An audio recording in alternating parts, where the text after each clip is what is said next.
Hello? Okay, got something.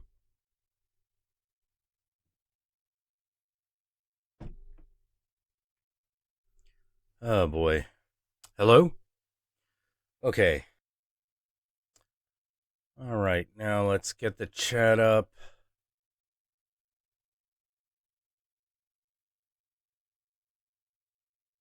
No, I don't need the Steam Labs, I need the chat.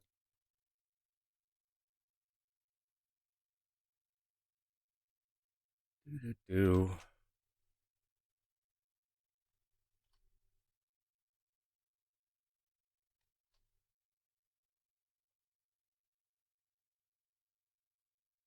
All right, there's the chat. Oh, jeez. All right, now let's test the sound from the other computer.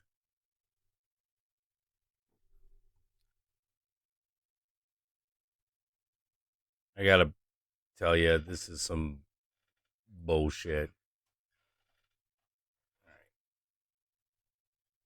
All right. All right. Got sound on both machines.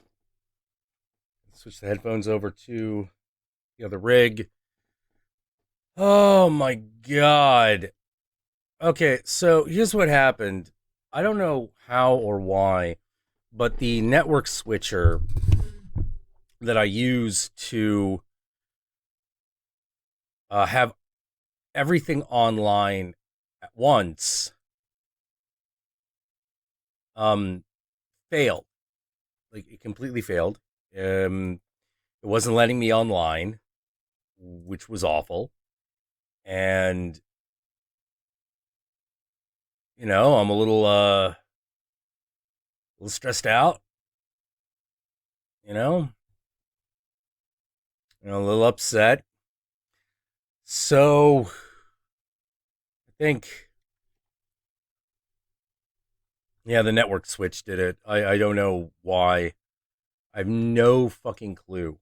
I have no fucking clue. I had to restart everything and actually take everything out of the network switch and hook it into the regular router, which technically I can do because I have one more thing open. It's just not the greatest thing ever, you know? Yeah. I think the network switch might have died, which pisses me off because, like, I threw away the original packaging. So if it's dead, I can't replace it. Da, da, da. Gabriella, hey Kat, I noticed you've been talking about peacocks on Twitter as some sort of significance. Sorry about the network troubles. Yeah, there is a significance. Yeah, there is a significance, but I gotta chill out for a bit because that was really fucking. The Switch is brand new. Switch is brand fucking new. But I got it from Amazon, and I had it for a month, and it was working. So I'm like, well, I don't need this packaging anymore. And yeah, something, something fucky, something just totally fucky. Man. Oh, hold on. Hold on.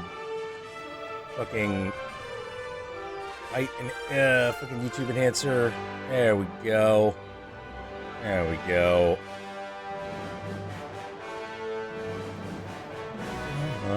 Hoping y'all liking the new graphic. I'm probably going to make a version of this for the Thursday stream. It will probably be a color other than red for all the frames. That's how you'll know. It's so different.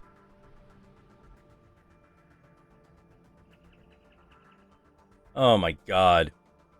But yeah, I'll talk to you guys about a lot of other stuff that's been, like, excuse me, that's been going on, like, after I fucking kill some folks online because, Jesus, like,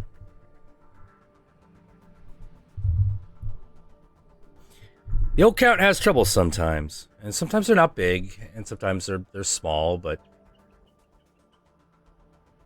I had this weird realization where I realized, like, today was Bay of Breakers, right? That means there's a lot of people out there drinking and partying, but, like, I feel really separated from it. And I'm like, why do I feel separated from it? And I'm like, oh, it's daytime. It's daytime. Like, you get me at night, that's one thing. You get me at night, I'm like, oh, man, let's fucking go out. Let's fucking do something. Like, I'll invite myself to a party at night. You know, but during the day, man, I get weird. Like, I'm not real super comfortable, like, partying during the day. So, excuse me, not real super comfortable partying during the day. And I'm thinking about, like, wow, maybe I'd do something about that. You know, like, you know, because I don't want my life, like, ruled by stupid shit, you know? Ah, looks like we got into a game. Traveling to Route 66. Prepare to attack. Select your hero.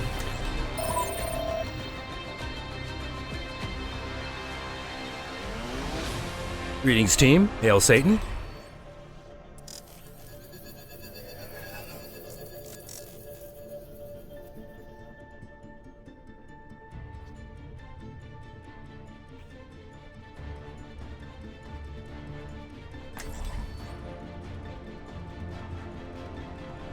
Think we use a tank? True self is without form. Tiens, it looks like we will be working together. Don't think I'm happy about that. Yeah, I wouldn't drink the coffee. Always tasted like boiled dirt.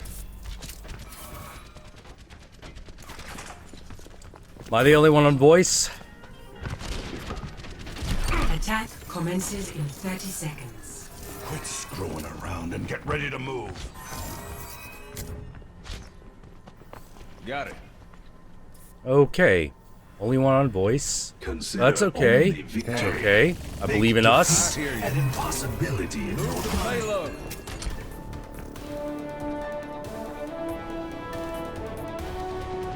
Five, 4, 3, 2, 1. Attack commencing. Escort the payload. Bad guys. It's quiet. Your soul. Someone help me, man!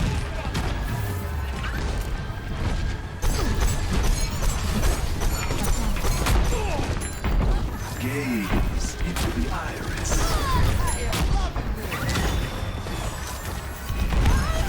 That's not right.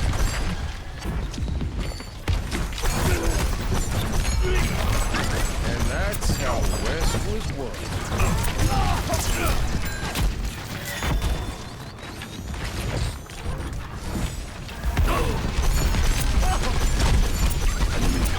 Form up on the payload.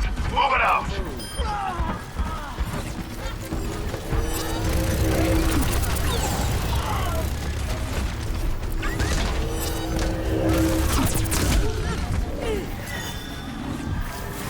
Back in mind, we have this payload delivered. All right, we got Bastion, that train up there. Someone take care of that.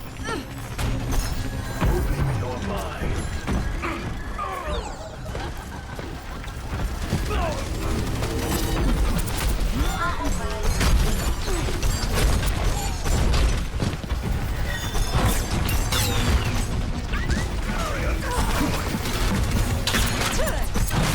All right, sorry, it's behind me. Got her shield up, so be careful. This is strength.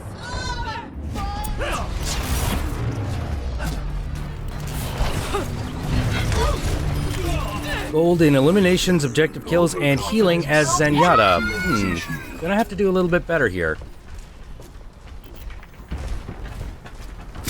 I recommend.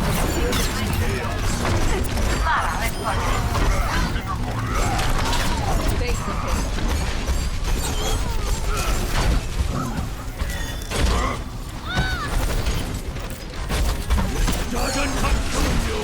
Jackula primed and ready. Not a very good ult there, Hanzo, but, you know, we tried.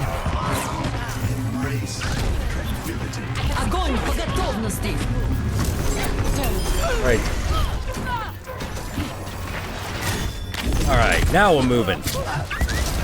That's not right.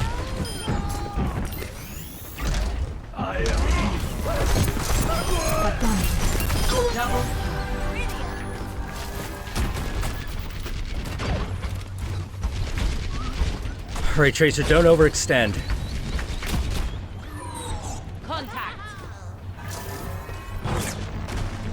60 seconds. Alright, looks like a Pharah behind that sign. Be careful. This will protect what they say.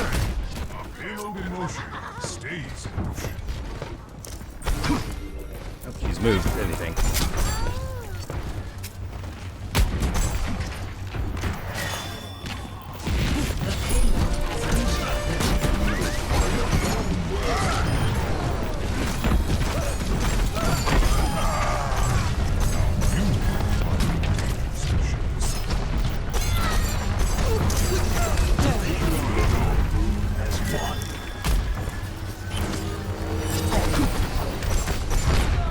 Alright, be careful. Zarya has her shield up.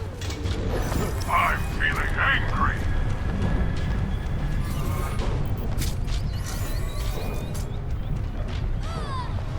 Remember, Zarya's shield empowers her, so be careful.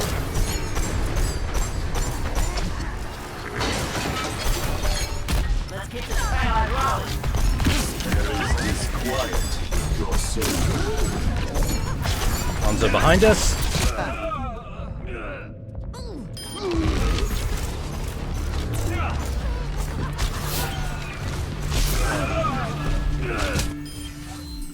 Repetition is the path to mastery. Oh man, I need healing. I'll give you repetition.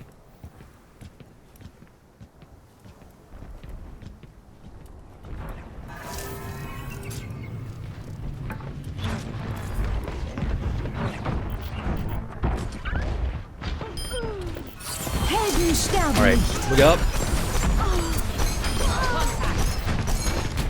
Yeah, we still got a Junkrat and sorry, in my face!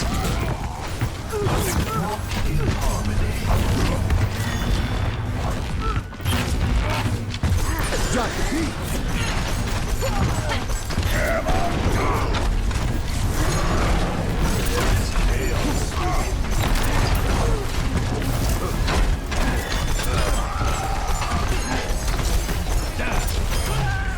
Keep the payload moving.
The shadow of doubt.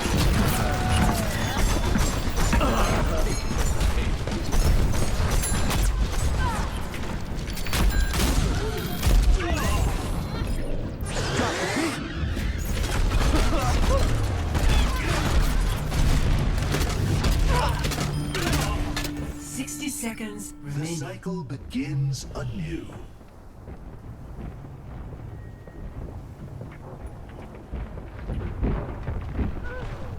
Let's keep this payload rolling.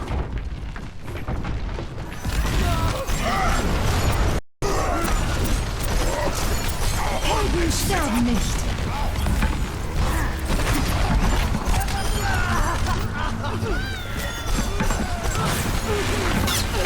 30 seconds remaining. We don't have much time. Don't let up.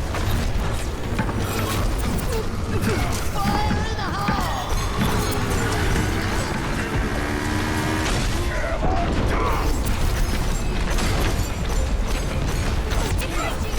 10 seconds remaining.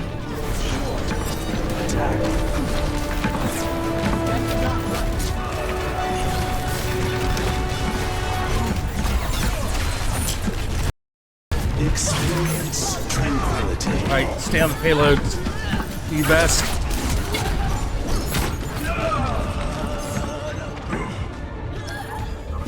Pass into the eyes.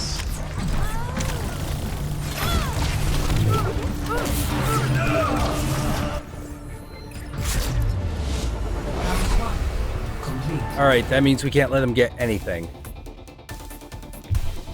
Score 2-0. Switching sides.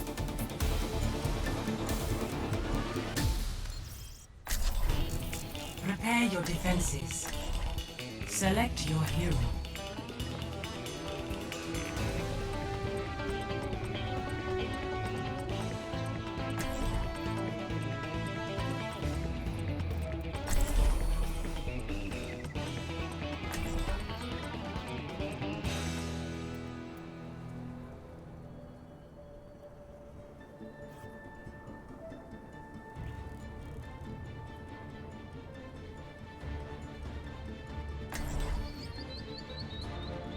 Got something. True self is without form. Oh boy. Hello? Move back. Embrace tranquility.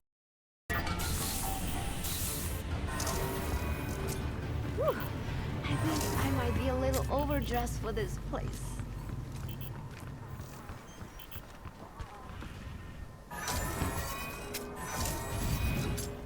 Attackers incoming in 30 seconds. Consider only victory. Make defeat an impossibility in your mind. Remember your training, and we'll get through this just fine.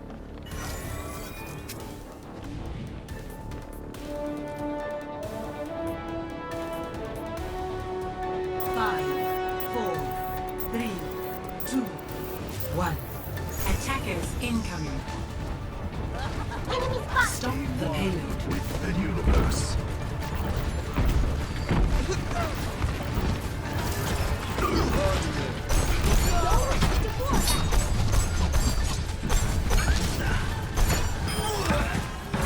Behind you. This is stuff. Need help. I'm healing. Embrace tranquility.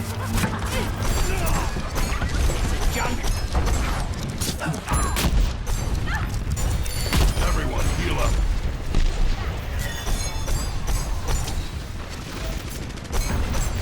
You're not going anywhere.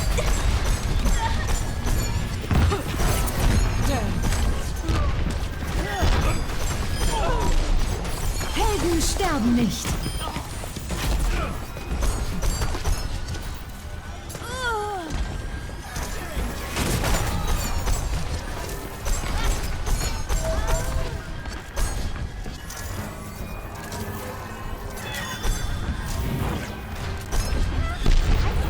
Coming up. Need help. Behind you. I'm healing.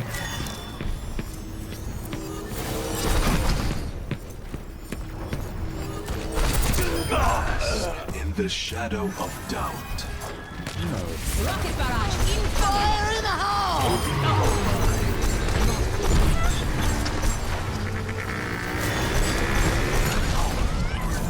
Game on.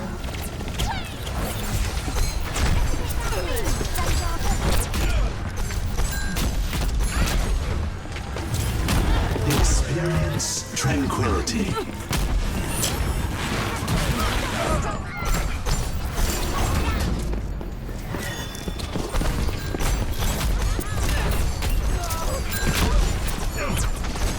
Darkness falls.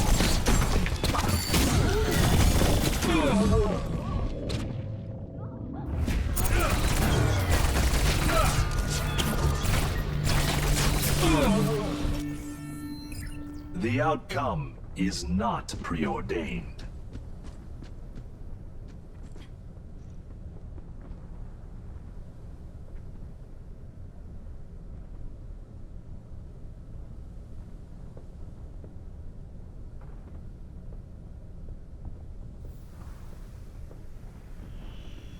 I'm ready to start a blizzard. 60 seconds remaining.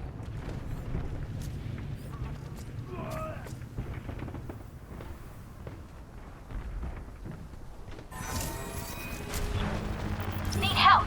Огонь по готовности! There is chaos. Helden sterben nicht.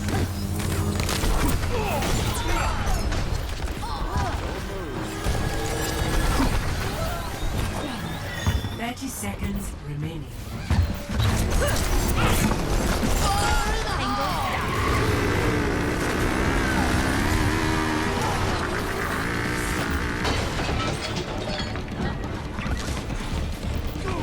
Be one with the universe. 10 seconds remaining. We got it! Don't let him down!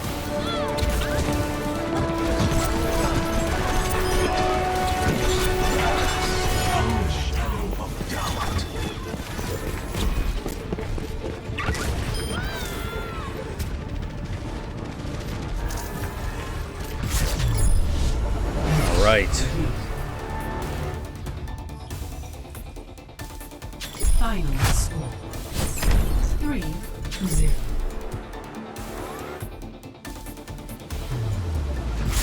All right, let's get Victory.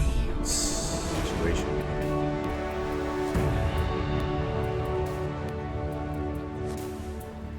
Play of the match.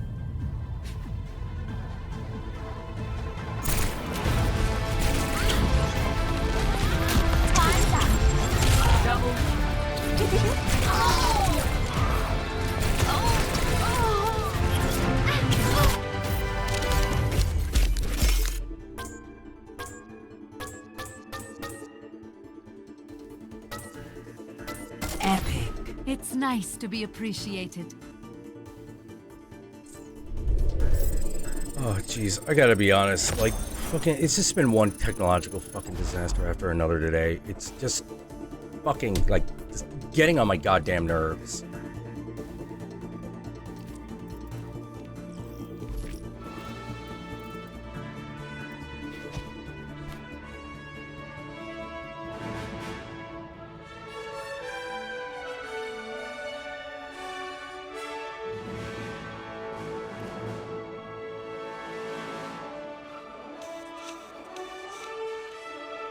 Drop frames detected. Fucking of course.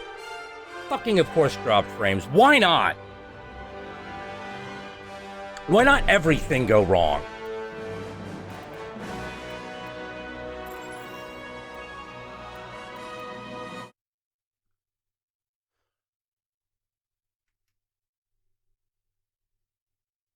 Just fucking hell. Like, just...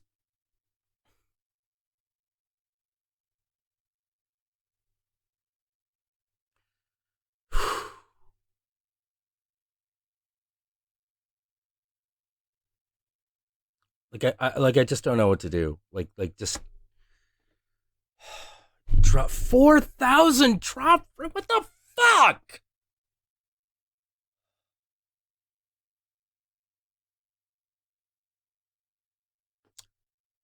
Just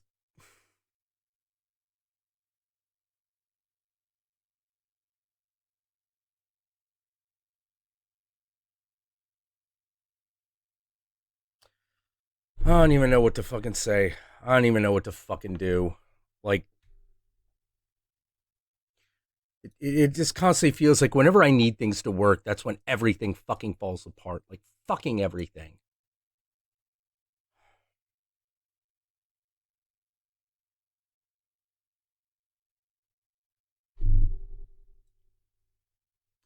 I'm just, oh God, even more of them. Like, what is wrong? Like, every fucking time I try to fix a problem, like, it just refuses to be fucking fixed. Now we're probably skipping like mad, and I'm gonna have a cigarette.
Jesus. How many more did we drop? Oh God. No, it's not that bad. Jesus. It's been a really shitty day. It's been a really amazingly shitty day. Just it shouldn't have been, but it was. I've got like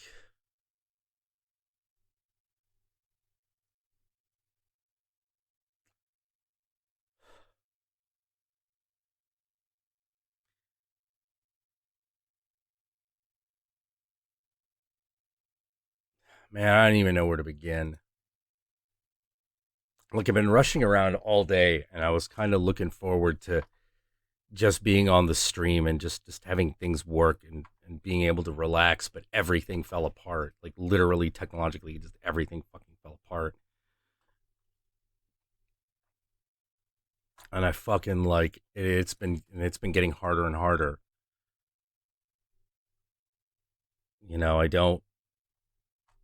I don't really know what to say. I don't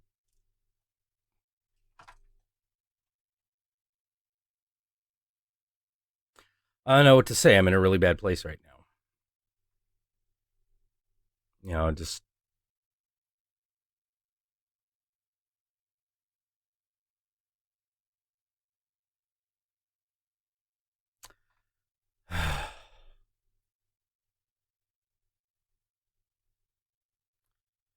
I gotta. I have in-laws coming into town. I have another one coming into town tomorrow.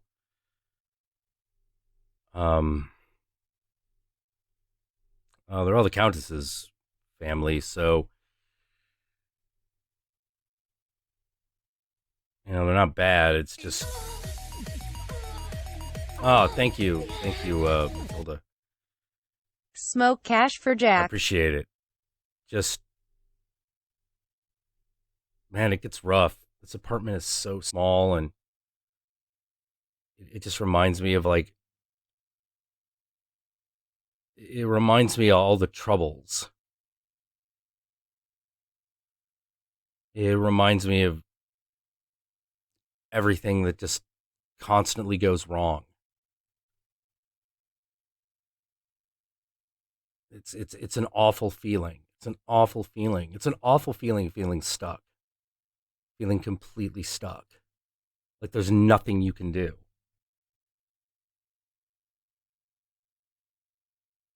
You know?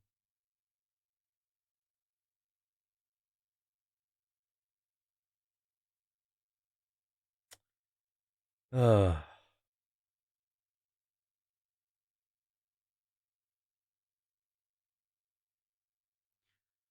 it's like I'm having the crisis. Like I'm having a huge fucking crisis about where everything's going, and how everything's going to end up. And I really don't know. I really don't know. I was kind of holding on to the stream because that was something that was functioning, and then having that kind of fucking give me crap, and I don't know why. Yeah, our upload's supposed to be 10 megabytes. Comcast is having problems?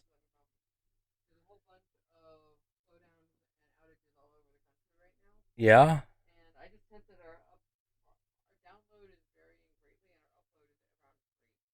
Our upload is at 3. Oh, geez. God. Well, okay. Well, that's good. It's good to know that it's Comcast and not me. But 5? Like, oh, jeez.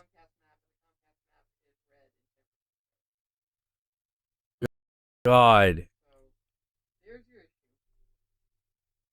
Oh my God. What? I wonder what it is. Yeah, fucking Comcast.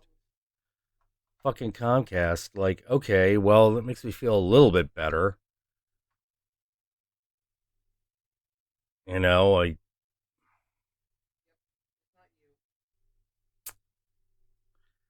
God. I just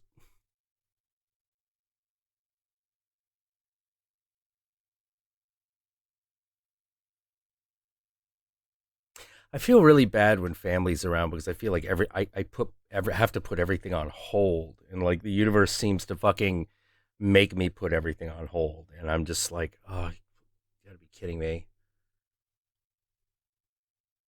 Yes, Skynet is fucking with us. I was wondering why everything was taking so long, and usually we haven't been dropping frames like this since the new rigs, so I don't know. I just assumed that it was fucking me. Man. Ugh.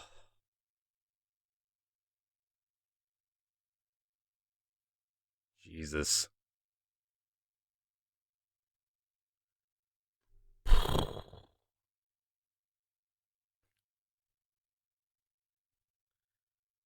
God,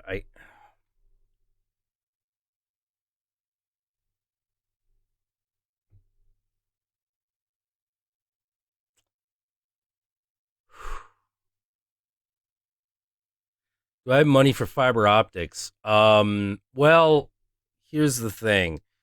Uh, yes and no. Basically, they're finally setting it up in the area, and it's getting down to the point where it might actually be it might actually be viable. The big problem is that, thank you, Royal Blade. The big problem If it helps, is whenever that I feel like I'm in a funk, I it's take not a quite in small my area walkabout. yet. Cleans the I mean, mind and helps this focus. is what I think Maybe it that's will so help fucked you. up about the Bay Area. Like, so much internet happens here, but fucking the whole area is choked. Like, the whole area is fucking choked. Fucking AT&T is just basically a bunch of assholes, and they fucking like just have everything in a fucking control strangle. So there's Verizon that's trying to get fiber optic in here. Like, Google Fiber failed. Like, that project failed because they couldn't get any of the go-aheads. They couldn't get any of the permits. And it's one of those, like, really? Really? You fucking old cable companies? Really? Fucking, no, fucking die. Like, fucking fuck off and die. Like, that's something I'm like, no, burn it to the ground so something useful can fucking come in its place. I'm so fucking tired of this.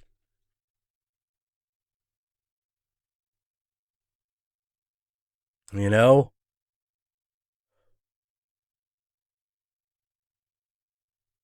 Let's see.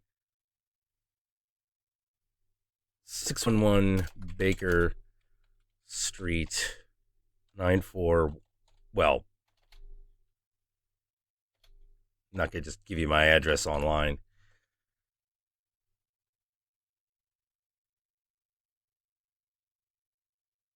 That's not even my correct address.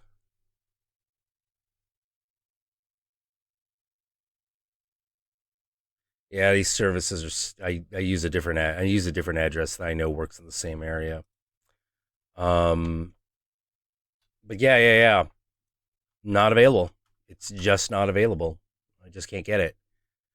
And it's the Bay Area. It's the fucking Bay Area.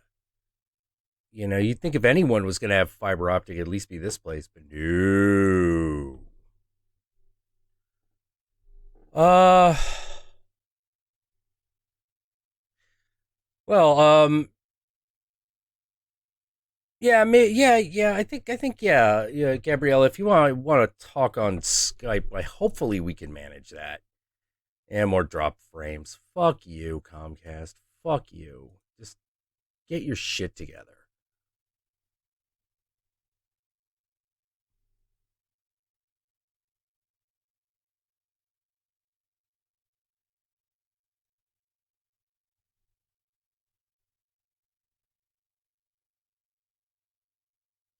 Do.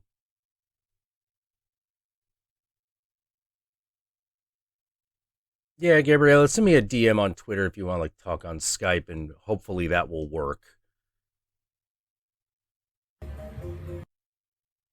Hopefully that will work. Because I'm annoyed because it's like I increase the I have all the things increased, and that's when everything decides it needs to like start failing. It's like, God damn it. And I was just thinking the other day, wow, why does everyone hate Comcast so much? Everything seems so easy. Oh, shit like this.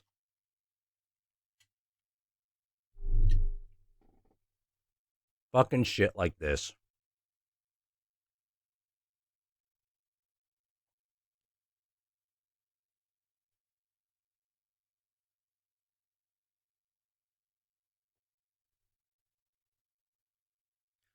Jackula, have you tried rubbing the router with cheetah blood?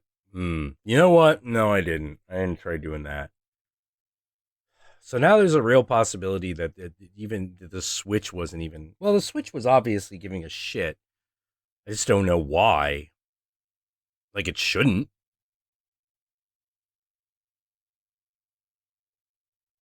No, it shouldn't be giving a shit. But it decided to. Yeah, more drop frames. Good God. Like,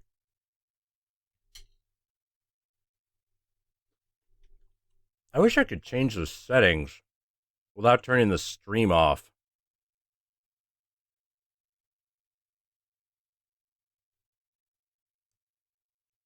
I can knock this thing down to like 1500.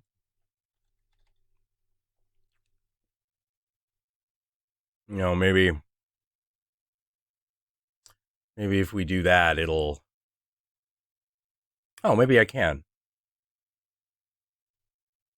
Maybe I can knock this down to 1500. That'll help. All right, cool. Oh, boy. Oh, man, fiber would be awesome. Fiber is cheap as shit. Fiber's cheap as shit.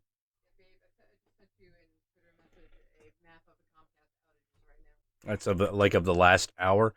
Oh, Jesus fucking Christ. Just so you know, it's not you. Well, this is basically every major active area of the United States. Comcast, what are you doing? Like, what the fuck happened? They under attack or something? I can't tell. I don't know if they're just having problems or what. But yeah, Los Angeles, Phoenix, Sacramento, God. Denver, Atlanta. Yeah, like the entire almost the entire East Coast is out. Well, when you zoom in, it's a major city. God. But I thought it might make you feel a little bit better. Yeah, like we got New Hampshire and Vermont are out. Pennsylvania and New York and Maryland are out. All of Florida, almost all of Florida is out. Fucking Kentucky and Georgia are out. God, yeah. Oh, yeah, there's Dallas. Dallas is gone. Yeah, Utah. Well, Salt Lake City, probably. It's Houston, actually, not Dallas. Oh, it's Houston? Good God. That's some fucking bullshit.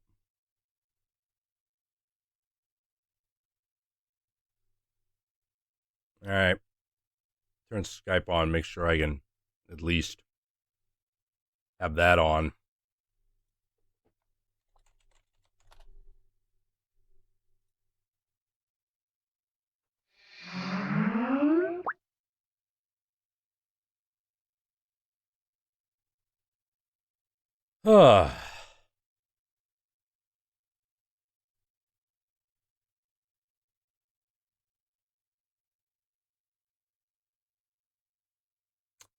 Good Jesus God.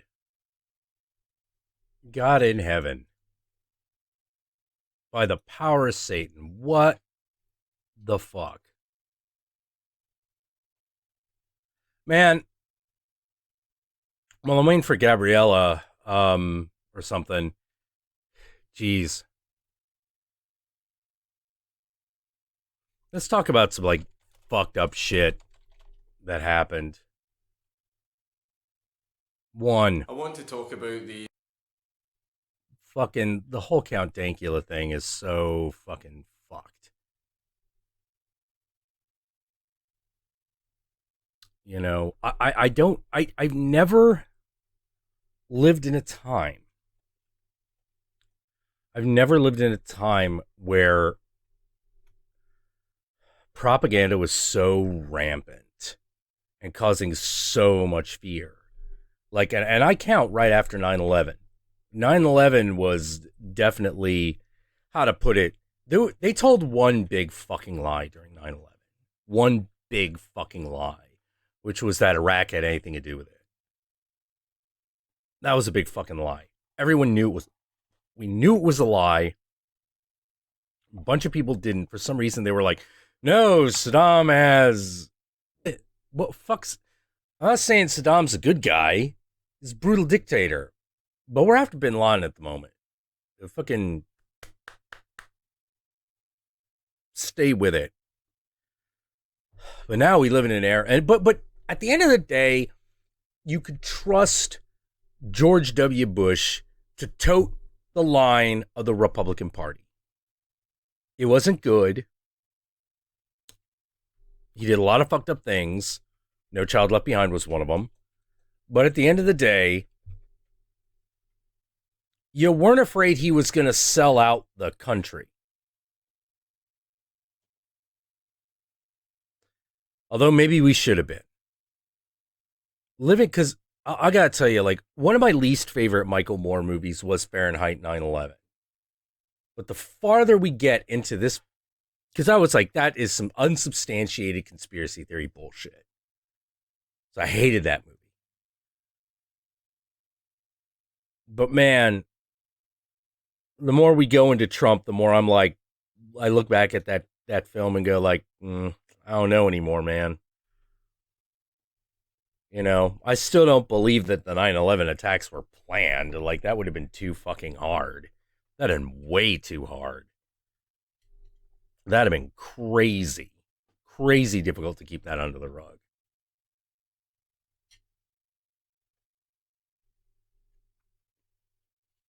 But some of the stuff that they're saying about, like, why we did certain things in the wake of it, having to do with the Bush's connections with Saudi Arabia and all that shit, I'm like, you know,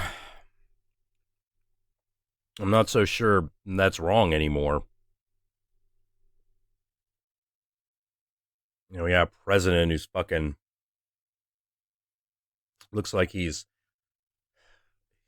picked and aided by a foreign nation, that being Russia. You got to be kidding me. You know, Russia right now just leads the world in just pure propaganda techniques, so much so that they've created a whole new theory of propaganda. Like I said, it used to be about the manufacturing of consent. Now it's the manufacturing of consensus. You know, if you get enough, you make it seem like enough people agree with something, people naturally start agreeing with it. You know, everyone's being being puppeted on such a huge scale now. You know, like the level I was used to a big level too. I was used to the international corporate level. You know, like that type of shit. You know, the news media, the way it disseminated things.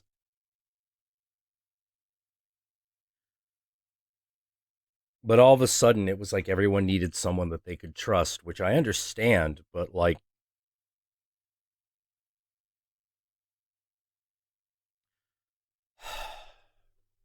it felt like everyone needed to trust in the news, like the news were the heroes. And I'm like, news is not the heroes. Not the heroes. When have they been the heroes? You know, maybe back in the days of like Edward R. Murrow and shit, but the amount of crap he took, like, wow, this is really incredible. You know, he was a guy who fought against McCarthy, you know, Senator McCarthy and all of his fucking bullshit. And then one day it just felt like, it just felt like, you know, the loyal opposition, the Democrats, all of a sudden, at least all the ones that I was surrounded myself with, there was this big thing of like, are you now or have you ever been a Gamergator? And I was like, what? What does that have to do with anything? What the fuck does that have to do with goddamn anything? And it turned out quite a bit. Quite fucking a lot. It turned out it had to do with a lot. Problem is that it was a period of time where everyone decided there could be no middle ground. And so both sides just descended into extremism. You know, it's really hard to deal with because, like, on the Gamer Ghazi side, these people were nominally for a lot of things that I was for. Like, these are, you know, the social justice warriors are nominally for the things that I like. But when it comes right down to it, like, yeah, I don't think they got the juice. You know, I don't think they got the right direction. I don't think they got the right juice. And at the end of the day, like, the way they handled the Trump election was kind of testament to that.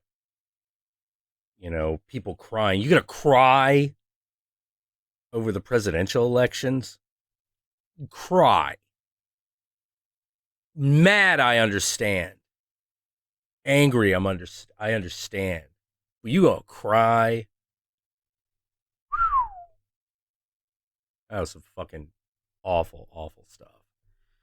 So I was like, yeah, you didn't have the juice. You're not up for the fight that you fanned the flames of. You know, you're not up to fighting the fire that you fanned the flames of. Not at all. Not even close. You're going to leave everybody else to fucking clean this up. I hate you. I fucking hate you. Like, how dare you? You know, how dare you? Like, how many people that I knew got vilified and demonized during Gamergate? Like, people I knew personally. It was really awful. It was truly bad. It was really bad. You know, and you were always like, wait, this person's your friend. Maybe you ought to listen to them. They've been your friend for a long time. They're asking you to listen. Nah, you had to pick a side. You had to pick a fucking side. And no, I haven't gotten over it still. 2 years later, I'm still not over it. You know, I am still not fucking over it. Asking me to pick a side? It's like, wait, you or the audience? Because that's the side, baby. Those are the sides. I can't stand by the industry if doing that means we're going to lose the audience. Well, some things are more important than that. Like what? We're entertainers. We're not here to fight a war. You want it, but if you want to fight a war, I'll totally fight a war. But only if you want to win. I'll fight a war if you want to win. And we fight it with humor. Because that's what we're good at. That's what we've been doing. Mock them mercilessly. Oh, we're afraid of being doxxed. Well, then you're not really up for this fight. Because that's the cost of the fight. You run that risk. Pussies. Fucking useless pussies.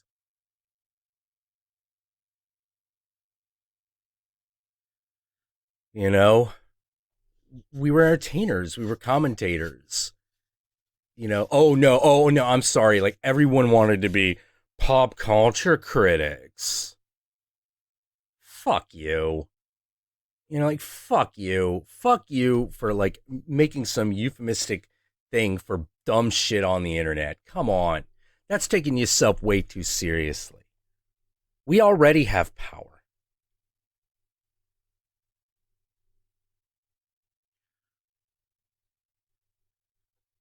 We already have power. We have a large audience. Let's speak to them.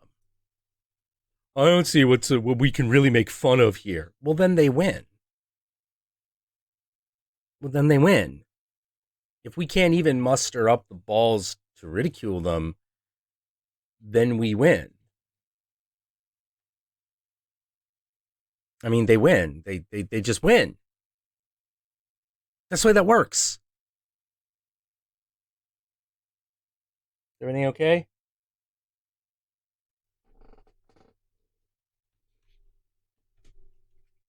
Everything okay? Yeah. Oh, you sighed heavily. Oh, I'm frustrated with the work I'm doing. Has nothing to do with you. Just has to do with my job. Okay. Ugh. Man. Yeah. I wanted to poke fun at the whole thing. I was like, if you want, hey man, they were all like, Gamer Gators are awful. And I'm like, okay, let's poke fun at them. You seem to think they're awful. They do seem to be doing some bad stuff.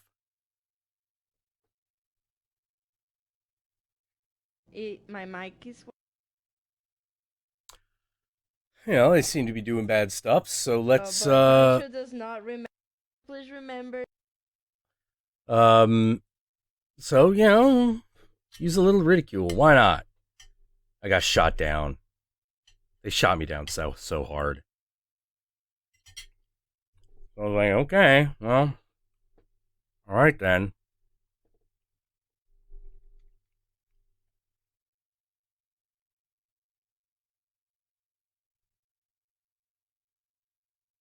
Yeah.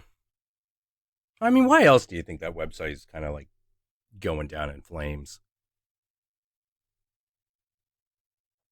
You know, it's not doing too well right now, let me tell you. I apparently got out while the getting was good.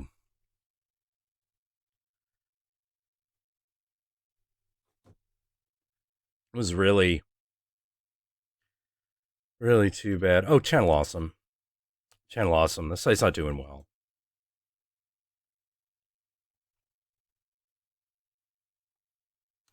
Yeah. Felt really bad. Like during 2009, 2010.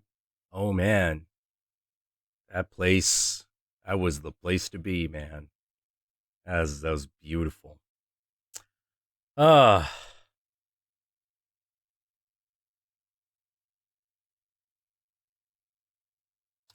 Oh man. So I haven't gotten it from Gabriella, so I'm assuming that's at least not going to happen for right now. You know, because I can't send a contact request to. You know, if I can't send it, I gotta know who to send it to. Oh boy. Yeah, Mr. X, you wouldn't have fit in. It was really weird. Like,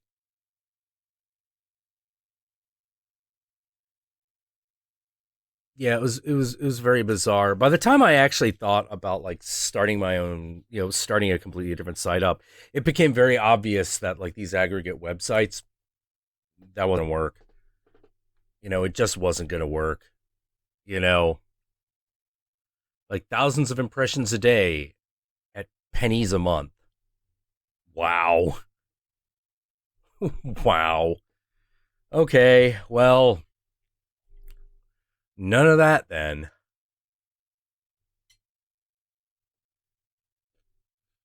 No, Mr. X, you would not have worked at CA.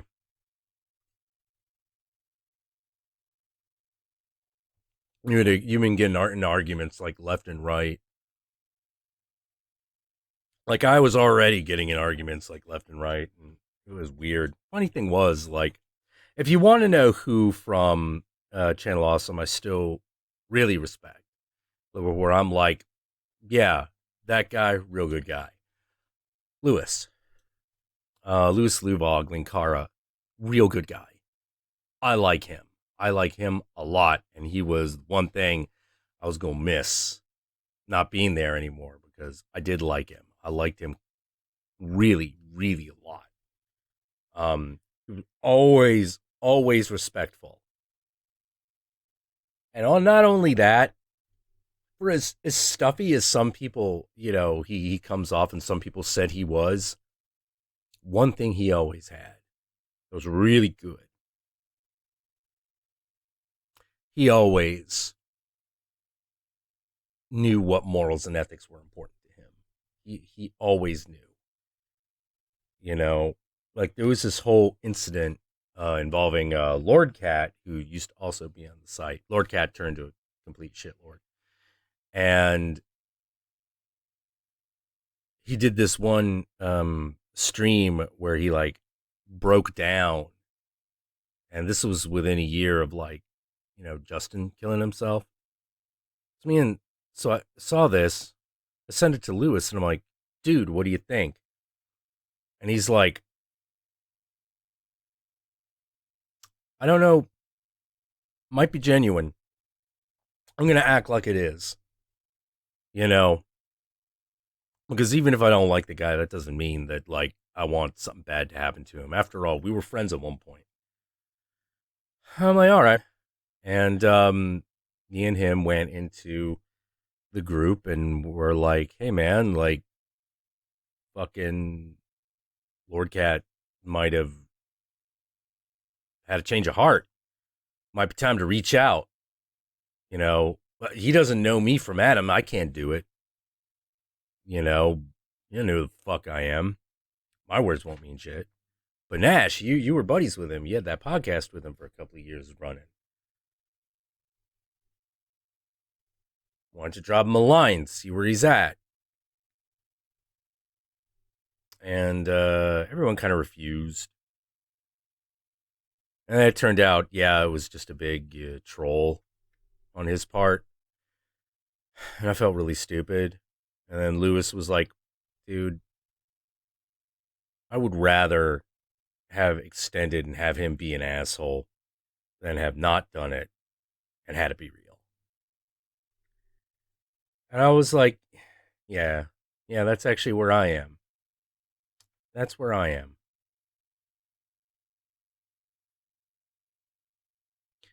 You know, rather would have tried. You know, it's like, oh, now he's making fun of me. Yeah, but, you know, he just burned any goodwill we could have given him. You know, because if he's in trouble the next time, we're not showing up. You know, we're not showing up. I'm gonna, you know, I don't let people do that twice. You know? So, you know, next time he has like a nervous breakdown, if it's for real, he's on his own. But I was very disappointed that people didn't want to go in the first time. Like, come on, man. It'd be awesome. And if he laughs at us, we'll let him have it. We'll let him have it. The internet loves a good fucking drama explosion. We can just fucking just go in savage the dude. You know? Really get into it. Again. You know, would that work out well for us? What would it have done to hurt us? Oh, some people might have complained. They might have stopped watching. Oh, but there'd be a ton of other people who came in. At least during that period of time. You know, but, you know, once again, much like when I said, all right, if we want to fight Gamergate, let's just fucking go in. Let's just do this. And, nope. Nope. I always felt really bad about that. You know?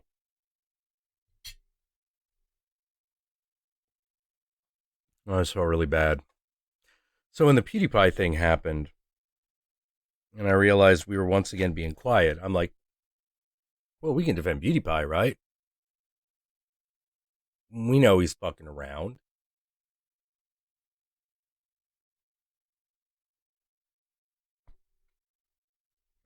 Like, and I was the guy on this site defending Angry Video Game Nerd. Like, no one else could defend Angry Video Game Nerd? Guy's our hero. You know, guy's our fucking hero. Like, you know, he was the guy that we all saw that made us think, hey, maybe we could do this. Come on, we can give the man a little support, show a little solidarity, say, hey, you know, fucking knock it off. Ah, thank you. Hang in there, man. Oh, thank Don't you, let them get you down. Relusner. It's a hard one. Oh, Klusner. That's a K. God damn it, fonts. You look pretty, but you fucked me up. Hang in there, man. Don't let them get you down. I'm trying, dude. I'm trying. But yeah, I keep talking about this shit because I keep trying to really get it off my chest because it does kind of eat me alive a little bit. You know, no doubt about it. No doubt about it. It fucking eats me up.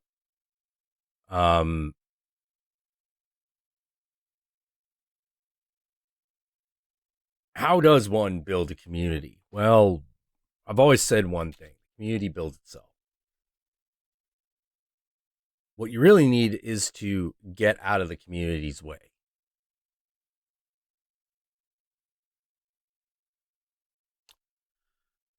You know, that's how it stays healthy. I don't like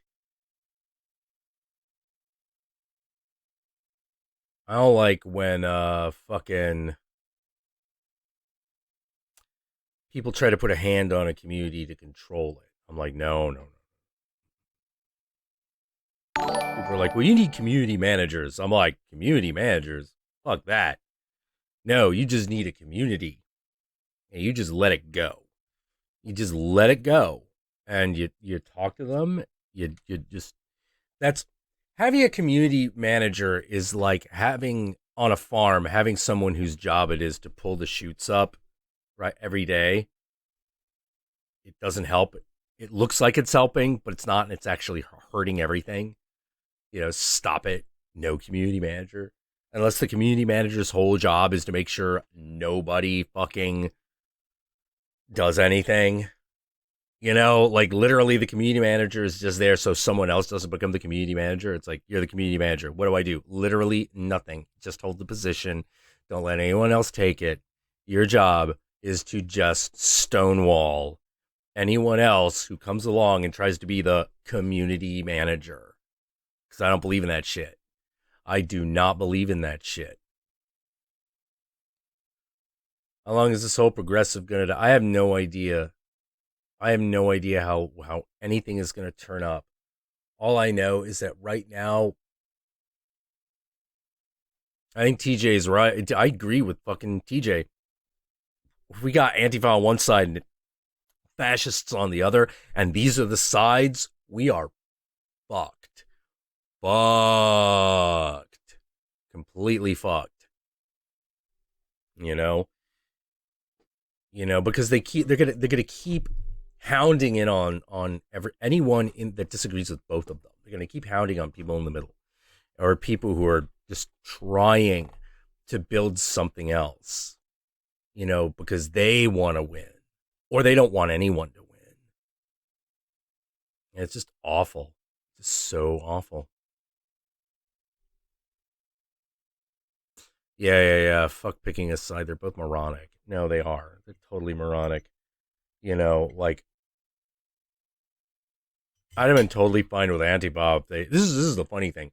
I'd have been totally fine with Antifa if they had just stuck to rioting during like fascist gatherings.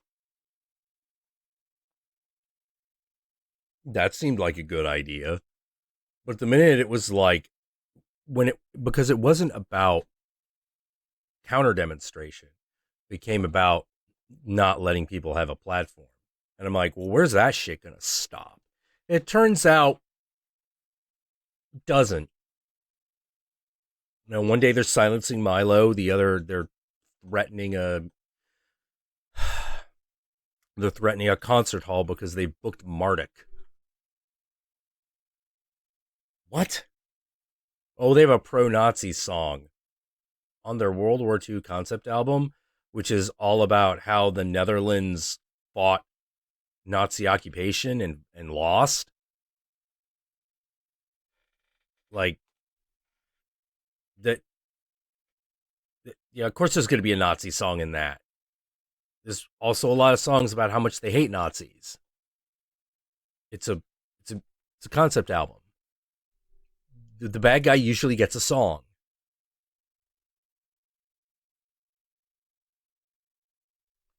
Bad guy usually gets a song. I don't know what else to say. And they were like, well, we don't need none of that here. I'm just sort of like, fuck you.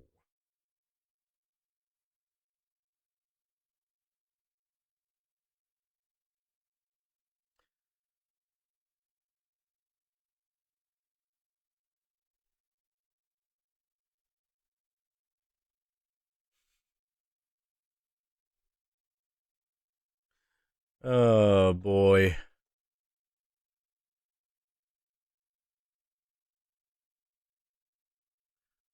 So yeah, we got this Trump glowing ball thing. I don't even know what's going on there.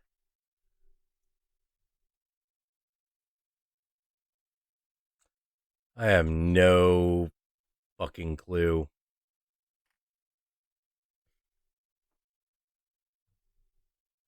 Like everything is just like, man, it just all looks fucked. Like it all looks fucked.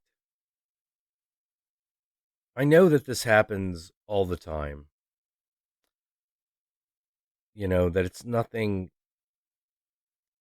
super new.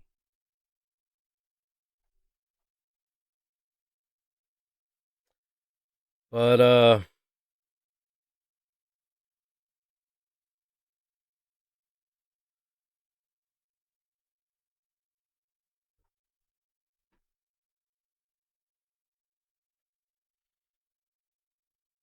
I don't know what to tell you. I'll tell you it's gonna be all peaches and cream. I'll tell you it's gonna be great.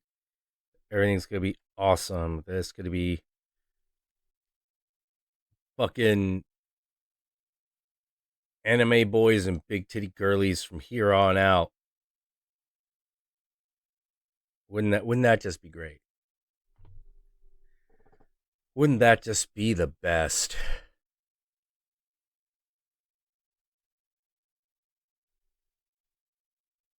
I'm not sure I can find the roadmap from here to there. Because like I said, I know it can't be awesome all the time, but it feels like it's a lot less awesome than there should be. Like this is a minimum amount of awesome that we have to have in the world, and we're kind of run on empty. Run on empty. And I don't like it. I don't like it. I don't care for it. I think it's pointless. It's like, oh, they're taking our rights away. Well, yeah, we'll fight them. But we can't have any alt-righters here. Well, I don't know what to tell you. That's the new Republican Party.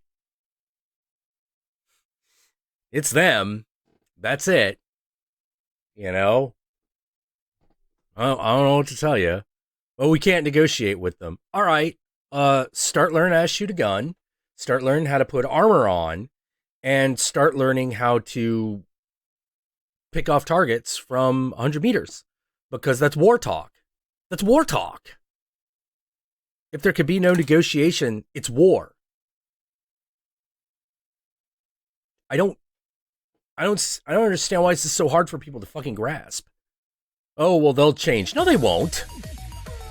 Thank you, Super Sentai Hero. Man who considers himself a prog, I do see your point. Man who considers himself a prog, I do see your point. Well, yeah.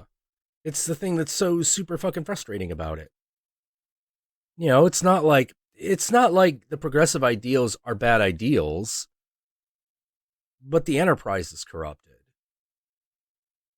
Really corrupted. It adopted the fucking tactics of the enemy. So how is it not going to act exactly like the enemy? Because if you can fucking put aside your ethics and your morals, just to talk smack about the enemy and treat them like shit, who are you? Who are you, and why is it better? Is it just better that we go with your way because you're pussies and we can just beat you in a fight? If it really comes to that, maybe that's what makes it better.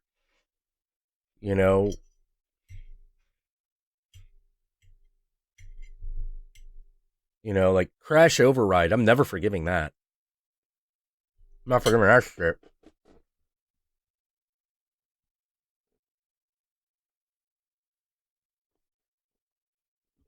Crash Override. That was a fucking situation where thanks, Chaotic Doctor. That was a situation, that Crash Override. That was a situation that was completely fucked. Like, I fucking lost my mind when that was released. When those chat logs were released. I lost my fucking mind. Because it was that moment where like, I was like, no, I'm totally on Gamergator's side on this. They just proved, the whole Gamergazi side and all those people just proved that they are just as morally corruptible as anybody. anybody that they don't care. They just want to win. They just want to win. They don't even care about what the cost of that was going to be. They didn't care. They didn't care. And the whole time, I'm just asking the one question. It's like, how is this helping? How is this helping? Oh, what's going to give women the tools to, and a safe space to... Safe space to what? Just troll people? To make the whole thing worse? This is your plan. And of course, not even that was the plan. It was just a little fucking Skype club intended to fucking discredit YouTubers who are popular so that they could destroy them and use them as an example of why you shouldn't be a gamergator. Like, flat out. Flat out.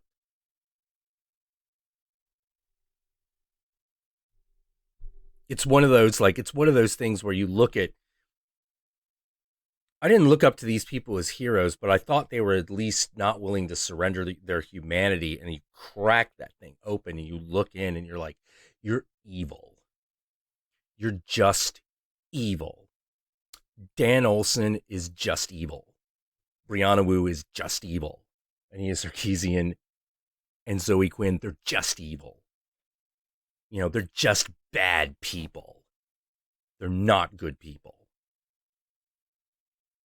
I was honestly surprised that Lacey Green has been talking to folks. Like, I thought that girl was a lost cause. I was like, well, the minute she fucking like went off on Philip DeFranco, I was like, well, that's it. You're in crazy town. I can have nothing to do with you. Goodbye. Hope you find your way back. And she seems to have found her way back. She's talking to Sargon. She's talking to Thunderfoot. She's talking to a bunch of people that she wouldn't have talked to otherwise. And I was like, really? And then all of a sudden, her old supporters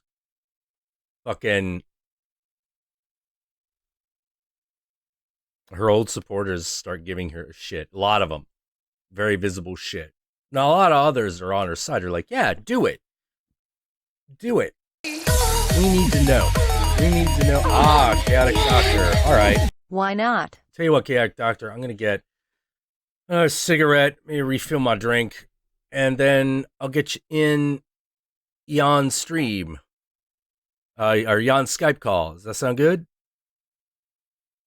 I know that sounds good. So, yeah, just, I know we're already hooked up on the Skype, so just send me at least I'm pretty sure we're already hooked up on Skype. Hold on. Yeah, we are. So just get on there, send me a message, and when I get back, we'll do that. And while I'm gone, you know what? Let's listen to some tunes.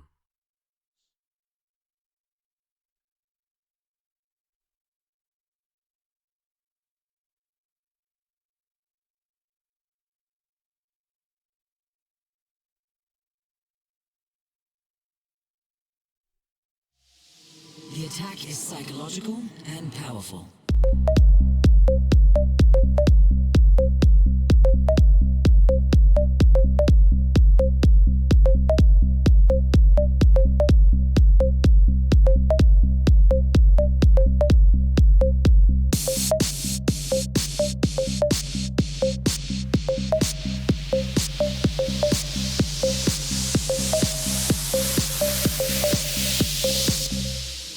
The attack is psychological and powerful.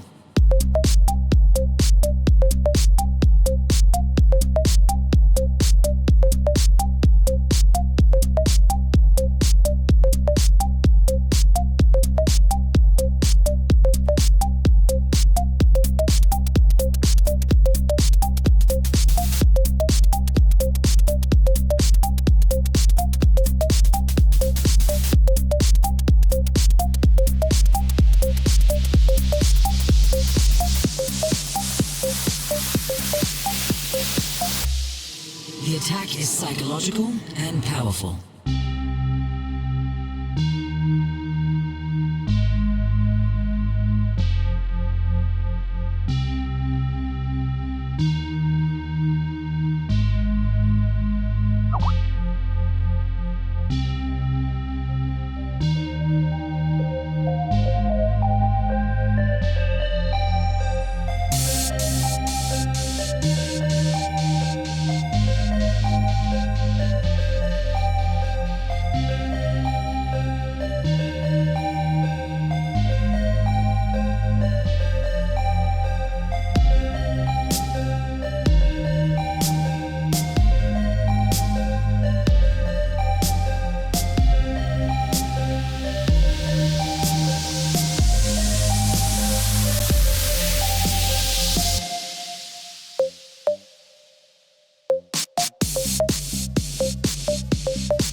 attack is psychological and powerful.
Hello.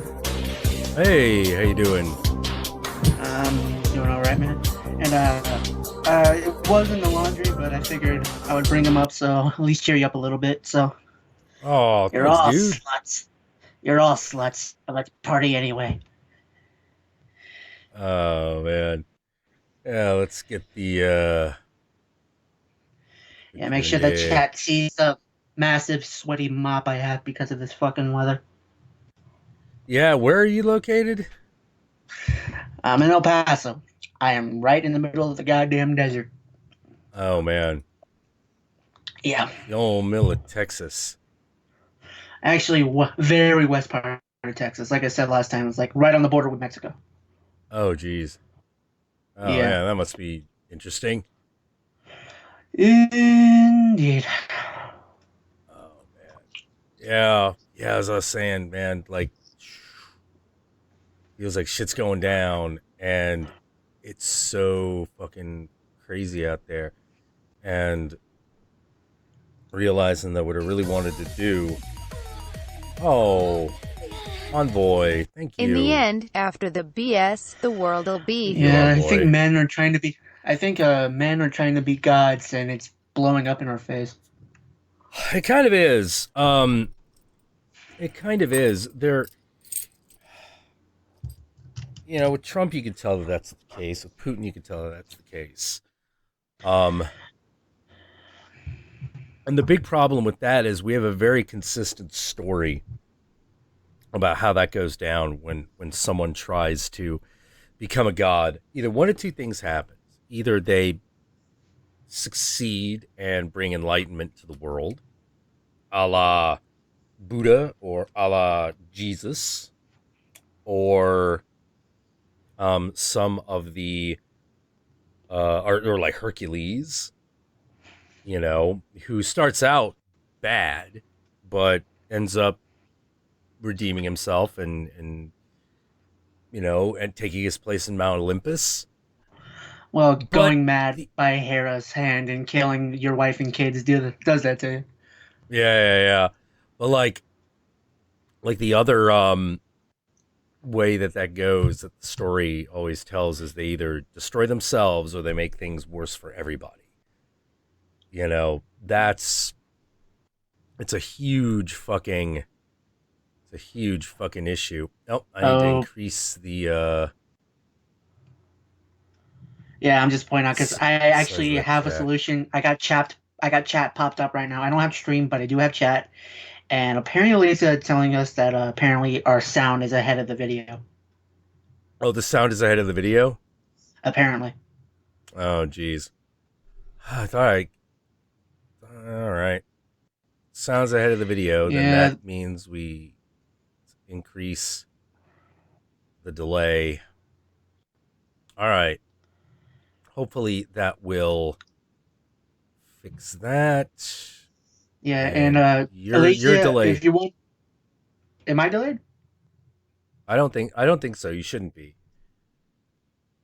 Okay. Like I You said, I know, have chat you're out. I don't have streams. right. Okay, so I should be in sync at this point, and you might be a little delayed, but Yeah, but that might be Comcast in that madness. Uh, oh man, by the way, cheers to the ghetto red solo cup. I got the IPA, Yeah, I mean, only mine's the full of water, not booze, but Lagunitas India Pale Ale. Nothing about that makes sense to me. It's like Lagunitas India Pale Ale. Okay, I have a sense it was made by white guys, but okay. most likely. Yeah. Although I wanted to show you this. I was playing around with this while we were on before I got on. So it's it's an old classical guitar that my grandparents have that nobody uses. So I figured when I Oh feel yeah, feeling no. musical, Learn to play the guitar. That'd be learning to play musical instruments is great. yeah. I Although I've been doing I chords wish and melodies. I wish I had like real musical talent. You know. Anyone really can. It's just that you got to have patience, I think, because Yeah. talent is not really. It's not really a. What's the word? Genetic. I've learned Yeah, that yeah, because yeah. Yeah, you don't really inherit it. Well, I think it's one of those things that's genetic, but it's not inheritable. Yeah, Like it has something to do with your development. Which means that there are all these like environmental factors that come into it. yeah, Like for example, like um, my brother and father are all really good. We have a lot of talent when it comes to philosophy. I don't know how heritable that is so much as just the presence of our dad, and the way he would deal with things and the way he talked. You know, it kind of puts you. You learn that what you're supposed to do with philosophy is get down to the nitty gritty, like really get down to like the thing that is important. What's this guy saying? You know, because all those philosophy papers are just guys working thoughts out, trying to get to like basically a single sentence. They're trying to get to a single sentence. And not all philosophies create equal. You know, like me and my brother are so fond of saying, what's so wrong with communism? And it's like everything that's wrong with communism is everything it fails to take into account. You know, like the fact that people are greedy. You know, the fact that people will fucking try to get to do better than their neighbors. You can't stop that. You really can't stop that. That's happens at every fucking stage of life. You know, every stage of life has some sort of weird pecking order. And it's rough and it's terrible and it's not fair. But there it is. So you got to deal with it. You know, you can't just say, well, in a world where we don't deal with it, where it doesn't exist, it's like, no, you got to create a world where that doesn't exist. And how are you going to do that? Oh, we're going to do that with like, by realigning the entire social order. You're like, no, that doesn't work. Why would that work? Why would that work was always the big question. And everyone was like, well, no one gets it right. And I'm like, well, people have been trying for like 60 years to get it right. I think at this point, maybe we should just put it down.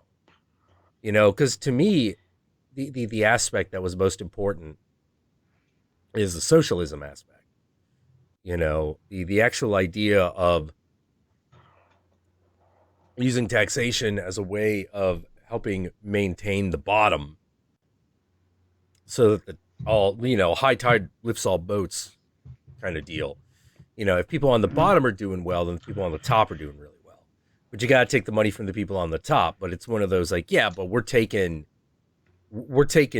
millions of dollars so that everyone can collectively make billions. You know, like that's how it works. And that's how it did work during the American boom time. You know, the tax rates during the American boom time were high at the top, really high. You know, like 60%, I think was the height. Jesus. Like if that was in like the 50s. That was a lot. They had the cash to pay it. They had the cash. Yeah, and now we super have the cash. But now no one wants to pay it. You know, so where does it go? What goes other places? Because they're like, well, the American market's dried up. Well, yeah, they don't have any money. Well, that's their fault. No, they have been working the way they have been for ages. You're just paying them less. And there's less work. So you're paying them less while simultaneously there is less work. That's not good enough. You know, healthcare, another great one. Oh, well, companies need healthcare in order to entice people to work for them. And I'm like, that'd be nice if they actually did that, but they don't. Like, that's the thing. That's the thing that bugs me. They actually don't do that. It's all about this.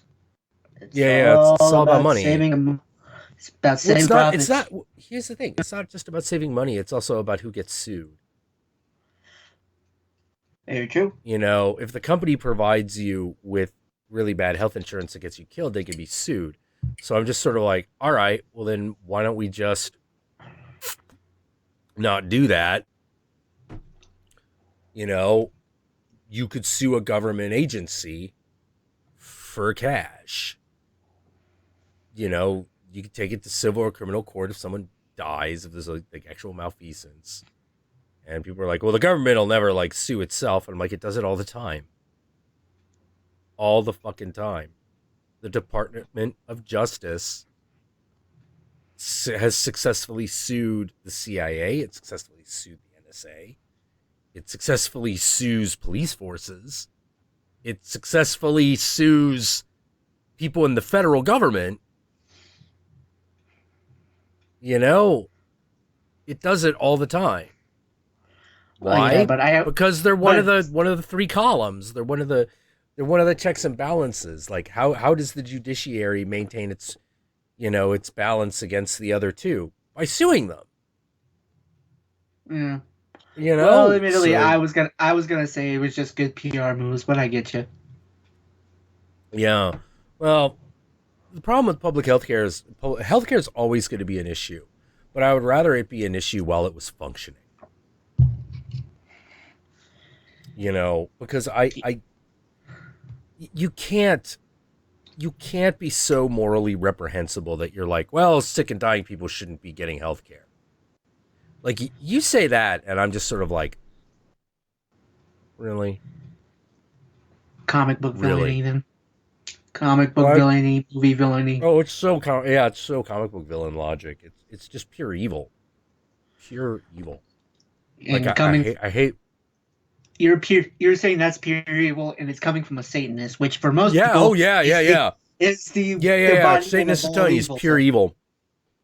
Pure evil, like putting healthcare in the hands of for-profit institutions, pure evil, because that's just basically saying, well, we don't want to have to deal with this, so we're going to leave it to somebody else.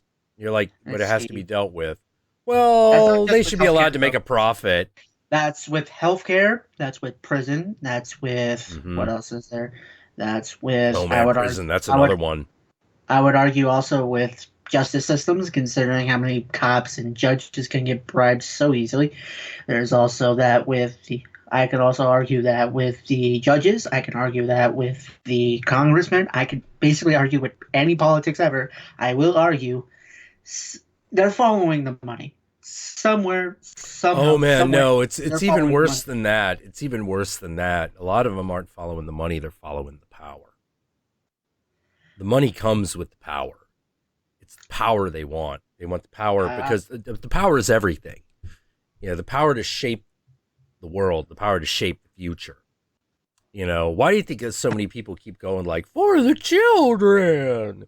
They're trying to control the children. They're trying to control the future. We go the Scarface way. First you get the money, then you get the power, then you get the women. You get the money, then you get the power, then you get the women. Man. But once you got the money, and you can get the money if you're good enough at it, then you want the power. And those people, they want the power. And it's a real problem. It's one of the ills of civilization. I don't think we should destroy civilization in an attempt to fix that, because that sounds like a cure that's worse than the disease. But that's the nuke 'em option. Yeah, that's the nuclear option. That's just that's the kill everybody. Yeah, that's a scorched earth option, and I don't like. That's a you eat an option. Yeah. Fuck that. Yeah. Fuck that. I refuse. Like,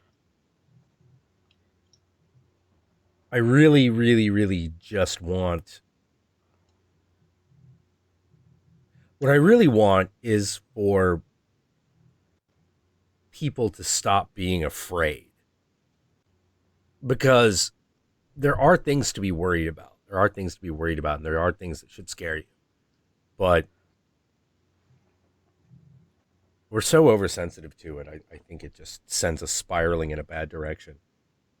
I mean, it's always a possibility that that's kind of a flaw in humanity's programming, but we still have a little bit of that survival instinct left in us. We have a ton of it. We're never getting rid of that. It keeps us alive. It's a little too useful. Well, yeah, it's just we got to learn how to control it a lot better. Well, I think I keep thinking about this, and I keep going to the. You can't make life unnecessarily suck. There's all of this bad stuff that happens in the world that you can't control. You have no control over it. Why don't we just limit it to that? Things that we can control. We're not going to be able to, you can't really control other people. Not really. not the way people want. So don't worry about that. Another thing is,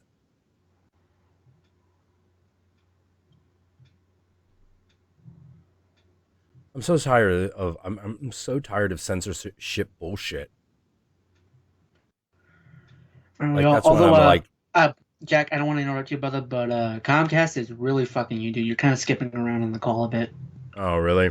Oh Yeah, fuck. sound quality just went to shit. You're skipping a little bit, not too terrible, but it's Yeah. noticeable. Yeah. Comcast is God. fucking with you. Yeah, this is bad. Oh. Yeah, man. Yeah, I wonder how the let's Yeah, that's see what I'm what it wondering was. too. How is the stream sending us? Because there's a possibility that I'm like skipping all over and looking like I'm somehow moving fast in a bad anime with anime lines everywhere. So Yeah. Well, let's see. Let's check it out. stream. Okay, stream was lagging for a bit, but we're fine. Let's see. Okay, Let's, pass the remote. Comcast. We don't believe in lube. yeah, no kidding. Okay, stream was lagging for a bit, but we're fine. I got AT&T, thankfully. Well, thankfully, unthankfully, I don't know. But all I know is I'm not getting this shit, and I'm thanking God because I don't want to deal with that shit. I have no friends and way too many people that has Comcast, and I will have multiple people have days where multiple people are like, "Yeah, I'm at Starbucks." Like, why the fuck you at the Starbucks? Because I need internet. Don't you have internet? I have Comcast. Remember? Yeah. Hey, give me coffee while you're there. Yeah, get coffee while you there, bro. Yeah, I might as well. Coffee and like a terrible like store bought croissant that you just heat up in the microwave and sell you for like $12. Yeah. God. Like I don't mind Starbucks, but that's the place you go when you have cash to spend. Like that's the Yep. place you go when you just get paid. Oh man. All right. Let's see. Like that's the Yep. place you go when you just get paid. Oh man. All right. Let's see what. Like that's the place you go when you just get paid. Oh man. All right. Let's see what. Like that's the place you go. Why can't we just be cool, Yogi? Shit, I don't know, brother. Shit. Maybe yeah, because I weed don't isn't know legal either. everywhere. Maybe it's because weed isn't legal everywhere. Could be. Could be. Because at least we can at least try to chill the fuck out a bit. Yeah. Man, what's that? Like, even if it doesn't fix anything, hey, at least we'll chill and eat Cheetos and watch SpongeBob for about a couple of hours. Yeah. Yeah, it's total. Yeah. Yeah. Oh man. Yeah. Jeez. Although I'm reminded of a comedy piece by W. Kamau Bell. He's actually a really funny guy. He's like, I know 2 ways to fix the economy. Number 1, make weed legal. And white people, you think that's crazy, but here's the second option, and you'll like the first option. Second option, make slavery re-legal. How did we get over on the economy for 200 years? Free labor. So. Oh. Yeah. Oh. So it's like, yeah, it's either now do you like the first, now do you like the weed, motherfuckers? Come on. That's terrible. It is, but on a sense, it makes some sense, you know. Although technically we do have free labor. It's just called mandatory minimums. Yeah, and we technically abolished slavery, but there's still slavery. It's called the 13th Amendment. Yeah. Yeah, that's Well. That's madness. I dare not touch because if I learned anything from the last political cycle, it's to learn how if it doesn't affect me, I should not give a fuck. Just sit back, Yeah, keep yeah. drinking on, just watch the world burn. Yeah. There are times when I'm like, I just don't know what else to do. Yeah. You Some know. men want to watch the world burn. Well, that's the only thing we can do now, can't we? Because it's either we have buckets full of holes or we only have stuff that will create more fire. Yeah. It's a big issue. It's a big problem. It's yeah. I don't even know what to do. I got no answer. I've got absolutely no answer. All I want Technically, is none of us. for all I want is for my fucking internet to stop giving me shit. Yeah, and all I want is a good joint and some food and maybe some pussy on the side just in case. Yeah. Well, that is the American dream. That's it. what we got Indeed. left. That's what we got Food, left of the pussy, and American weed. dream. Yep. Food, pussy, weed. Yep. Oh, jeez. Hey, Squeaky. What is up? How you doing, Squeaky the cat? Gomez. Yep. That's it. That's the one. Yeah. Yeah. Although I love how it seems like every streamer or YouTuber I watch has a pet somehow. Because I've seen cats, dogs, mice, lizards, Komodo dragons, bearded dragons. What else is there? I think I saw like a pet anaconda once. I don't remember where though. The point is, Oh, everyone my seems to have God. pets but me. Although I did have a Oh, goldfish jeez. once, but I was 8 years old at the time, so yeah, you can guess how that went. It just died. Here's a hint. Here's a hint. Oh. Oh, man. You ain't seen pet roaches yet, have you? No, I have. but I've seen. You have. I've seen people feed their pets roaches, but that's about it. Oh, man. I had a friend had pet roaches. You know? Yeah. Oh, Razor's in the chat. What's up, Razor? Oh, hey, Razor. What's up? Yeah. Yeah, trust me, I have, admittedly, thanks to stuff like the Slep in my college, actually, I have met crazy ass people, and it's fucking lovely.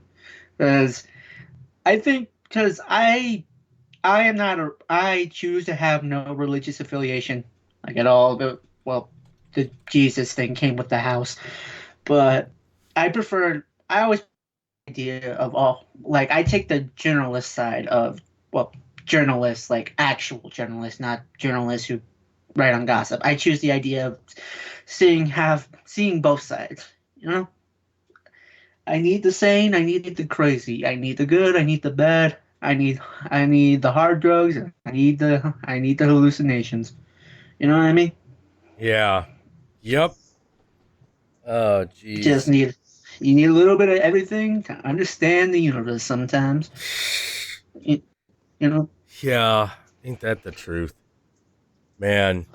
Although they're talking about roaches, have you seen some of the restaurants in my city? I've seen people serve roaches. Like, Are cause these here's like the thing, the hissing ones?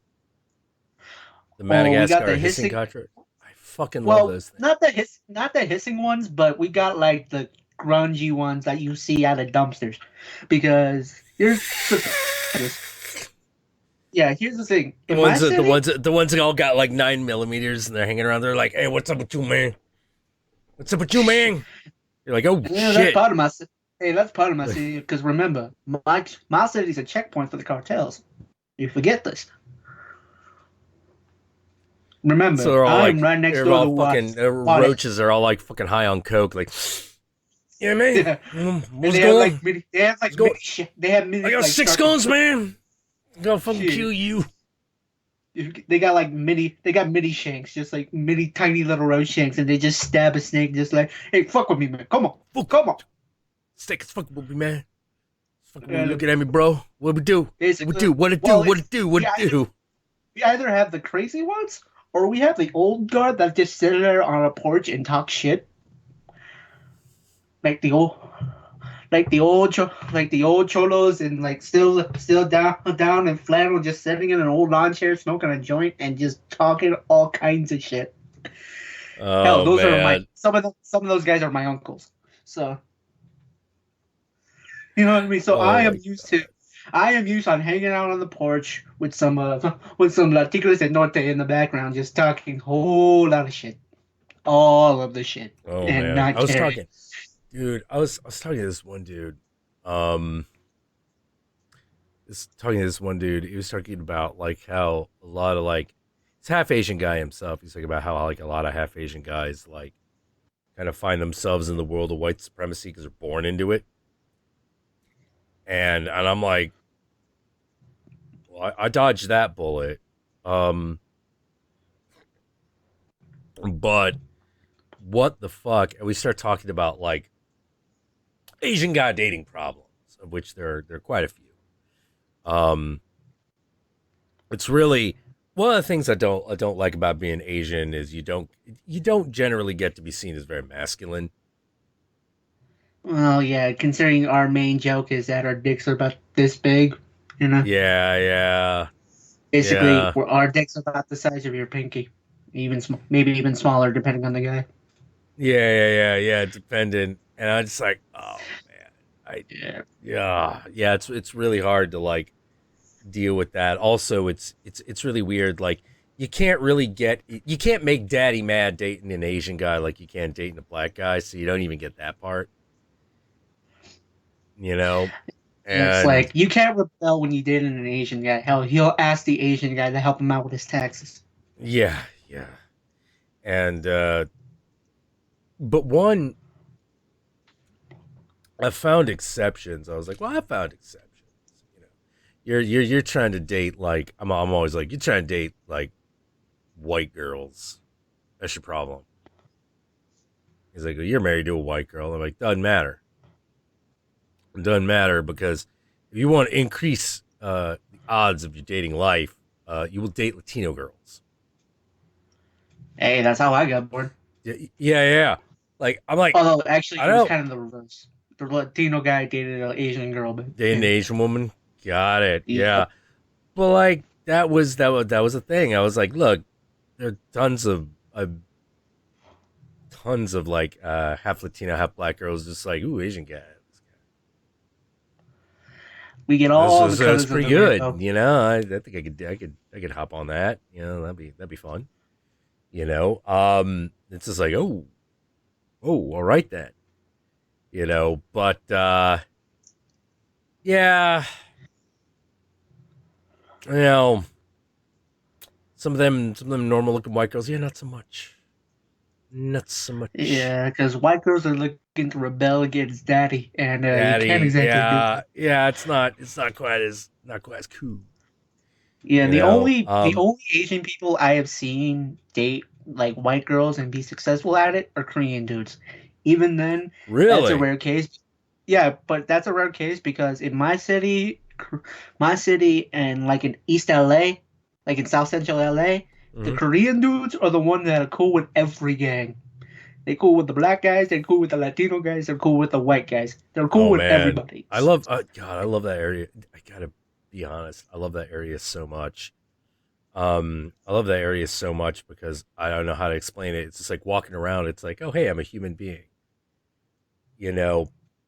Whereas I feel like I walk around even here and I'm like, oh, I'm a potential Like everybody intruder. noticed the little details. Like in like places like East LA, nobody gives a shit. As long as you show respect and don't cause shit, we ain't got no Yeah, shit. yeah, You yeah.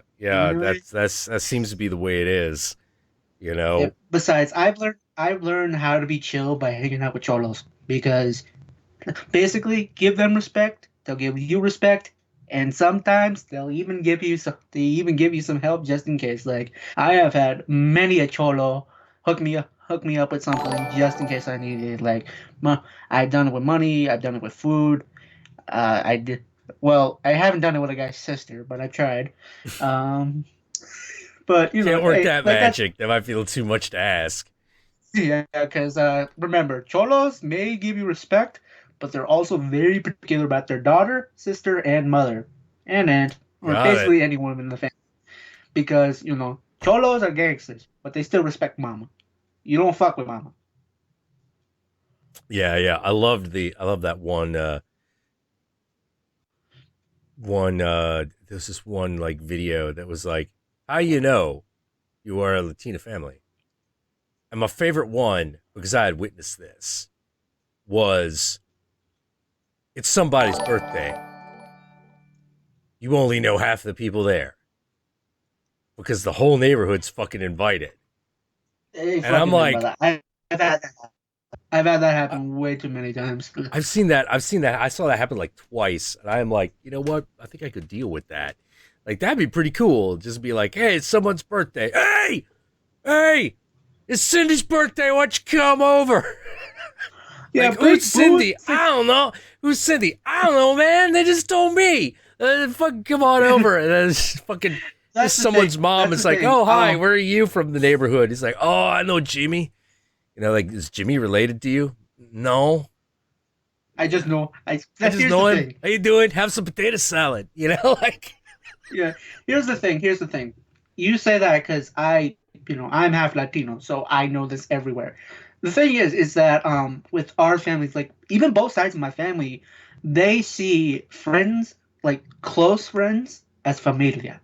That's the big thing. Like, I will have people that are just friends to my relatives, but I will have to call them aunt or uncle, like tío, uncle, aunt. That's the thing. It's like you're Dude, close friends. You're basically familia. Have you seen Fast and Furious 5, 6, 7, and 8? Most of them, yeah, and I know where you're getting at because that's like a main theme of those the last like 4 movies with family and everybody. Yeah, and we're family. Yeah, and we take care of each other. I don't know dudes that have race. I know dudes that drag race, and I know dudes with lowriders. So basically, I have seen Fast and the Furious in IRL. Trust me. Except for the crazy ass heist. Except for the crazy ass heist, The Rock getting out of prison, and maybe Jason Statham. Fucking Fast and Furious 7, the one where Paul Walker died filming. Man, that has some of the best fucking action sequences in it. Like, Fate of the Furious goes crazier, but like 7 is like the peak because it's the last of the last of the Justin Lin ones, and it's super fucking good. It's like them driving cars between towers. You're just like, actually, you're gonna drive that car between those towers, aren't you? Okay, let's do this. Yeah, just not to interrupt, but Yogi points out it's similar with working class Irish American.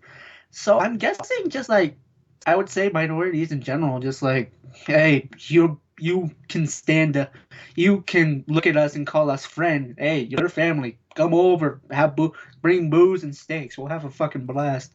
Oh man, yeah, my buddy. Oh god, I know that's one thing that like my buddy Abel fucking kind of misses.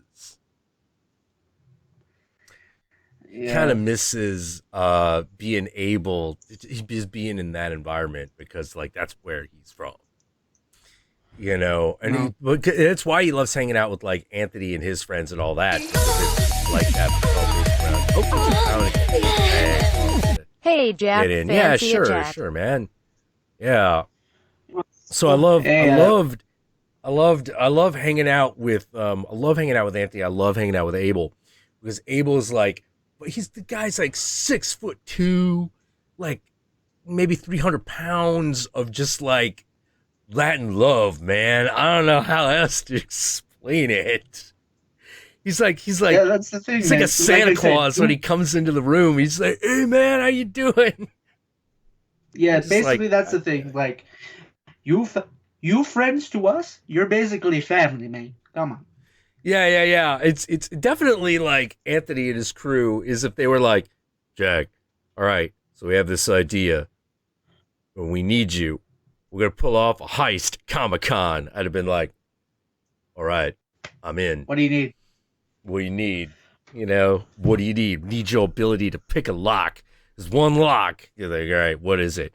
You know what the brand name is? How many tumblers? Got side tumblers or top tumblers? What do we got? What are we dealing with?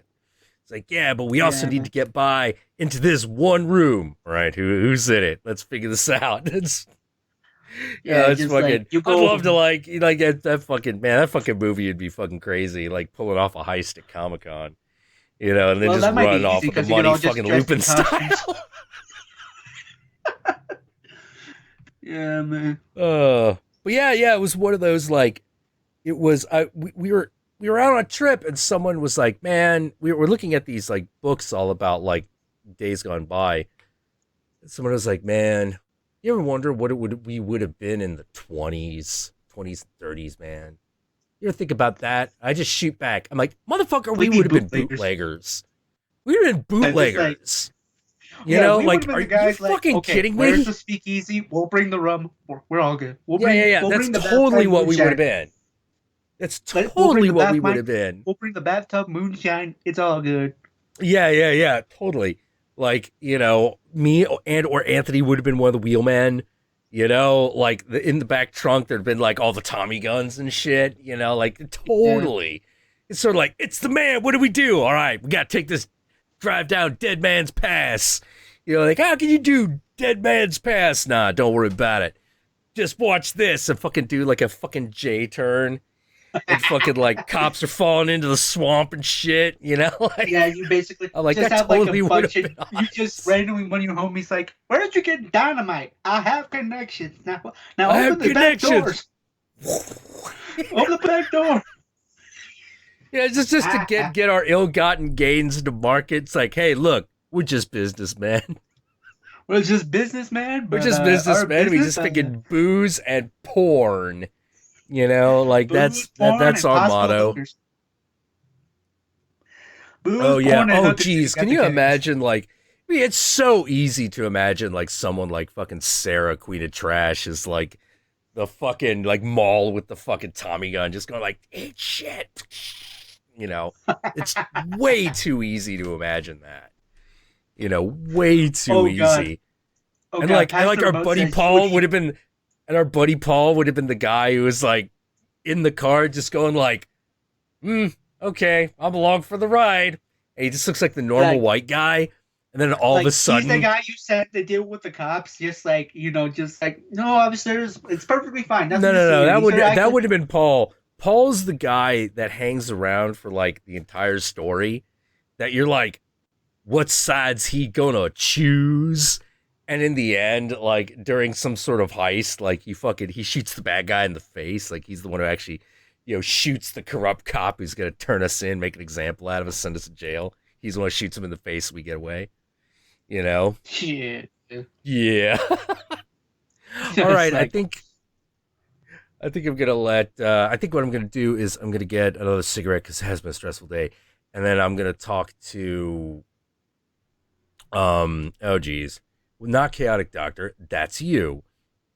Dominic. Scroll up here. Dominic Dirtbag. Yeah, we'll talk to Dominic Dirtbag. Dominic, if we're not already connected on, if we're already connected on Skype, just send me a message, and if not, then send me a Twitter DM with your Skype info, and we will hook all that up. Oh man. Well, Chaotic Doctor. Yeah, thanks for coming in and talking, man. It was good. Of course, brother Jose. Anytime you need a little chaos, I'm your man. Hey. And bless you. Yeah. Anyway, so yeah, I'm probably gonna have to go to sleep because I do got some shit I gotta do in the morning. So, all right. Good night, Jack. Good night, Pitt. Night, Chaotic. I'm gonna go. Take care. All right, I'm gonna go pass out and maybe dream about multiple titties and bootleg booze. Why not? There you go. Take care, man. Perfect. Take care, brother. All right.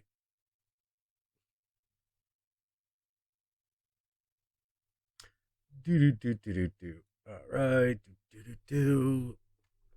Let's turn that off. Yeah, so Dominic, just send me a message on Skype, a DM. And when I get back, we will set that all up.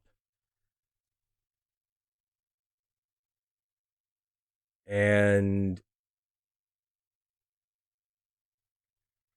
while I get a smoke.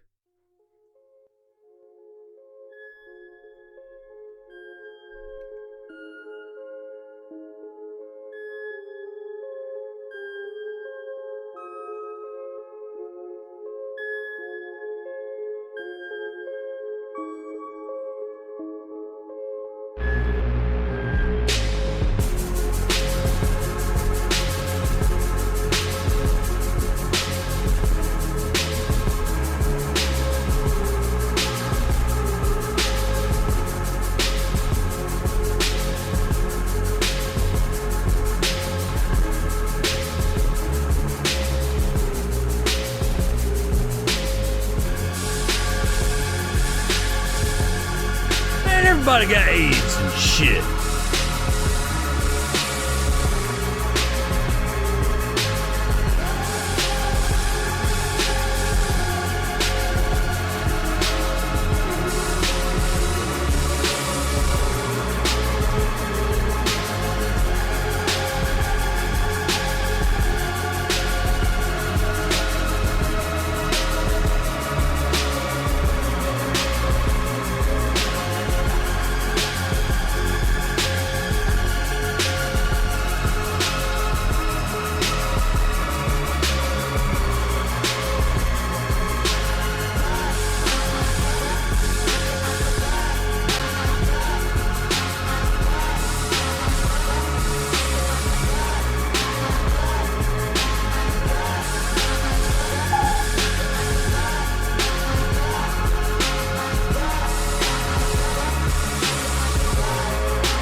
All right. Well, that was fun.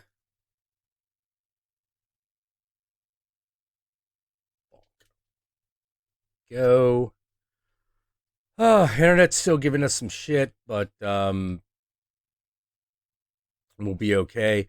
Getting Dominic in here. Gonna have to wait for him to get online, and I'm gonna switch to coffee.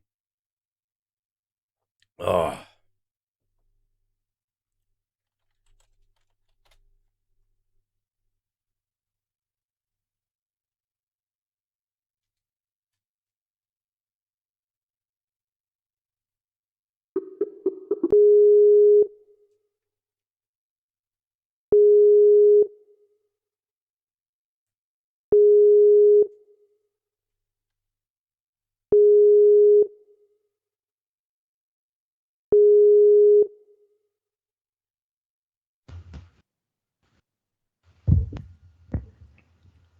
All right, Jack. Hey, I can see you. You're very backlit and a little blurry, but I can see you. Should I just switch it to my pick? No. Just do it's this. good to see something. Yeah. Yeah. No, it's good to see something, even if it's like, backlit and overexposed. And the thing is, the curtain's drawn, so. Oh shit! The curtains are drawn, so the light's just fucking streaming through. Yeah. Damn. Well, what time is it over there in the UK? About 8:30 in the morning. Oh well, that'll explain it. Just coming in, just like, yeah, have light. What is this? What is this orb in the sky? I've never seen it before. We don't know, but millions of eons ago, the queen herself wrangled the sun, down so that the sun. Oh, that's right. The sun never sets on the British Empire. I'd forgotten. Yeah. Oh man. So hey Dominic, how are you doing? Doing pretty well, man. Doing pretty well. Last weekend, I went to a little indoor festival in London, and I feel very rejuvenated from it. Oh, excellent. What kind of festival was it? An extreme metal festival, like lots of black metal, death metal.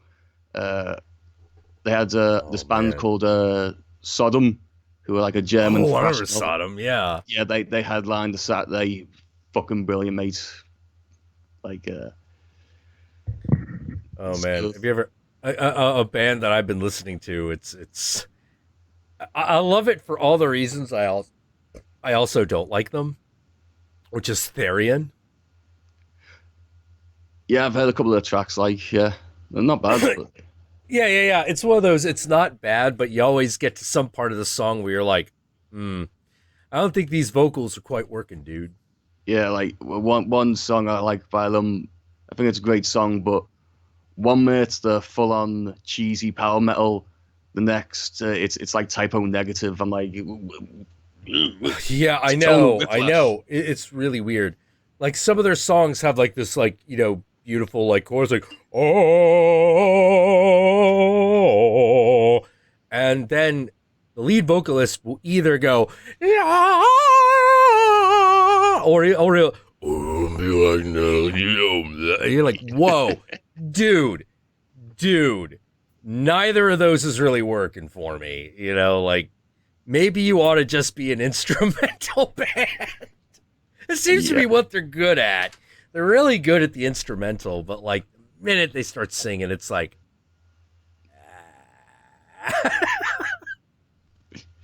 like they're a fucking like Thelemite band too. They're Order of the Golden Dawn magician dudes. That's why they're called Therion. Right. Oh yeah, I tweeted you the other week. I don't know if you got it, but I don't know how you feel about Iron Maiden, but I like Iron Maiden.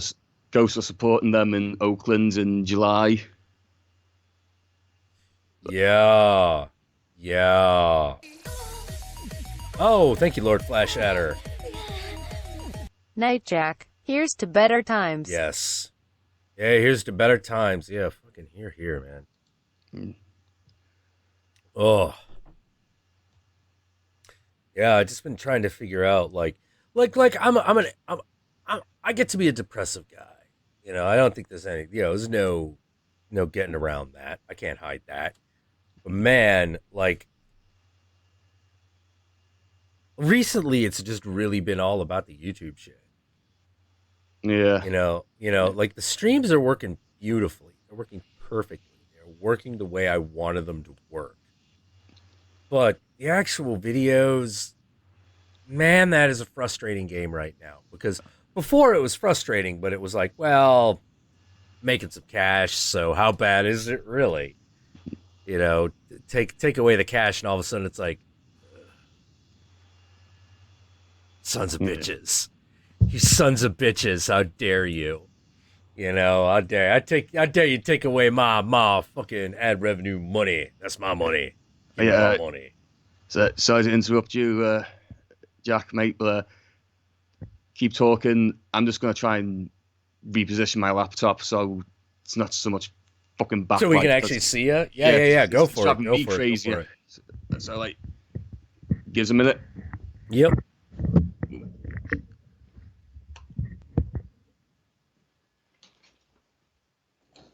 No, you can keep talking, just chat away. Oh yeah. Oh, sorry. Yeah, just the slot pit. Yeah. Just it's been kind of crazy. It's been kind of rough. It's always slightly rough times, but man, yeah, that ad revenue thing, man, that kind of got me down. But like I said, the streams are working really well, so we're gonna keep doing that. Yeah. We're gonna keep doing that. They're my favorite part of the job anyway. But it's making the transition to that being the main thing. That, man, there's a lot of adjustments got to be made, and that's definitely why the fucking technical difficulties are like fucking getting me down so much, because I'm like, dude, this is gonna be the main thing. Like, I've got to make sure that this fucking just works.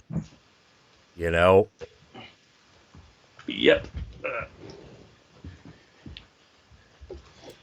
Yogi's like, it's been 1 week since you looked at me. What? What are you talking about in there?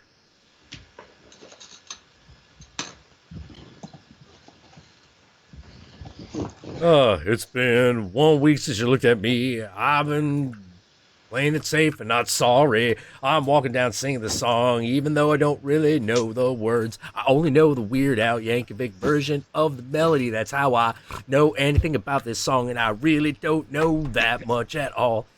How am I looking now? That's a bit better.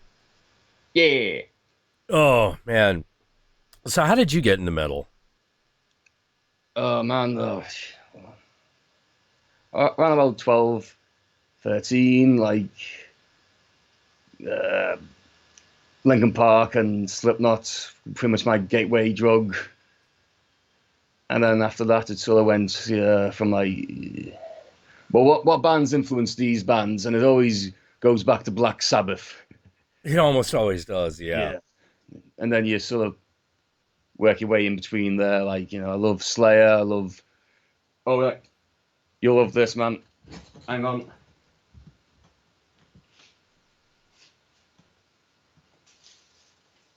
You vicious bastards. You guys talking about the Noid in there? And I've recently gotten to vinyl, and I just could not go out without. Oh man. And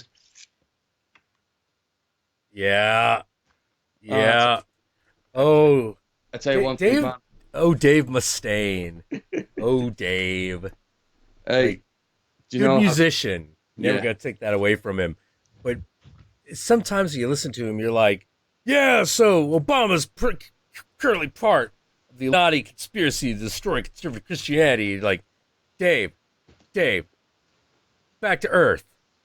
Back to earth, Dave. We need you. We need you to put out another album.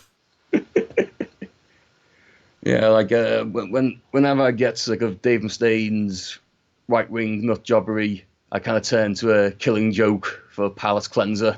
Then I realise, oh, I think I've gone too left-wing here. Shit. There's no middle ground. Well, yeah, metal runs the gamut there. You know, it's neither one political agenda or the other. You know, it represents the gamut, really. One of the things I think is actually kind of unique about it, you know, because in pop music, it's either avoid the topic altogether or only do shit when it's safe as fuck. Yeah. You know, heavy metal don't play it like that. You know, heavy metal plays it like this is how I feel, so you always get a good gauge for what's going on out there. Another one that's a lot like that is the world of rap, but not like top 40s rap. Yeah. There's so much bullshit going on there. You know, like that whole trend of having everybody talking this. Gonna have a bitches and hoes, bitches and hoes. Well, it's not even that. It's not even that. You can't even tell. Like bitches and hoes, that's at least a feeling. This is like when I walk down to the club, got shoes on, here we go. It's like, dude, what the fuck are you saying? So I'm really into like some dudes who are a little bit more old school about it, like fucking Run the Jewels. Where I'm like, which is a modern band, but like they rap to be heard. And I'm like, oh, fucking thank you. Fucking thank you. You know, just having a guy talk about like, I still love that line. Like, I walk in, Ric Flair in, fur coat wearing, silk shirt walking. Yeah, boy. Yeah. There's basically like, and they rap really nice and nasty too. You know, like, you know, silk shorts made of cotton, balls need to breathe. You know why? Because you suck it when you leave. And I'm just like, oh my God. Perfect. I fucking miss this. I fucking missed just this kind of like nasty fucking, you know, rap where it was just all about like just crude behavior. And yeah, I really missed it. I really fucking missed it. You know, as much as I love like Kendrick Lamar and his, you know, his beautiful existential journeys that he goes on, sometimes you just want guys who are just going to behave like monsters. Oh, yeah. You know, fucking, it's one of the reasons I liked East Side Boys and Outkast, because they were just like, nah, we're kind of gross and nasty and, you know, do stupid shit. So, you know, get over it. Like there's this one album that Big Boy did with Polygrams, where they called themselves Big Grams. It's my favorite album either group did. And in the middle of the album, Big Boy just goes on this long thing where he's like, yeah, baby, and when you get here, you gonna see the D. And I do mean my dick. And I'm just like, God damn it, Big Boy. Just spelling it out like the fucking, there's, oh God, if I could Run the Jewels had this line saying, I spray it on a face, I call it Johnson's baby lotion. I'm like, oh shit. Like just doing it raw. And I'm like, I miss this. Everything is so squeaky clean now, you know, that I just miss people just being crude as fuck. Yeah. You know, it was like how I really liked Ghost for just bringing Satan back. Oh yeah, like and one of my main reasons for liking Ghost is if you can't tell by my accent, I'm from Liverpool. So yeah. Guess which band Ghost reminds me of?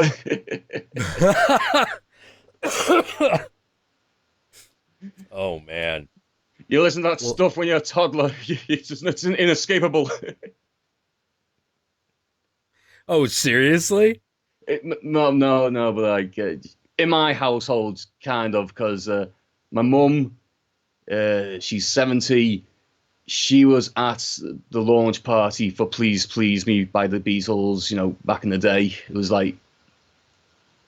So yeah, she pretty much grew up listening to that, and all the music in my household, it pretty much comes from my mum, because my dad's he's just not a music guy. It's weird. Oh man, so yeah, I guess I never thought of that. I think there is a bit of the Beatles and Ghost.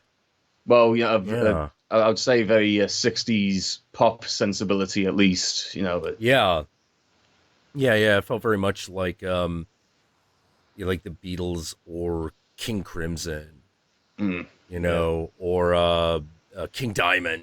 Yeah, That being another one, being another obvious influence. They actually said that their biggest influence was Candlemass. Really? Yeah.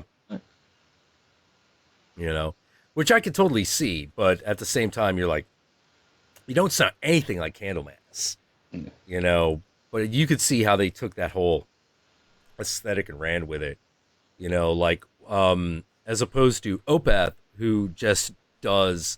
Opeth's really interesting because, like, they do these albums, and their albums are very, a lot of their albums are concept albums around their love of a particular performer. All right. Yeah, like, have you ever heard Heritage?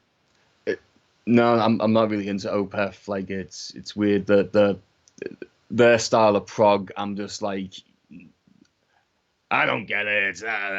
Oh man. Well, like, the one I got the most was Heritage, which was their big homage to King Crimson. So the songs are like 14 minutes long. Like, they just keep fucking going, and one of them is called Devil's Orchard. And I talked to the director of that music video, and he was like, "What'd you think?" And I'm like, "Dude, it is a music video which takes Jesus Franco movies as its main point of reference for everything. I love it." And he's like, "Thank you.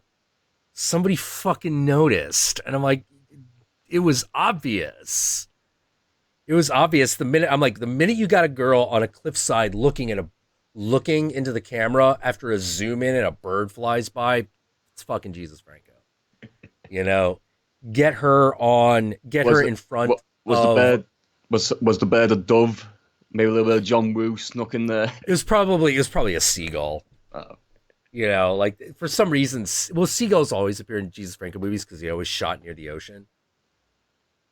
He tries to tell you that, like, seagulls are bats and shit. And you're like, no, dude, that's a seagull. You're full of shit. It's not a bat.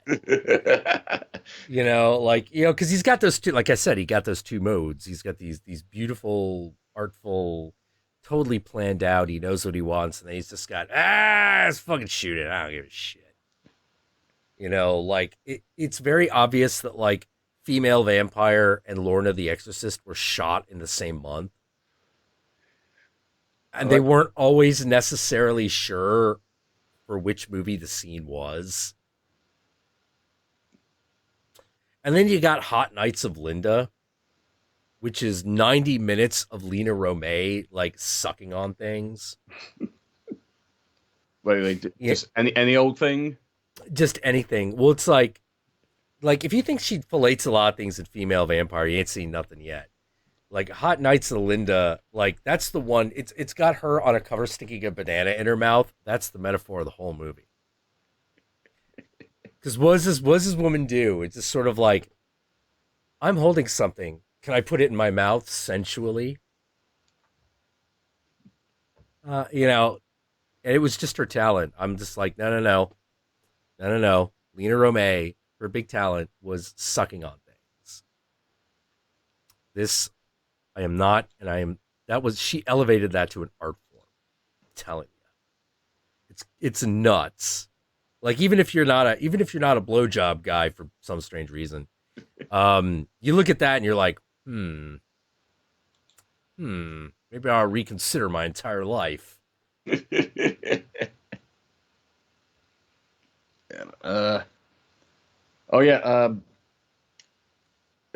John Carpenter's The Thing is one of your favorite movies, right? Oh yeah, John Carpenter's The Thing is one of my favorite movies. You won't believe something I learned just like the other week about it, and when I learned it, like the penny just dropped. It's a game of What? chess. Yeah, Wait. What are we talking about? John Carpenter's The Thing. There's a one of the sorry, so I didn't structure that properly. One of the themes throughout the movie is that it's a game of chess. Oh. Like in a weird way, because when you see R.J. McCready, he's playing a game of virtual chess, and when the Thing, assimilates someone, he's taken a piece of the other team. Right. Right. And so you just got the two at the end there. Yeah. Oh, and another metaphor is maybe for like, because it's made in 1982, wasn't it? Released in 1982. Yeah, 81, I think, actually. All right. There's a like a bit of Cold War tension, like it could be a metaphor for communism and Yeah. and a metaphor for STDs as well. Not so much STDs I see in that movie. I see more. Otherwise, there'd be more like chicks. Mm. That movie is a sausage party through. I know. Yeah, it's more. Yeah, but definitely the fear of the Cold War, the communism thing. Yeah, that's definitely there. Yeah. Halt. Who goes there, friend or foe? There's a lot of that. And yeah, that was tapping into something because that was the feeling at the time. Who can we trust? Who do you trust? Who? Are there terrorists everywhere? Can you just feel them out there? Well, I still remember like fucking when terrorist meant Russian. Mm. Well, actually, I can't. I'm only 29, so. Yeah. Terrorists used to mean Russians. Russian agents. You had to specifically mention if they were Middle Eastern terrorists. Because if you just said terrorists, it was Russian people. Like in the Boondocks, someone of terrorist descent. Yeah. Well, I remember there was this one video I used to watch. It was the whole joke was that it was Knight Rider, and one guy's like, "Hey, buddy, tie it up." Car's like, "Yeah, you know what we should do? We should go to the marble slabs and get a fucking milkshake, fucking 2 scoops." And then you could bang a chick on my hood, and that'd be awesome. It's like, well, actually, that sounds awesome. But I can't because terrorists, they got me chained up, buddy. You gotta help me. Oh, okay, all right. Here's what we do. I'm gonna drive myself around the front, pop a wheelie, and just on 2 wheels now. I'm gonna pop the side. And I'm gonna I get it. And when you do that, I can go, oh shit, road tricks. They probably don't see that kind of thing in their home country. No, man, not in Russia. And I was like, oh god, yeah, terrorist used to mean Russian. I remember those days. This is a completely different world. Oh man. From what I remember of the Cold War, I was shitting in my diaper and smearing it on my face. Well, like you and the rest of the world at that point, I feel like what was supposed to goddamn happen. It was like the end of the world. We were denied our annihilation. Yeah. And on the one hand, we're like, it's not how I figured it would turn out. Okay, well, all right. Well, now we gotta figure out a whole other way of fucking dealing with it. And then, like Trump comes along, and it's like, well, I guess the apocalypse is back on, boys. Yeah. Like, fucking, what are you gonna do? What are you gonna do? And that's a big thing with me. Like, someone asked me, like, why do you reach out to, like people on the alt-right? And I'm like, oh, it's very simple. The alt-right can kiss my ass. Because why call it the alt-right when some of the ideologies are so far right?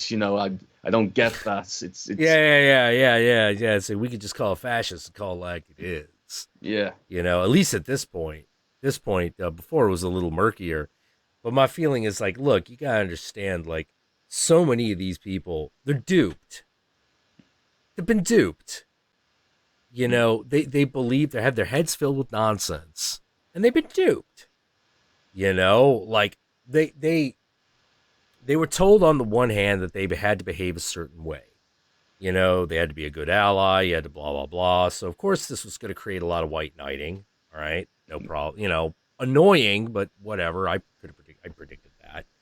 But the problem is that once it kind of became, we have to ferret out all the heretics, on the left, I'm like, well, now you just threw them out. You toss them into chaos. And now they're going to go to the first motherfucker who gives them a reason to live. And that's going to be someone like fucking Sean Spencer. Yeah, Richard Spencer, I believe. Richard Spencer. Yeah, it's going to be someone like him. He's all too eager. And that guy is evil. Like, that guy is just pure evil. You ever listen to that guy talk? He's pure evil. Yeah, I watched one of his talks, and his speech, it was, shall we say, strange and esoteric in a way. He's invoking something out of. He knows people are downtrodden, and he's trying to invoke this false sense of pride, almost. Yeah. A false sense of persecution and false sense of pride, which unfortunately, the left is playing into perfectly.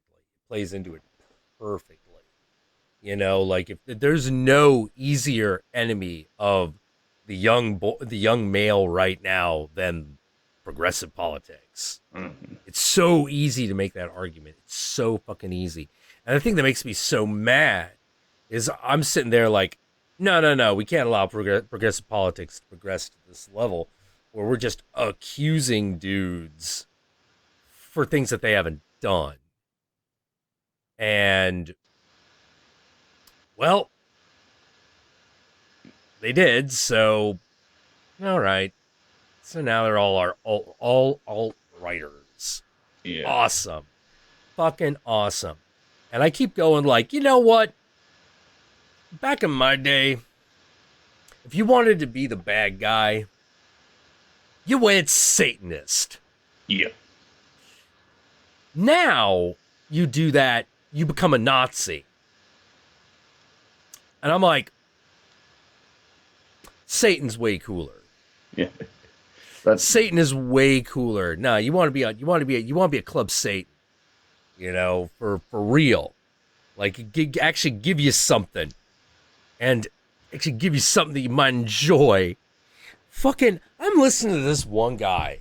I'm listening to this one guy, and he's talking about, a peaceful ethnic cleansing. And I'm like, peaceful ethnic cleansing.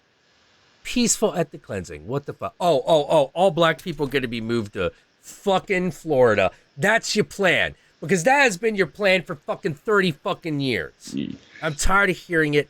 Go back to whatever fucking little hole you fucking crawled in on. No.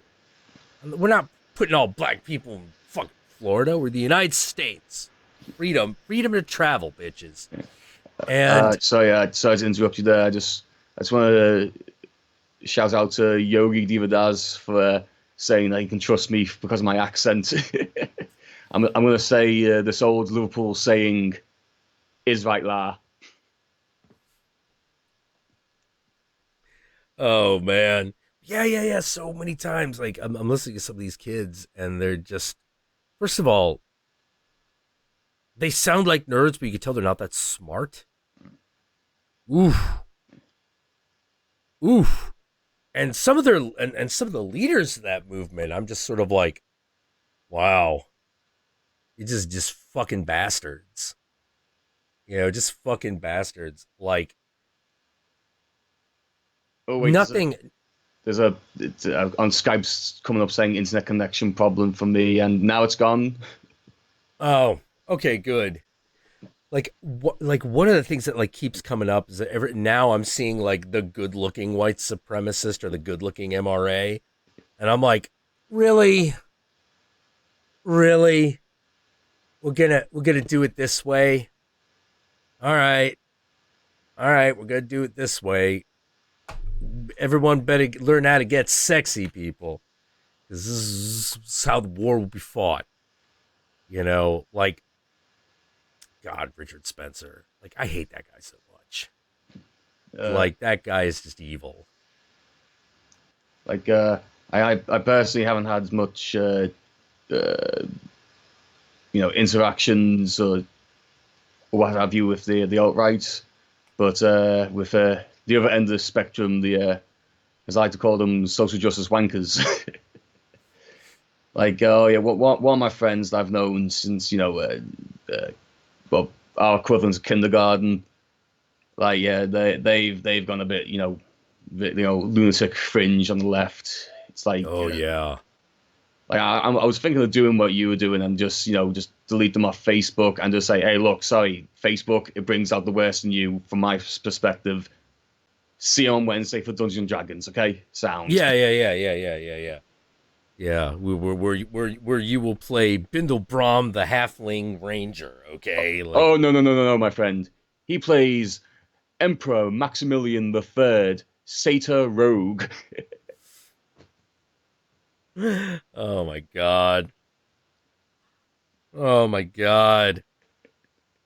Like fucking God, what was the last character in D&D I played? I think it was a Tiefling Rogue.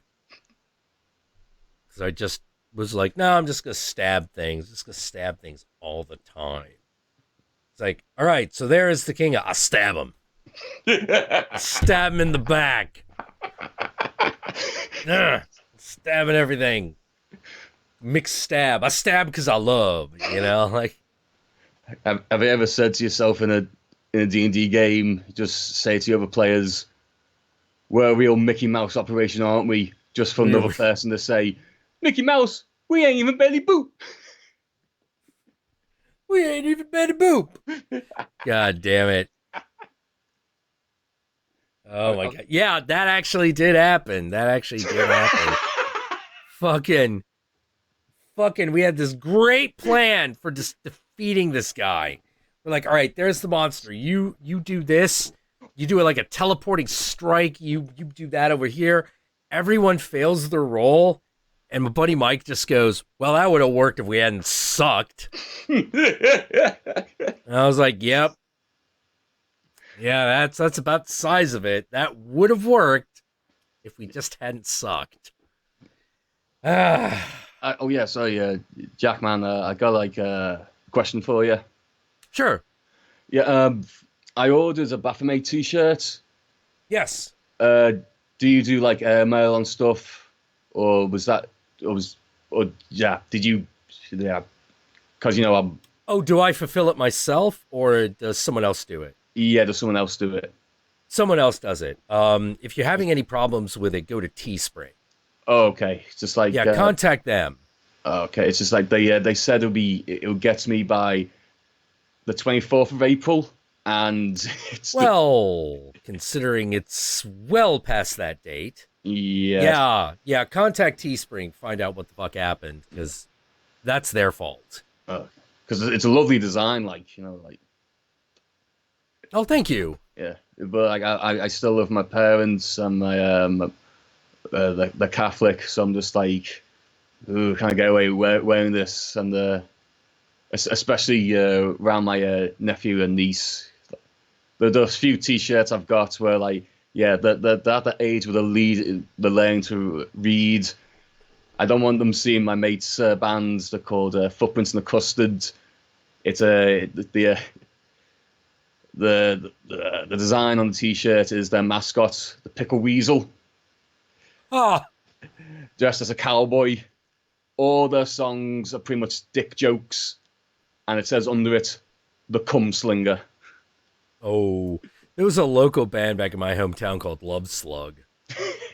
I think I've heard of them. Like heard of them. Yeah, they had a small following. Yeah, they had a small international following. So yeah, you might have heard of them. Fucking Love the slug. Not very good. Not very good. They did not last. Oh, one band I think you might like. I'll show you this. I really hope it's not too dark. The band is called. If I hold it up like that, can you see? Let's see, The King is Blind. Yeah. Ooh. And the album is called Our Father. And as you can see, it's rather. It looks like goatish. Baphomet on there. Yeah, man. Like it's an album about just. I think it's a concept album, but I'm still trying to get my head around it. It's more Around or less, the concept. Yeah, it's. I think it's more or less man's relationship with Satan, or just from the fall of man. It's weird and esoteric. Let's just say that, but brutal as fuck. Like there's lots of hardcore punk, thrash metal, death metal, doom metal. Ooh. It's basically an all-you-can-eat buffet of metal. Nice. It's called the King is Blind. The King is Blind. Our Father.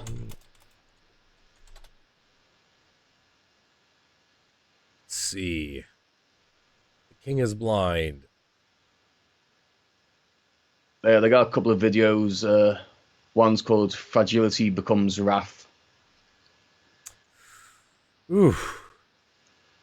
Well, that's pointed. Oh man. Yeah. Oh, gonna have to check that out. Yeah. Oh man, Fragility becomes wrath. Whoa. Yeah. Man, don't that just feel like the age we live in, right? Oh there? yes, indeed. It may be about Satan, but it doesn't stop it. Telling the tale of the age it was written in. Yeah, man. Well, that was like the big problem I had, which is I was always like, no, dude, toughen up. Like, why? I'm like, it's because it's good for you. Yeah, because when the fight really comes, you're gonna need to be able to actually, fight.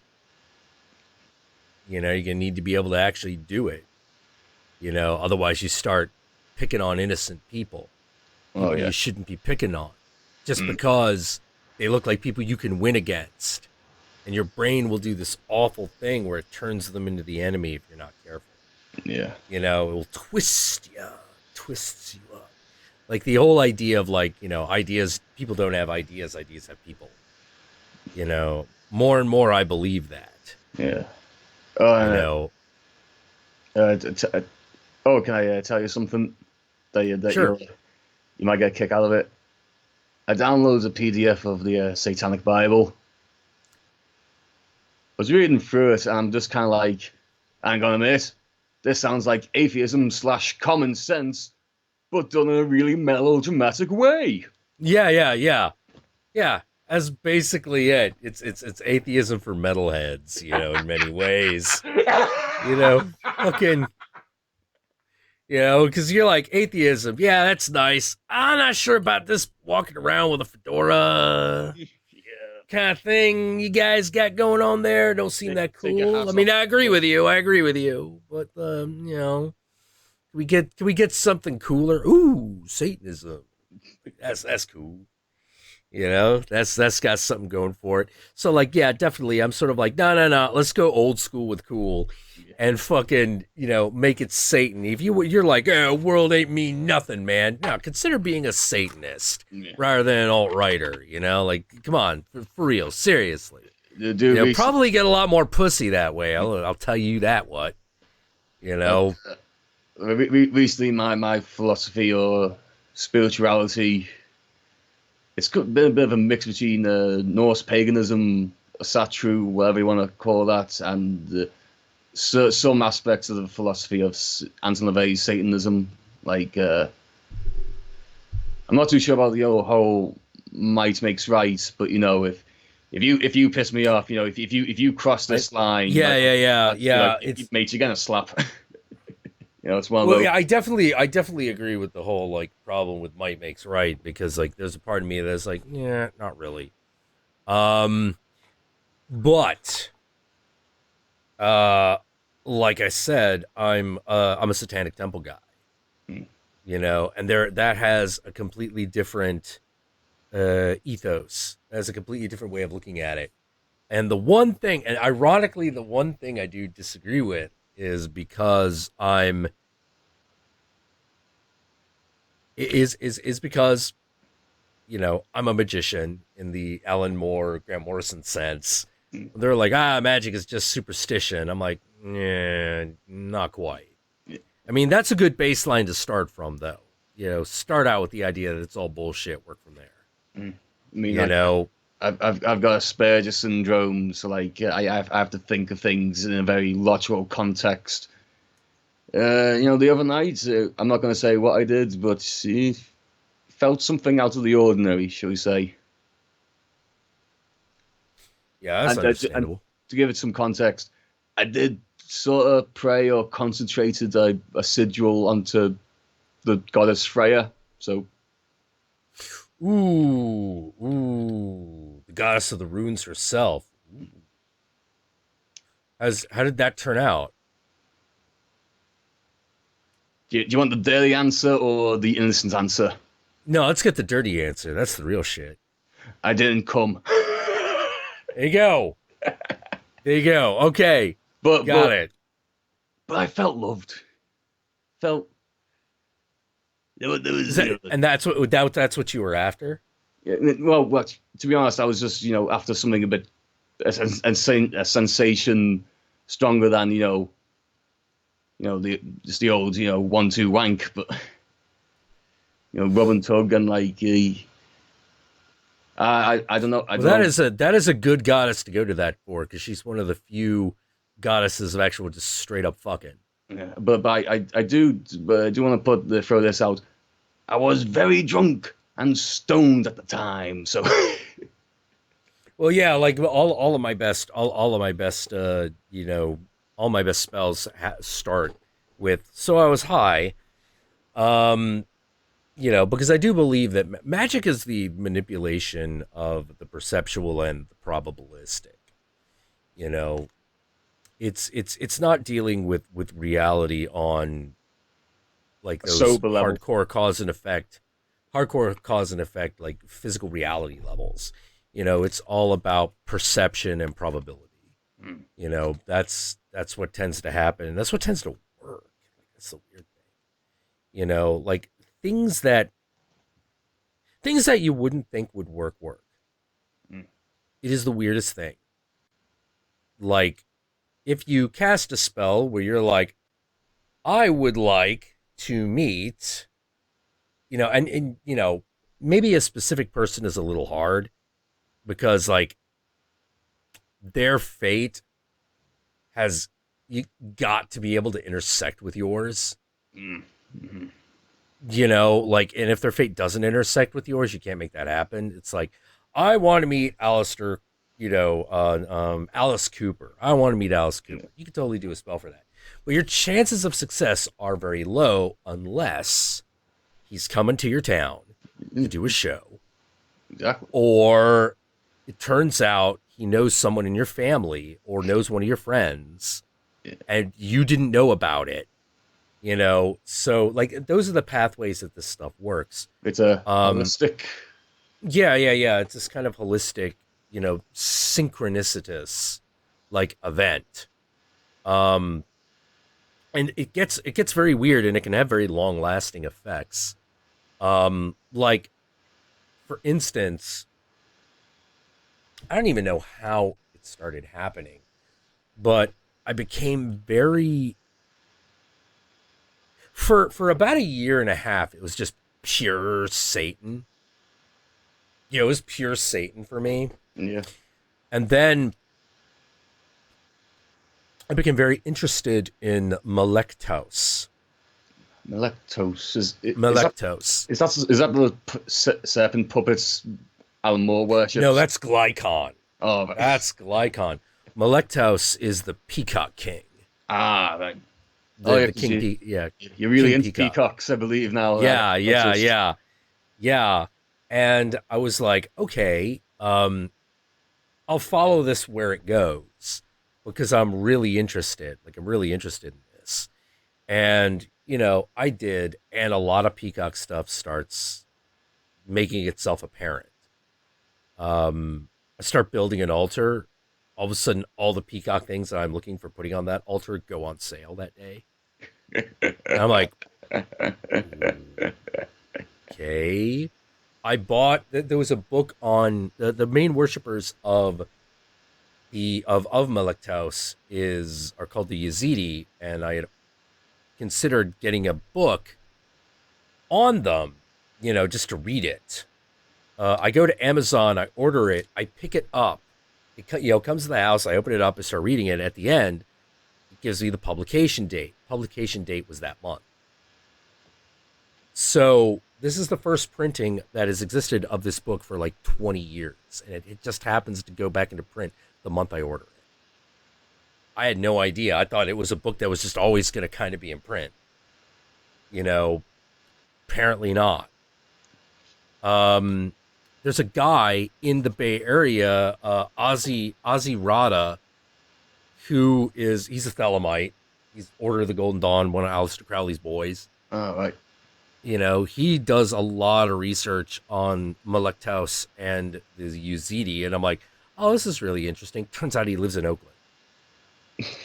And I'm like, that's like 10 minutes away. So I sent him a message. I haven't gotten a message back yet, but I sent him a message. So we're going to see. So shit like that happens a lot. Yogi had pointed out that all my sigils look like peacock feathers, which I had not noticed. And I was like, oh shit, you're right, they do. I never noticed that. And he's like, he brought up the connection between Malektos and Krishna, which was a weird one. That was weird because most scholars had assumed that the trident of Satan came from Hades. Yeah, but Hades got the 2-pronged trident. Satan has a 3-pronged trident. So everyone was just like, well, he just got another prong at some point. No, actually, the 3-pronged trident is an alchemical symbol. Yeah. And both King Peacock and Krishna have a 3-pronged trident. And it is the alchemical symbol that is associated with King Peacock. Ooh. Very specifically. Is it the same 3-pronged trident Judas Priest use in their logos? Let me see. It might be. I haven't looked at the Judas Priest logo in a while after discovering. There's a big fuck off 3-pronged trident on the cover to Painkiller. Oh, Painkiller. Yeah, like mum and mates. It was a birthday the other day. Well, actually, today's a birthday. No, it's not that one. Oh. It's not that one. It's a completely different one. It is. Let's see if I can find it.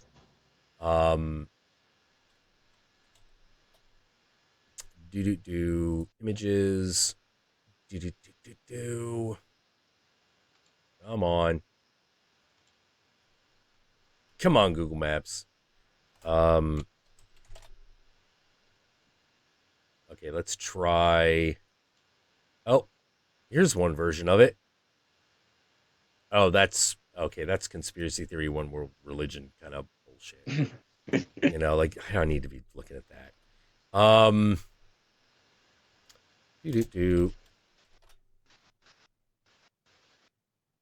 Taurus. No, not fucking astrological symbols, you bastards. All right, so instead of using this name, let's actually go with. What's up? Yeah, it says internet connection problems again on my end. Am I still coming through? Hello? Oh yeah, you're coming through for me. Okay. So yeah, like this thing right here. That's the 3-pronged trident, and it's for Yeah, it's for the is for Jesus. What is it called? It's an actual like alchemical agent. The Black Book. No, I'm not. I'm not talking about no Black Book. Yeah, Lord of this World, Shiva Parvati. Uh, Alchemy. No, don't give me Harry Potter. Crap. All right, gonna take me a while to remember what it is, what the actual element is. But it's an element that is used a lot in alchemy and in the creation of cosmetics.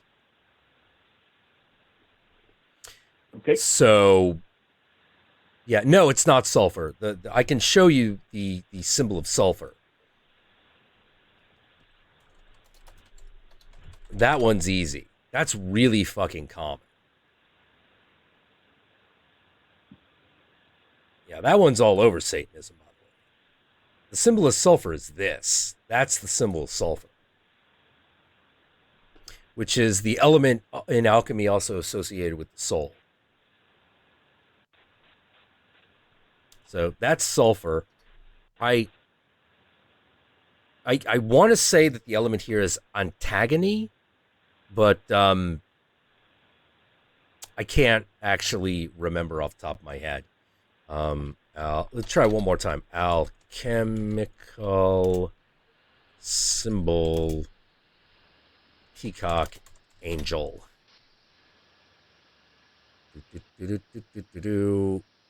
Peacocks. Peacocks. The geometry of the peacock. Birds in alchemy.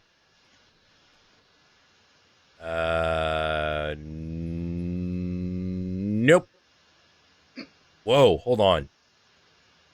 Whoa, you gotta be kidding me. What the fuck is this? Okay.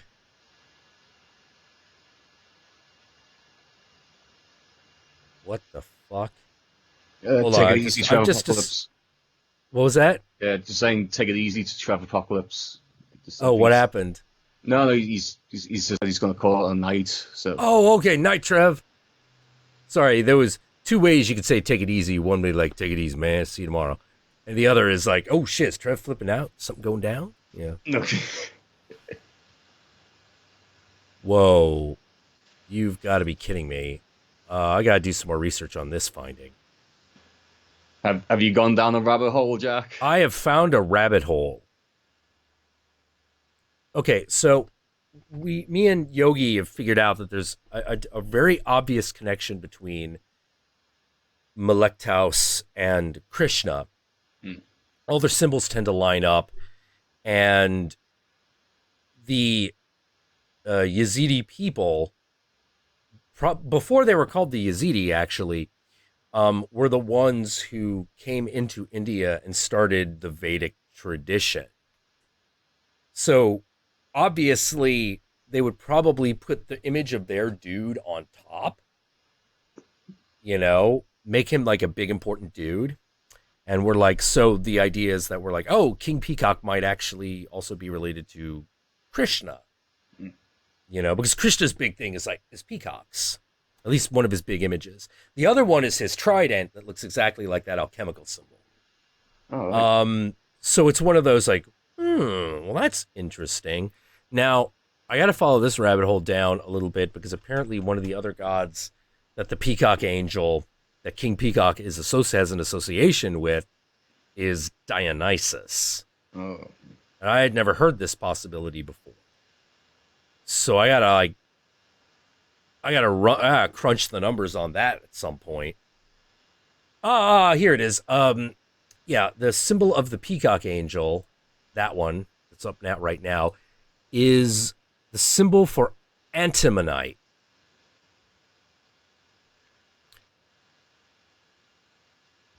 Because they didn't call it antimonite. They called it that weird symbol thing. Let's see, what does antimonite actually look like? Oh. Sorry to interrupt. for a while now in the chat. Terberus Rex has been asking you, have you ever heard of a movie called Temple of the Vampire? Temple of the Vampire. Let me check, because these always have alternate titles.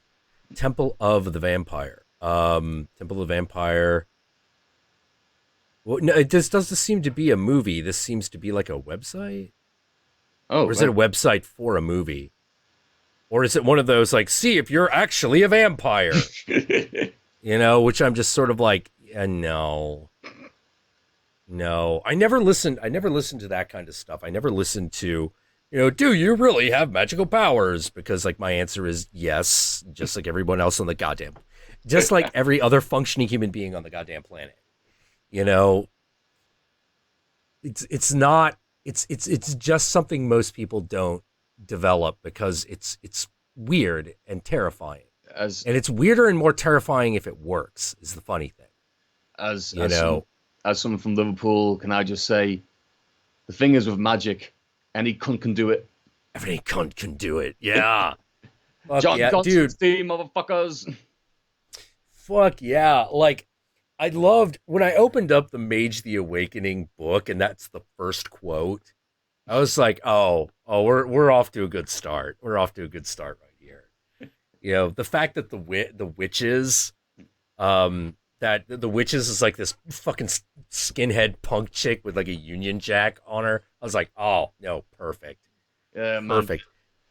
Can I tell you something about the Old World of Darkness game setting? Oh, go for it. I loved Old World of Darkness. Yeah, like there was one game that I thought sounded really interesting, even though I knew full well, no, this has got its problems, but hey, benefit of the doubt, I want to try it. Changing the Dreaming. Changing the Dreaming was really bizarre. That got really, really whimsical really fast. Yeah, which was fine, but it did get really weird. No, I heard it was very bipolar. It's like, it's super bipolar. Yeah, it's super whimsical, but oh no, the House Baylor. Hey, guess what? We openly have relations with the Black Sparrow dancers, and when we mean relations, we mean fucking. Yeah. There was a lot of that, but I'll tell you what. Like the one that I thought was even better than the Dreaming was Changeling the Lost. Oh, I heard that's much more traditional to the old Fey lore of. Oh yeah, totally. It is. Totally, it is. It's basically imagine you're the baby from fucking Labyrinth, and then when you're a teenager, you escape. Yeah. And that's the whole idea, and it's really, really rough. I mean, it's a great setting, but it's rough because you're just constantly like. The only problem that game setting has is that the powers needed to be redesigned. I mean, for real, seriously. Like, I have this real big problem with game systems that won't make powers useful. Because I'm like, they're powers, they ought to be fucking useful. I need to be able to do this whenever. And that's a big problem in Changing the Lost. Some of the power types, you're just like, can make plants grow. Whoopee! Can I heal people? Can I fucking cast curses? Can I cure curses? Can I don't know, can I command plants to destroy walls? Like, come on, man, give me something. And that's so whenever I do like my own game system, I always have that in mind where I'm like, it's got to be at least stupid cool to use. It's sort of like dwarves need a healing power. We're like, all right, what should it be? Like, well, it could just be a spell. That sucks. All right, how about this? A dwarf can summon giant stone menhirs that come out of the ground and they've got runes on them. And then so for the next like 3 rounds, everybody's got cover and is healed by the magic of the runes. Yeah. That's a little more interesting. Yeah, man. Like the space pirates had an ability. This was my favorite one. Their ultimate ability was called Keelhaul. And the idea was they could, if they chanted a ghost space pirate ship would come out of time and space and fucking like shoot hooks into a dude and drag him off. We had a lot of weird ideas. We thought it would have made a really good video game. Oh, is it the RPG, tabletop RPG you and your brother? Yeah, it was the tabletop RPG me and Will were doing. Oh, hey Rosmus. Hi Jack. Oh man, How are thanks you for doing? Thanks for the ducats. Oh yeah, sorry. Another quick question. If I was to cosplay as Hancock from Fallout 4, am I essentially cosplaying as you? Oh man. And if I'm cosplaying as you, does that count as Yellowface? I don't know. I don't know. I don't know. I don't know. You might have to ask somebody else. I don't think I'd give a shit. I think the only weirdness would be like, wait, there's two of us. One of us is going down. Like I think that'd be the only one there. Apparently, there's some guy at Troma looks exactly like me, and I'm like, is that my evil brother? Like, or is that the good one? Like, I don't know anymore. You know, my evil twin. I don't know. Am I the evil twin? You could kill him and take his place, and maybe no one will know. Yeah, entirely possible. Well, except he's got like a lot of tattoos. Oh. Which I'll be honest, I keep thinking of getting tattoos, but I keep never doing it. Yeah, same here, man. Like, one of my biggest reasons would be is like sometime down the line, I may just think, why did I get that? You know, I might think I might regret it or something. Yeah. For me, it really is just cost and like just fear. You know, little anxious of like getting a tattoo. I don't exactly know why. You know, like maybe I'll go back on the idea. I don't know. I probably wouldn't because there have been tattoos I've been thinking of getting for like 10 years. And I think if I've been thinking about it for 10 years, I'm probably Yeah, I was thinking, you know, getting like some sort of Nordic tattoos, you know, some Viking stuff. But I realized, white guy with runes and Viking symbols on him. Ooh. Like, my you one of them white supremacists then? You know. Oh man. So watch out, Jack. It's your tulpa. Maybe. Shit. I haven't made one of those in a while, so. How does one make a tulpa? Oh, the simplest way of doing it is you imagine what you want it to do, what you want it to look like, and then you do a ritual around it, something that seems right, and then you see if there is and then you look for the signs that it worked. That's pretty much it. You know, I created one that was supposed to warn me about danger, but it would warn me about a lot of stupid shit. You know, it's sort of like, no, don't do that. Why? High cholesterol is the leading cause of death among males in your age bracket. Do I have high cholesterol? No. But stay that way. It's like, all right, I need you to calm down because that's going a little too far. By the way, although to be fair, it was like you're gonna get hit by a car. No, I'm not. Oh shit! You know, like, that happened. Like that happened just out of nowhere. You're gonna get hit by a car. I'm like bullshit. Oh shit! No, I am gonna get hit by a car. Dodged it by like that much. That was weird. Shit. That was a weird one. Oh man. There was also the like, don't sleep with that girl. Why not? Just don't. Why not? She's a Nazi. What? Nah, just because she got a shaved head doesn't mean she's a Nazi. She's a Nazi. Did she realize you were half Asian? I don't know. Like, I don't know. I was just like, I kind of like this girl. Looks like she wants to give it up. All right. Let's go for it. We get to her home in Oakland, and it's one of those, like, you're fucking someone, and you look up, and that's when you see the swastika. It's like, oh dear. But then you're like, all right, I can't let her know that I just noticed that. I ought to be cool. We're going to finish up.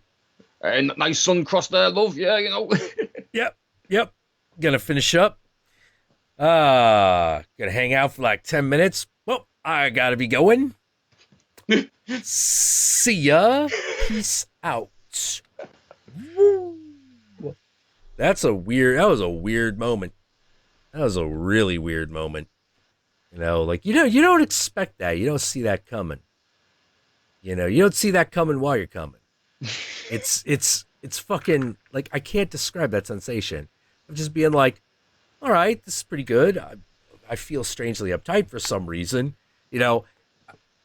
And when I saw that thing, if for some reason music had just come through the walls, being like, Deutschland, Deutschland, über alles, über, I would not have fucking flinched. I'd have been like, yeah, that's what happens. That's what happens. Like, you're fucking a girl, big Nazi flag on the wall, all of a sudden Deutschland über alles starts playing. I just...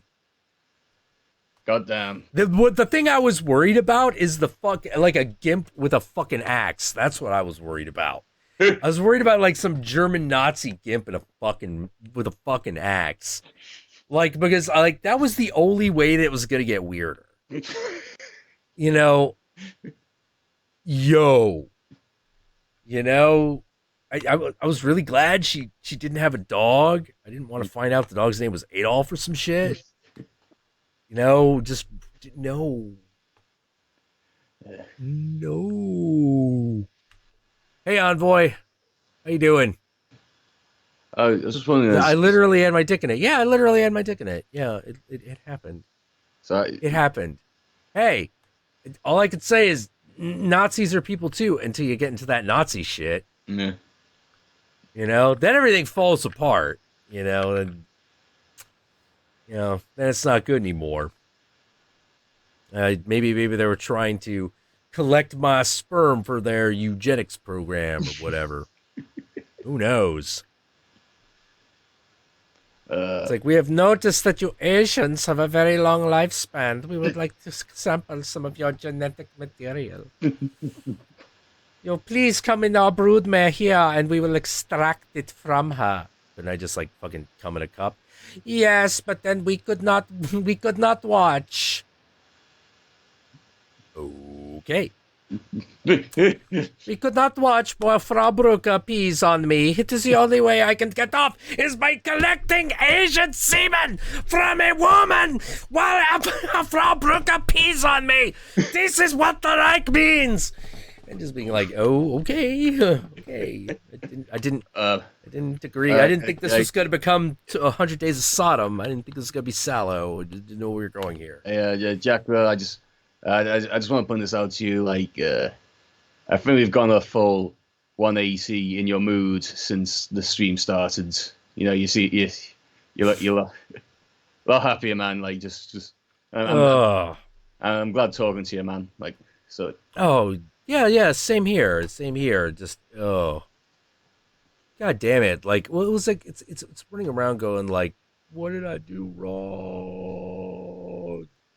You know, like, why can't I get this thing to work? Why won't the button work? You know, and then having found out, no, Comcast is just fucked right now. It's giving you shit. No, trust me, mate. Like, I'm terrible with technology. Like, I was trying to make a meme. Like, have you seen like on like GIMP or Paint or whatever? It's like GIMP. It's like it's a Fugazi Photoshop. You know. Yeah. It's a barely working faux Photoshop. But like, I'm trying to make this meme, and it's of the god Anansi, but from American Gods new show. And there's one scene where Anansi reveals himself to a bunch of slaves on a slave ship, and he's given this proper passionate speech about why they should slit the throat of every Dutch motherfucker on this tub and burn it. And one part is his head's just a giant spider. So I just made this meme just saying, "My head is a giant spider. Your argument is invalid." Oh man, have you watched any American Gods? I haven't seen it yet. No. It's pretty good. Pretty good. I'm enjoying it. But Ian McShane once said about Game of Thrones, "It's just blood and tits, brother. There's plenty of blood and there's plenty of tits. There's even some dick. In fact, there's a tender gay sex scene in the third episode, which, as a red blood male, I felt a little awkward, but you know, it's tender. I can give him that." Sweet love. Yeah. Oh man, they have so his head. So they actually his head actually turned into a spider on the show. Oh no! What one shot? It just cuts back to him from one shot, and it's his head. So it doesn't physically transform in front of you. It's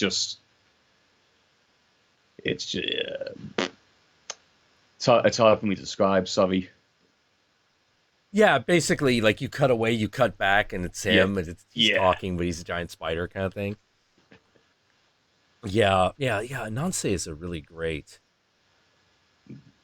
It's a really great character, like just mythologically speaking. It's really Oh yeah. I caught your last stream talking about Bear Rabbit and Nancy and Old Man Coyote in Looney Tunes. I'm just like, shit.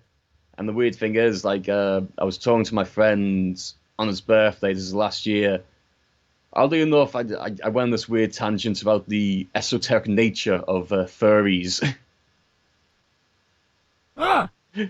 Oh man! Because way back when, say, like, berserkers, they would like invoke the power of animals, say like a wolf, a bear, even a wild boar.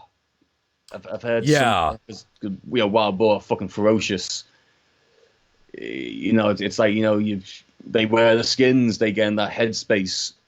What does a fairy do? Puts on a fursuit, goes to a con. Yeah, and there's something. But it ain't the there's same. Something It ain't the same. It ain't the same. But there's something. There's something. There is something magical to it. The idea of putting on the guise of the whatever and becoming more like that thing. But the thing I always thought was so interesting about furries is that it's very specifically the cartoon version of animals. It's not the animals, it's the animals as the cartoon portrays. Oh yes.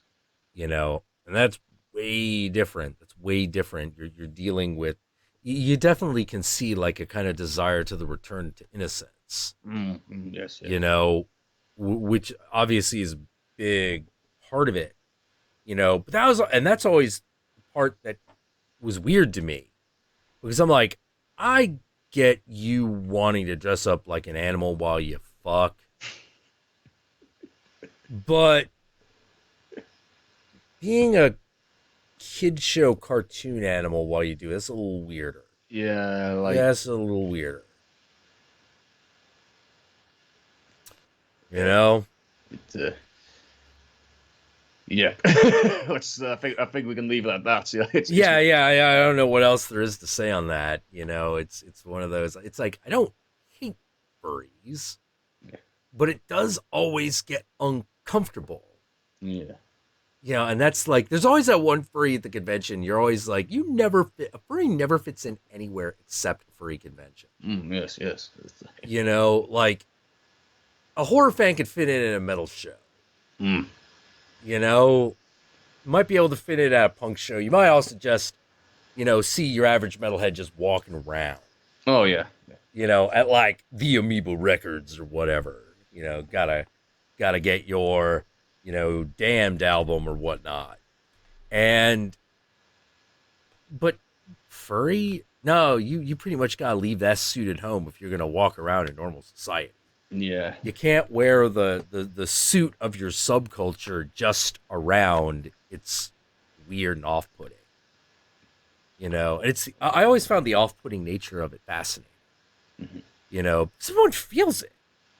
Mm-hmm. Everyone feels like something's off when that happens. And I've always been like, Oh no! I tell you something. What you just mentioned, furries wearing fursuits in public. I once saw that in Manchester, like Manchester, England. Like I was watching that there was like these buskers, like it was a guitarist and a drummer. They were dressed up as Santa Claus. They would played a few like covers. Like it was around Christmas time, I think. For a better context. I don't know where there's like half a dozen furries pop up and they're rocking out. They're giving it the beans. I'm just like, oh, sweet, yeah. But I was kind of following them out of morbid curiosity, and then I just had to say, Dominic, stop. Just leave it here. Just turn away, walk away. Yeah, I know what you mean. You do like, you, they do they. Yeah, exactly. Like that's the thing. Yeah, I always find myself going like, where does this go? At one point, like you kind of want to be like like an anthropologist or like guy on Animal Planet or something. Right, here we've got the Liverpool furry. These guys, they gather round in packs. Now, shh, be quiet. And like you're observing like the fucking bushes, like the fucking furry crocodile hunter and shit. And because I admit, it's like I want to know what goes on when it's just them. Courtney Howard just said in chat, of course it was Manchester. Oh no, I'll give Manchester this. Like I grew up listening to the Beatles, the whole Mersey beat vibe.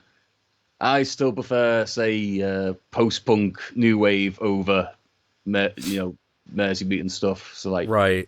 Oh! I should have asked. Jesus, I was going to, and then I spaced a little bit.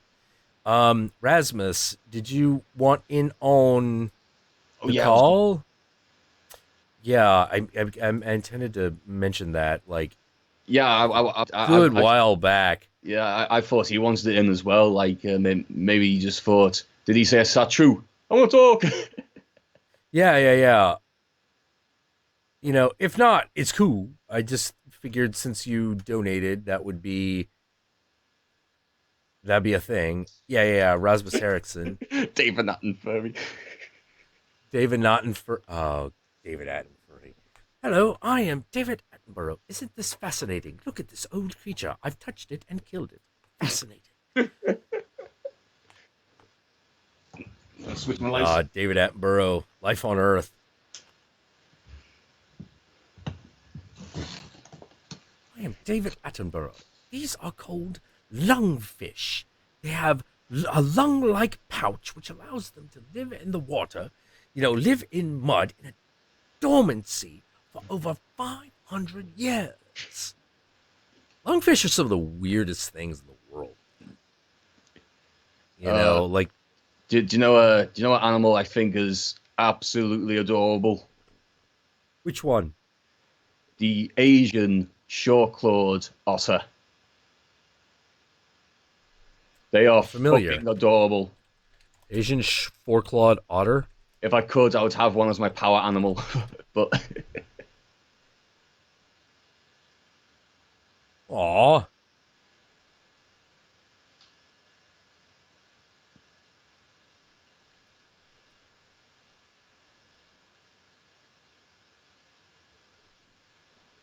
Oh, they're adorable.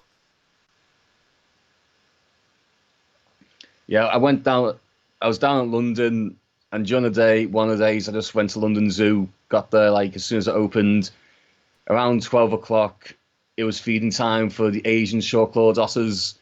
I go there, the keepers, they're throwing in big chunks of sea salmon or whatever, but there was this heron in the enclosure with them, just trying to creep up and nab some of the salmon. Oh, Salmon. Oh my God! Something you don't realize how big it is. You ever seen tuna? No, not in real life. No. Oh my God! Okay, so here's what you gotta understand: a tuna, at its largest part in the center, can get to be like 10 feet. Really? Like in the middle, yeah. Like tuna are gigantic. Tuna are way bigger than people, way bigger. But the tuna fishing industry's got this problem, which is now they're only catching tuna that are like 8 feet big. Ooh. Whereas they used to catch them regularly like 20, like 15, 20 footers. No. Yeah. This is why it was so lucrative. Because you get a lot of fish. Yeah, that's a lot of meat, yeah. It's a lot of meat. And it's basically because it's not because of environmental damage, it's literally because we fish for them so often. Oh yeah.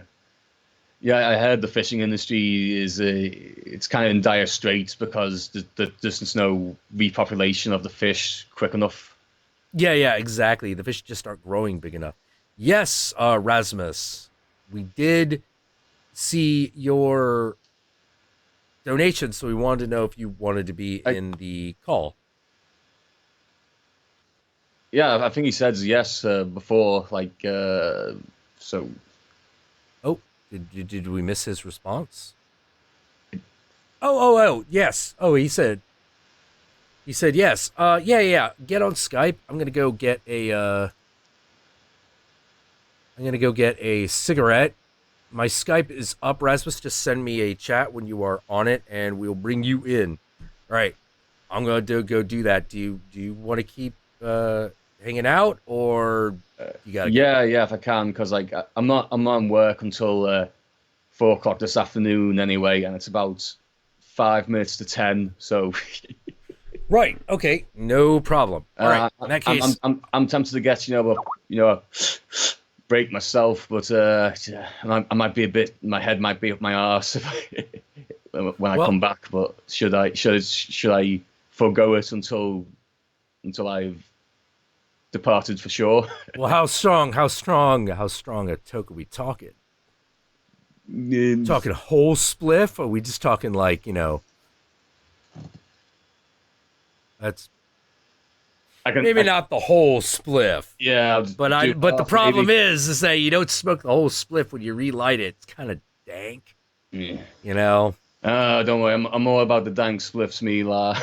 All right. So I'm gonna get my tobacco. You get your spliff. I'll put some music on, and then we shall return. So see you in 5 or 10. Yeah, see you about 5. Yeah. Okay. Cool. In a bit, slip it.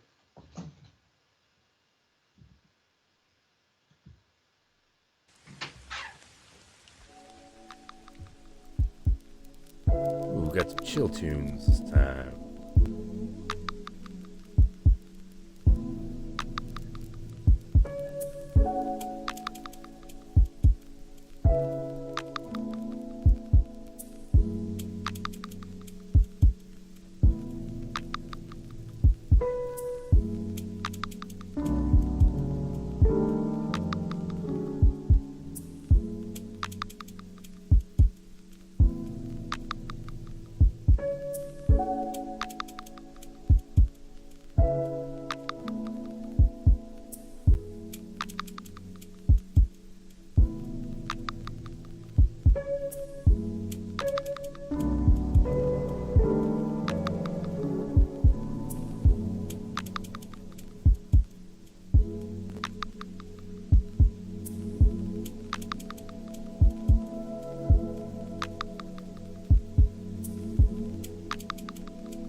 Hello, I'm back.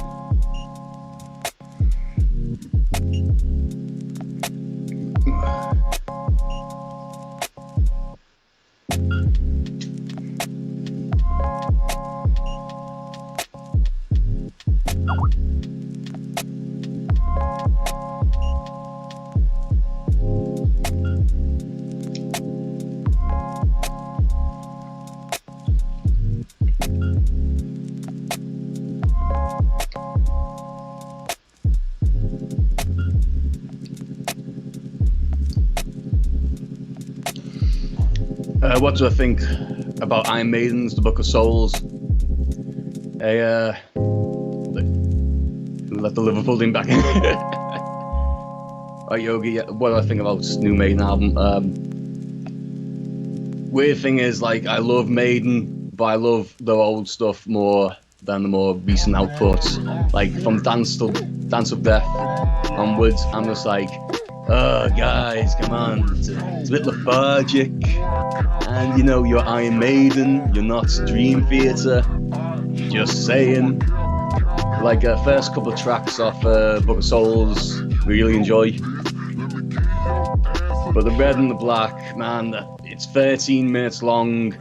And that's like 3 minutes too long. It just feels like padding out. I have not listened to this Empire of the Clouds. It's like 18 minutes long, and I'm just like, oh no, I need to get into a real headspace for that. Even though I'm a massive Moon Sorrow fan, and Moon Sorrow have been known to have songs about 30 minutes long.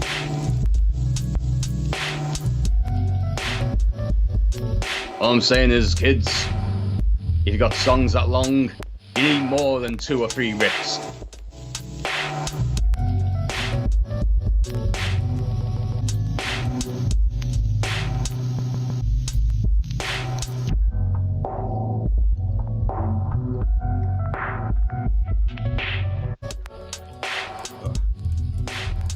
Yeah. Oh yeah, I should have mentioned to Jack before, in Britain, we have this weed culture. We mix our spliffs with tobacco. So like, it's probably not as strong as Jack thought it was, but where's the doobie? Over there somewhere, about pull out. Had about a quarter of it, but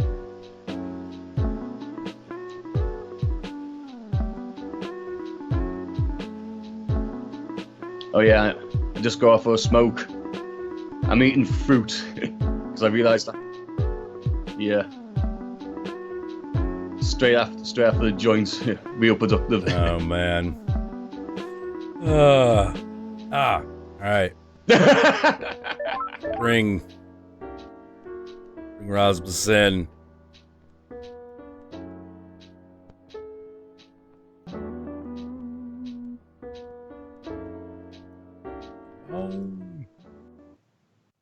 All right. Let's get this one all worked out. I have my two guests. Hey, Rasmus, how you doing? I'm feeling like shit. What happened? Exams is coming up. I don't know what that is. Exams, final of school. Hello? Oh, exams. Oh, yeah. Gotcha. And my last didn't go so well, so I'm kind of. I need to succeed this to get on with my education. So. Oh, geez. Yeah. Yeah, I could see how that'd be a little stressful. Yeah. So.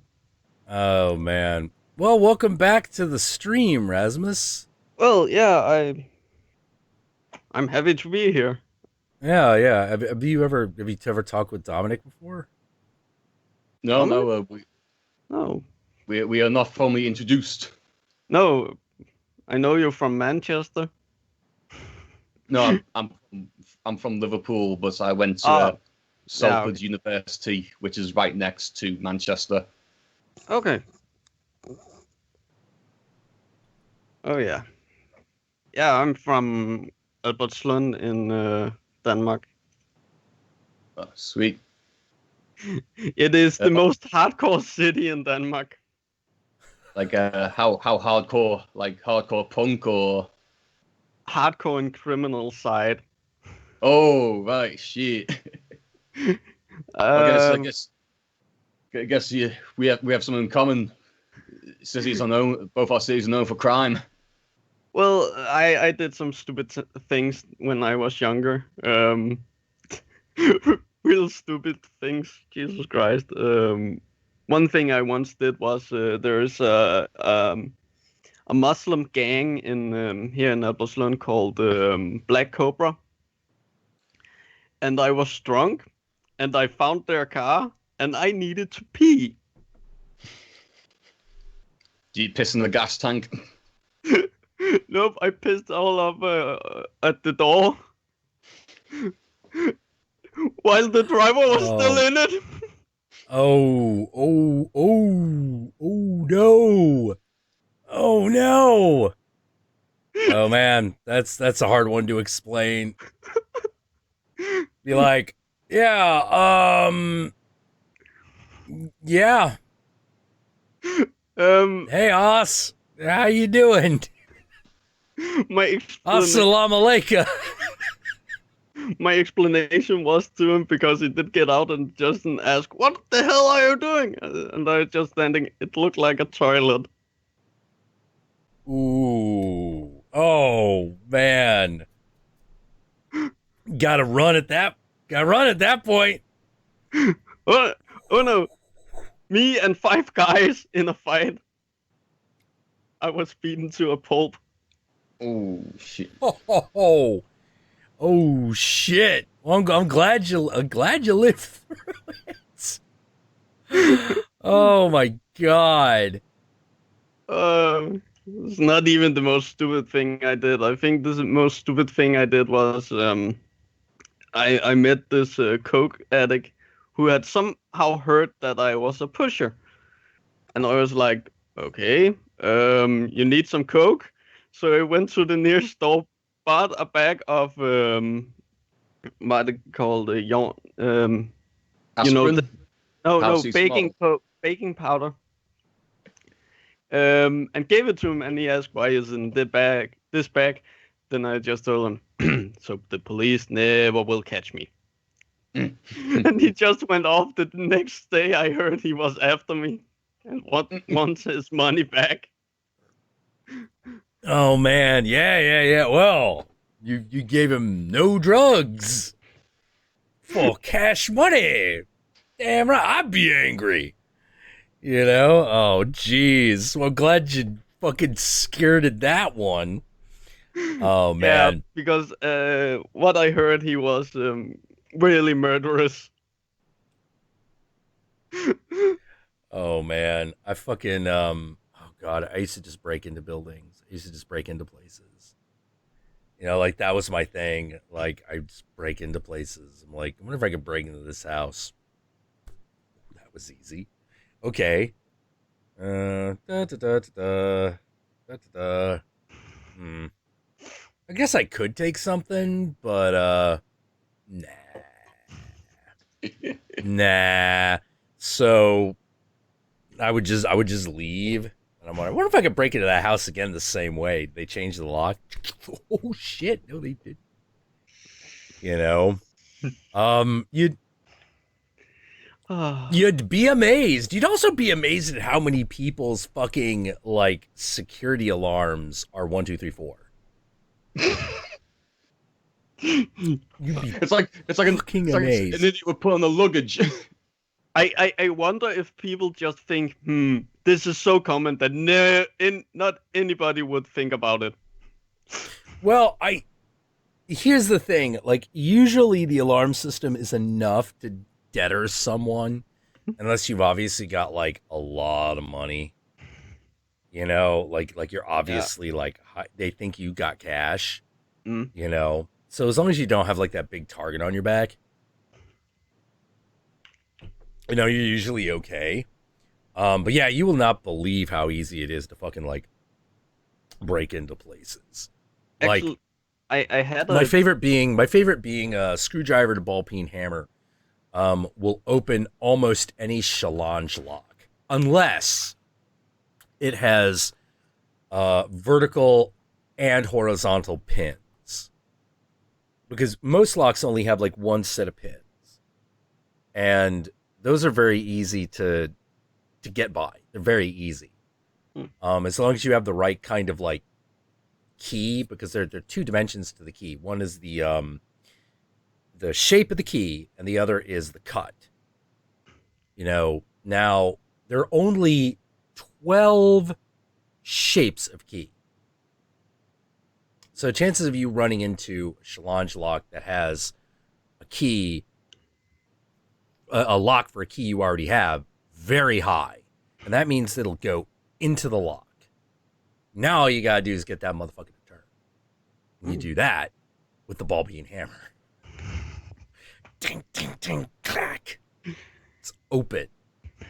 Doesn't make that much noise either. It just cracks right open. You know, but then when they found that flaw, that's when they started putting in pins here and here. So you can get by the first one. The second one is But the second one is much harder. And the other thing is that they created this thing called the 9-pin set. It used to be only 6 pins. 9-pin is also more difficult because the 3 of those pins are made out of a different material. And those you can't ball peen your hammer your way through.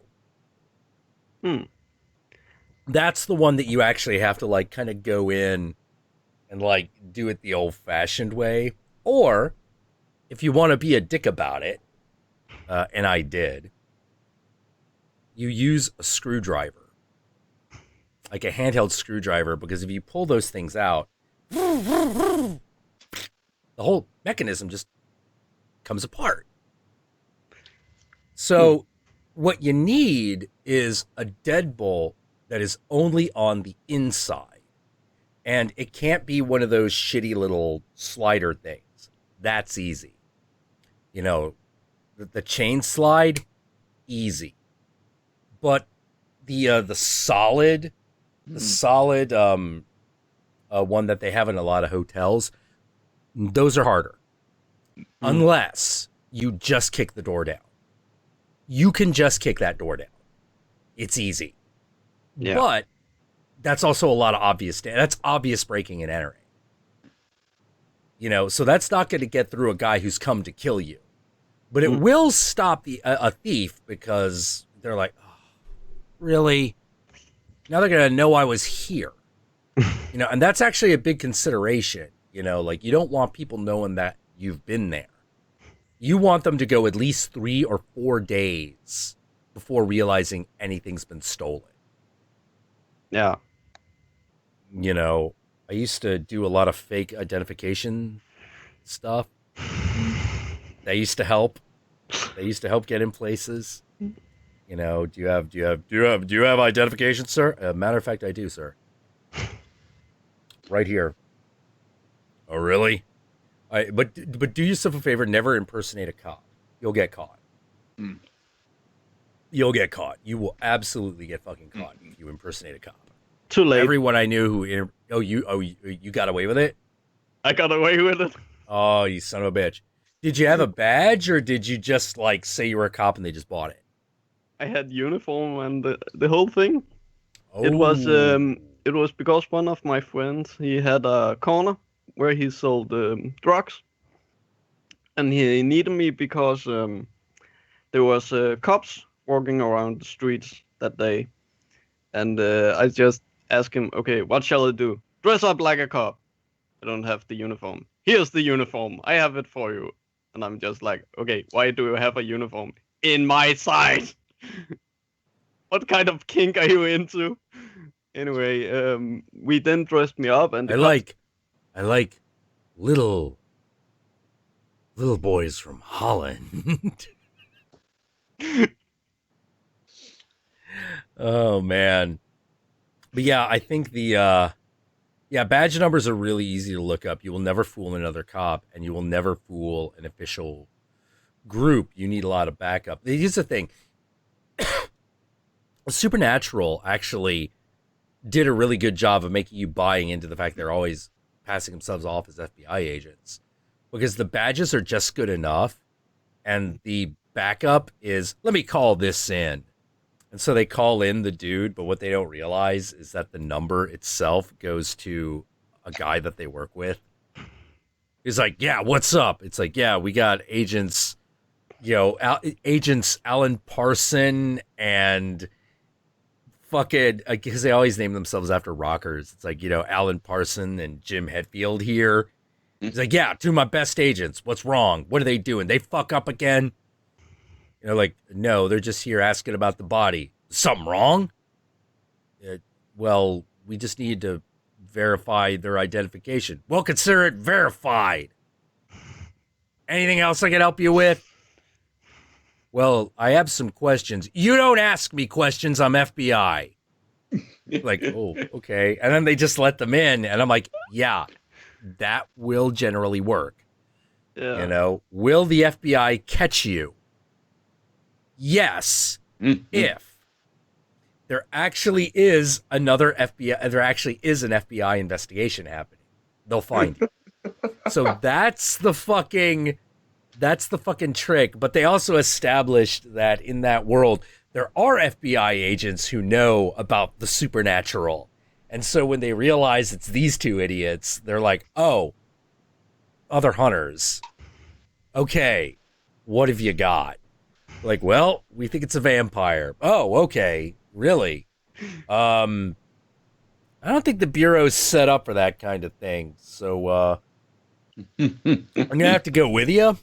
And, that's usually how it goes. Like, they get in, they get verified, and because they have a whole network that's willing to, fake their identification with them. Oh. That is really, really, really, really, really hard to break. Because that's how it's really done. That's how the impersonation is really done. It's super risky. Super risky. That's one of those things where they can send you a Gitmo for it. So you want to be careful.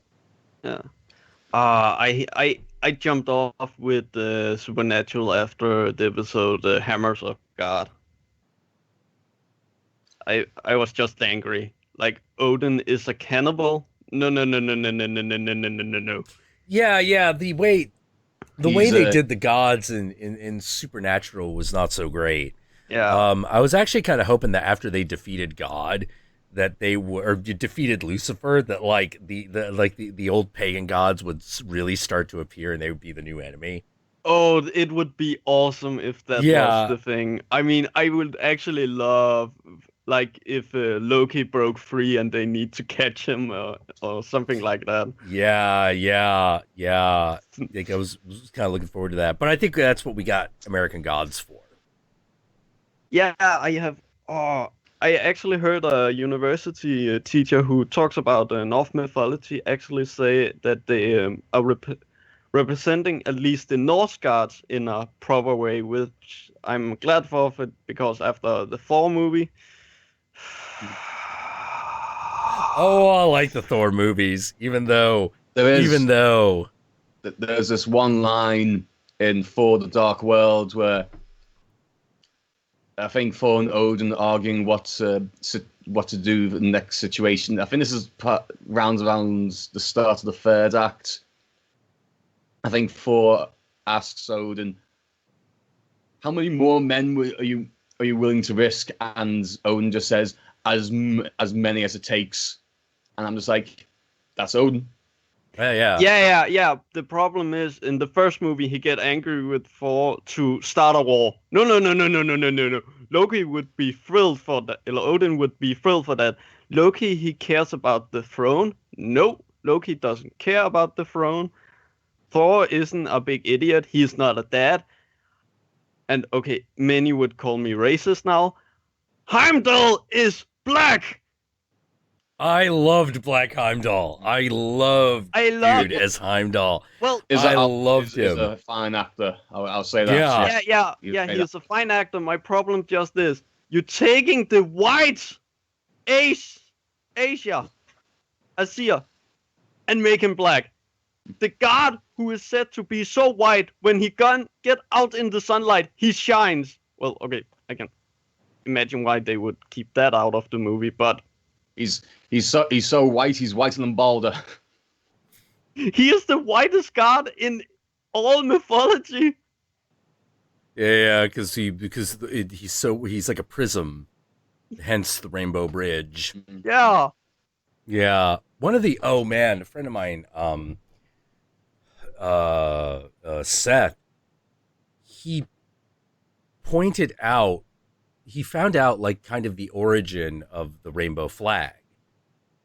You know, the gay pride flag. Yeah. It did start in the Castro. It did start in San Francisco. Mm-hmm. And the Castro used to be like the Scandinavian enclave of San Francisco. Mm. So the rainbow flag was the rainbow was already there as for its Nordic significance. Mm. So when the gay community wanted a flag, they were like, well, the flag that's in our neighborhood has rainbows on it, so we'll make a rainbow flag specifically, to represent love and diversity, right? But it's also just flat out based on the Bifrost Bridge. I can actually make sense of that. Yeah. It's a really interesting example of how symbols mutate. How they change when you get from one place to another. It's really super odd. But it was really cool because we were playing in a mage world that was set in San Francisco, and my friend ran this game. Like my friend Seth knows more about the occult origins of this city than anyone I've ever known. He's one of those guys who could walk down. He's like, that's a Freemason building. That one was made by the fill in the blank. That was actually a Knights Templar. This one was like, he knows all that shit. He knows all of it. It's crazy. He will tell you he doesn't know that much, but he actually knows a metric fuck ton. Like the stuff in the Castro district, how that used to be a very specific ethnic enclave that turned into a gay enclave. And yet, the symbol of the bridge has been the constant. The symbol of the rainbow has been the constant in that neighborhood, as a result. And it's like, That is interesting. That is interesting. That is weird. It also You know? kind of fitting, because in Norse mythology, how many men doesn't dress up like women? Yeah. Yeah. Well, like the way he put it was there was the cabal that lived there. They're basically gay Scandinavian guys who dealt with the Norse gods. I forget what they were. Oh, the Heimdall Society. They called themselves the Heimdall Society. And yep, they were gay Heimdall worshippers. And was it full of honkies? Yeah, they're all Scandinavians. So yeah. So they're all white. It's actually funny because here at least in Denmark, the most popular god of the Norse mythology is Heimdall.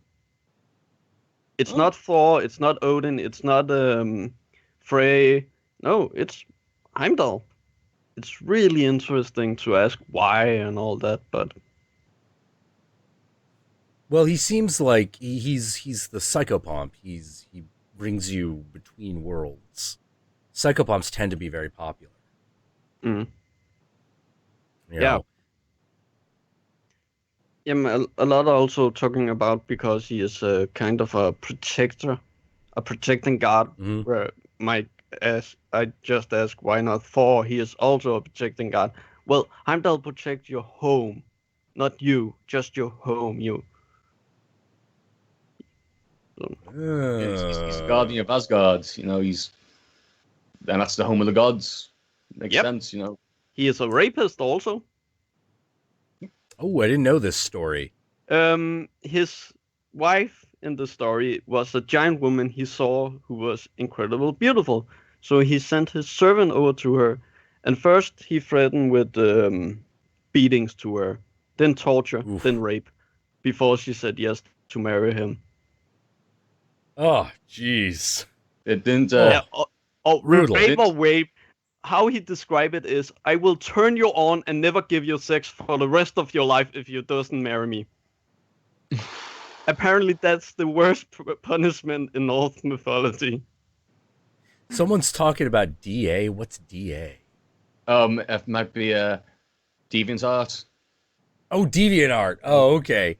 Yeah. Well, like I do know they were talking about like Supernatural and Scooby-Doo. Because they are doing an episode of Supernatural where they end up in Scooby-Doo world. Like Scooby-Doo is going to show up in Supernatural for an episode. I really hope they don't make the Scooby-Doo gang all grimdark like they did with the Archie gang in Riverdale. Well, the idea is specifically supposed to be, the joke is supposed to be Sam and Dean, the world of Scooby-Doo. So it will be far more Scooby-Doo than what they did with Riverdale and how it relates to Archie. Because it's going to actually have Scooby-Doo in it. He's not just going to be like someone's big dog that hangs out. Like, it actually is going to be an animated episode. Oh, as in, I'm just like proper Hanna-Barbera? Yeah, that stuff. Like they're getting together with like Cartoon Network and shit to do it. And I'm just sort of like, what? Okay, I'm watching that. I have to watch that. That reminds me, have any of you seen the last episode of Samurai Jack? Yes. Oh, I didn't. I haven't. I have never felt so disappointed in my life. Oh man. You walk off into the sunset? Nope. It was a bit bittersweet, but it was bittersweet. Ooh. Yeah, and I'm just you two-timing son of a bitch! I'm adult, I can take it! God damn it, you rushed it! Oh, the Scotsman, he was so epic and... Oh, it's like that. Okay. Yeah, I haven't seen it, so don't tell me, because I'm gonna watch it. I will not. We can talk about it when you have seen it. Yeah. I really, like I said, I love the old samurai movies, and the fact that they were actually going to be making this. They made this season like samurai films, as opposed to like. The biggest problem I always had with Samurai Jack was when it got too child friendly. because it felt weird. Like after like going through like all this really cool like samurai movie shit, all of a sudden to have it go like kitty always Yeah. felt odd to me. Like I was like, it was not like when they did it with Powerpuff Girls. Like they do that with Powerpuff Girls. I was like, yeah, okay, you know, like whatever. It's supposed to look like a little kid show, but so much fucking like flat out samurai shit, like fucking deep samurai shit, happened in Samurai Jack. Whenever they do like the normal kids cartoon stuff, I was always like, whoa, less of that, because that's not working. It's not working as well as the rest of it. Like, you know, go back to Samurai Jack fighting the fucking like, you know, fighting the fucking ninjas and all that stuff. You know, by the way, did you guys see Kubo and the Two Strings? That was a really good movie. No, I haven't. I haven't. I really want to. Really good. That one was really good. Yeah, and the old Samurai Jack, he like killed robots. He's like, no. Yeah, no. It needs to be dudes. Actually, you know? there is one episode where he kills a robot. Where that robot who had a dog that Akuma stole. Oh yeah. I remember when I was little, I actually began to cry when I saw that. Just how could you, Jack? You monster. Yeah. He's got to be a little bit of a bad guy. You know, it's what I kind of like. It's what I kind of liked about the shows. It's not always like Samurai Jack is always the hero, but he's not always a nice guy. Yeah. You know, usually he is, but not every time. And I kind of like that. Yeah, my favorite episode from Samurai Jack is where he fights that old Viking in the rock. Yeah. Buddy. Because, that's mercy. That is a good guy who can realize this guy need to die to be saved. Yep.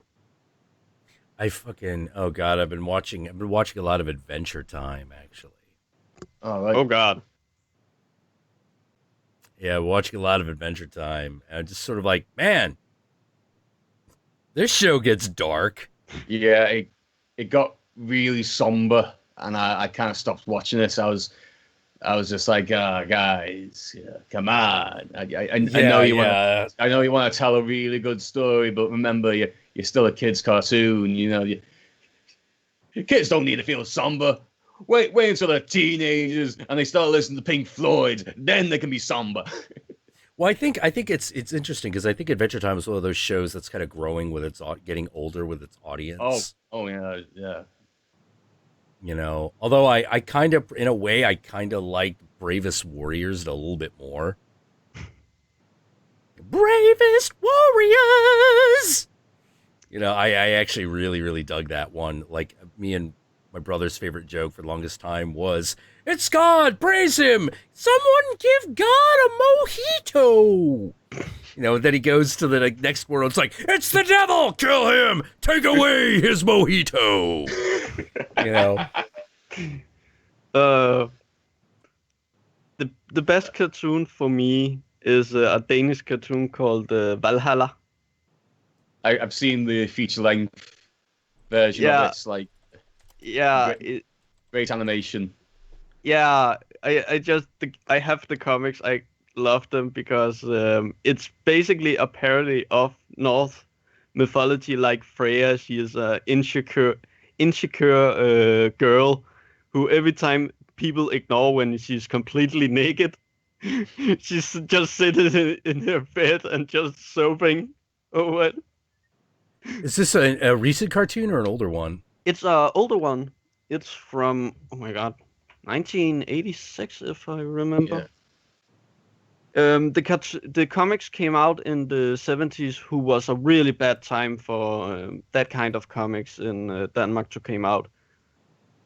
Religion was, to put it mildly, looked down on. Oh, right. Yeah. Yeah.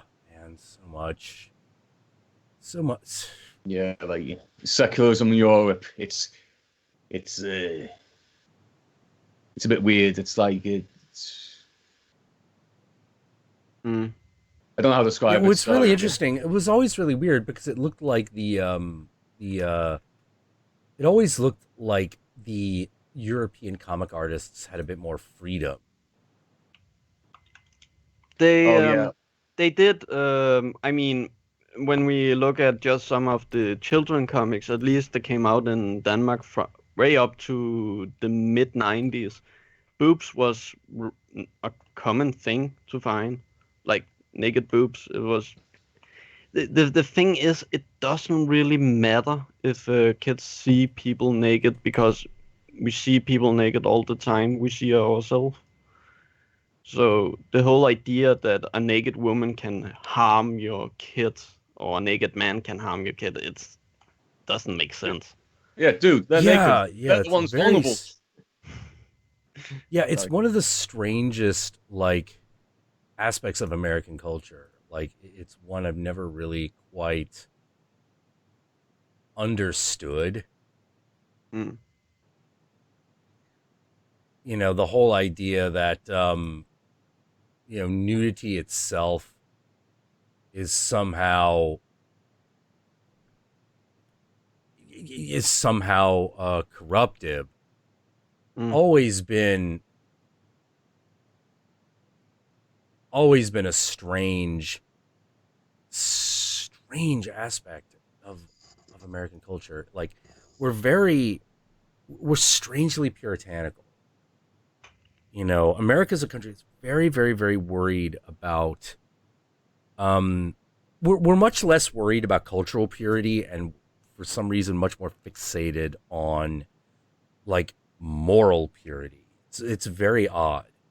Yeah. Like in Europe, it seems to be about the purity of culture. Like, that seems to be the big argument, the big sticking point. Yeah, you could kind of say that we are looking at Asian countries and we just get really jealous of their diverse culture. And the worst thing is Europe can have that culture.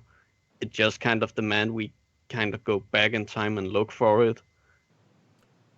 And and no young kid wants to do that. They want that whole, oh, let's all get international, let's all be the same culture. Which when you get older you kind of don't want to, because you kind of want to have something who keeps you unique. Yeah. It's a big issue, and globalism doesn't really answer that question. It doesn't answer that question at all, because it really is an attempt. Well, it's neoliberalism. You know, it's an attempt to forego all cultural differences by separating people into markets for capitalism. Yeah. It's a very, very strange outcropping of secular thought, you know, and it was totally secular. I've never really. It's very odd because it all sounded great.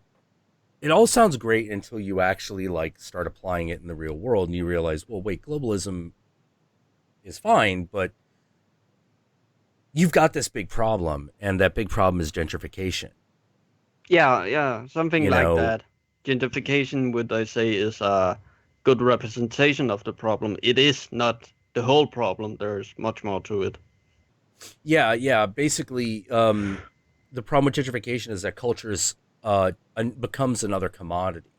It becomes another thing that you can purchase, and you're like, well, wait, you can purchase there's a difference between purchasing the artifacts, you know, like the food and the dress, the clothes, and, you know, that sort of thing. But it does seem like there is this attempt to buy the cultural experience. Something that I hear a lot of people complain about is, a lot of liberal people complain about this as well as conservative people, which is, well, they'll never consider me to be Chinese. And I go, you're right. They won't. Because China's not for sale.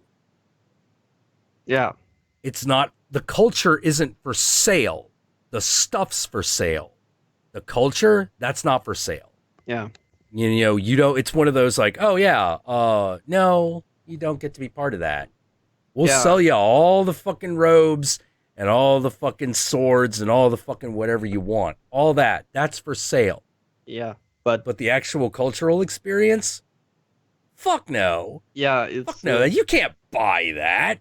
You want to buy that, you come to the fucking country and you buy the fucking tourist version of that. You get it? You know, that's what you do. You know, it's one of the things that you'll notice, like, it doesn't tend to happen too often that Asian areas get gentrified. They tend to stay Asian areas. Yeah. Like, you know, like San Francisco Chinatown. It's still San Francisco Chinatown. Sorry, gents. I just need to go to the toilets dead quick, but I'll be back in Go for it. minute two. Okay. Cheers. Go for it. Yeah, like it's still Chinatown. It's still there. It still does that. It's still what it was. Yeah. And yeah, so it's weird. It's like the one aspect is they're like, our culture's not for sale. Are you kidding? Of course it isn't. You don't get to be a part of it at all. You know, like you don't get in. And a lot of people are like, well, that's very like xenophobic of them. And I'm like, well, yeah, a little bit. Yeah, that happens. I can't say that it doesn't, you know, but it's not just pure xenophobia. It's also just, we're not Chinese, so you're not going to get it. Yeah. Well, at that point, we'll sell you whatever you want and you do your thing, but you don't buy the ability to come into, like, for example, anyone can come into the temple, but no one buys their way in. Yeah. You know, actually, when we're talking about the tradition and all that, actually, there's something who always have irritated me about Americans who come to Denmark and study, which is everybody say we need Thanksgiving. That's not really your country's thing. No, not at all. And it's like, okay, it's okay you show us what Thanksgiving are. I mean, we allowed the Chinese to show us what the Chinese New Year is, and the Japanese to show us what the Sakura festival is. But you cannot come here and demand that we need Thanksgiving, especially because from everything they tell us, Thanksgiving is not different from Danish Easter or Danish Christmas or Danish any other tradition. Yeah. Thanks. It's you. No, that would be like going to another country and demanding Independence Day. You know, like no. It would. That's one of those things where I'm like, no, that stays here. That is us. Yeah. You know, it would like be if I came to America and said, "Hey, let's all celebrate the Midsummer Festival." What is that about? Well, we burned the witch. I would do that. I would do that. I would totally do Midsummer Festival. I would totally do that. What? Have you heard about how we celebrate it in Denmark? Yep. I'd still do it. I haven't. How do you celebrate it? We build a witch doll and we burn it. Oh, like so with a pyre, an effigy. Yeah. To remember that we once burned witches. And sometimes because we have a politician who we doesn't like, we dress it up like a politician.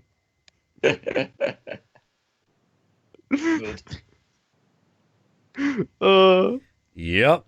Yeah, but like there's something about the problem with globalization is it just wants to, it comes in, it gentrifies the area, and that just turns everyone into sellers and consumers. Yeah. That's not a culture, and a culture can't really thrive if everything is just based on economics. You know, and so that's why when a lot of white people move into an area, like that culture kind of dies. Like, great example, not too far from my place. There used to be a barbecue joint called Brother-in-Law's. Brother-in-Law's Barbecue. It was a janky ass shop, slightly disreputable looking. It was owned by a black family. You would walk in and you'd get like some really good but really cheap like ribs, maybe some Faygo, Royal Crown Cola, which in America, Royal Crown, if your fucking barbecue joint has neither Coke nor Pepsi but Royal Crown Cola, holy shit, this is the place. This is the place because they only care about the barbecue. Don't give a shit about anything else. Fucking coleslaw, bullshit. Whatever. Chopped cabbage with fucking mayonnaise on. We don't give a shit. We don't give a fuck. You came here for ribs, motherfucker. You gonna get them. And it was pretty good. It's pretty good. Okay, so they go out of business. Mm-hmm. And then the whole place is redesigned. And now it has like a swanky name. And now it's a barbecue joint that's really popular, does a lot of business. And every time I look in and I'm like, there are only ever white people eating here. Well, there are only white people eating here. Jack, you sound really... Only? What? You sound really surprised. How can you be surprised about that? Well, this was basically, the thing was this. When it was black people that owned that place, no white person would step in. As soon as it wasn't, super popular. Ooh, damn. Yeah. It was that fucking stark. And it was one of those like, wow, this is about as racist as it goddamn gets. Yeah. Oh my God. Was everybody wearing cowboy hats and the Confederate flag belt buckles? I don't know. I don't know about that. All I know is that it's $25 for ribs, and I'm not paying that. These best damn ribs in town for that much. Shit. They're not. You can get better ribs at roadside fucking barbecue. You know, which has just since been called Riverside because they're like, I guess roadside sounds more like roadkill, but that's why I went. Roadhouse. I was like, roadkill barbecue, I'm in. Like, no, the ribs of that place way better and way cheaper. Their fucking pulled pork sandwiches is fucking amazing. But the one down here where the ribs used to be real good and real cheap, it's like the ribs didn't go down in quality. It's just that the price got so high, you're like, I'm not paying $25 for this. I used to pay $2. Yeah. I used to pay like $2 to $5 for this. I ain't paying $25. Gourmet sides? Gourmet sides? Soda from a fountain? Okay, that sounds awesome. That sounds awesome in my ears. No, barbecue joint doesn't have fountain drinks. It's got fucking cans. They fucking give them to you. And everything's got that red and white checkered picnic Jack, fucking thing, if anything. Think about this. A fountain, if you get a horn, a real Viking horn, and just a fountain of like beer or something, and you just... Oh no, man. No Viking horn, you get the red Solo cup. That's what you get. That's your drink. If you're lucky, it's paper, it's got a little flower print on it. You know, if you're lucky. But no, they'd just be like, all right, you want a drink? Solo cup that shit. Now you got a drink. You want water? Well, look at you weird. It'll be like, water? Okay, and then I just put it from the tap. There, water. What the hell's fucking wrong with you? Have some ribs. $5 of ribs? Boom! Fucking plate that high, you'd be like, that's some ribs. Do they serve beer as well? No. No. Barbecue joint the good barbecue joint don't tend to sell beer. I don't know why. You didn't call it good. Oh wait, American beer. That's why. But fuck American beer. I'm pretty sure the hoity-toity one now serves beer with everything. I'm pretty sure it does. It's probably the beer's pretty good, but like the plate is $25. Fuck that. Yeah. Fuck that. You know, like that is ridiculous. That's something you only do for like special occasions, like birthdays or something. Like at a push, but yeah, or like you're trying to impress someone with local dining. But I gotta tell you, like having just going around in LA, the thing I liked about LA is that everything that was real good was cheap as fuck. Like that Grill 'em All place, very reasonably priced hamburgers, real good.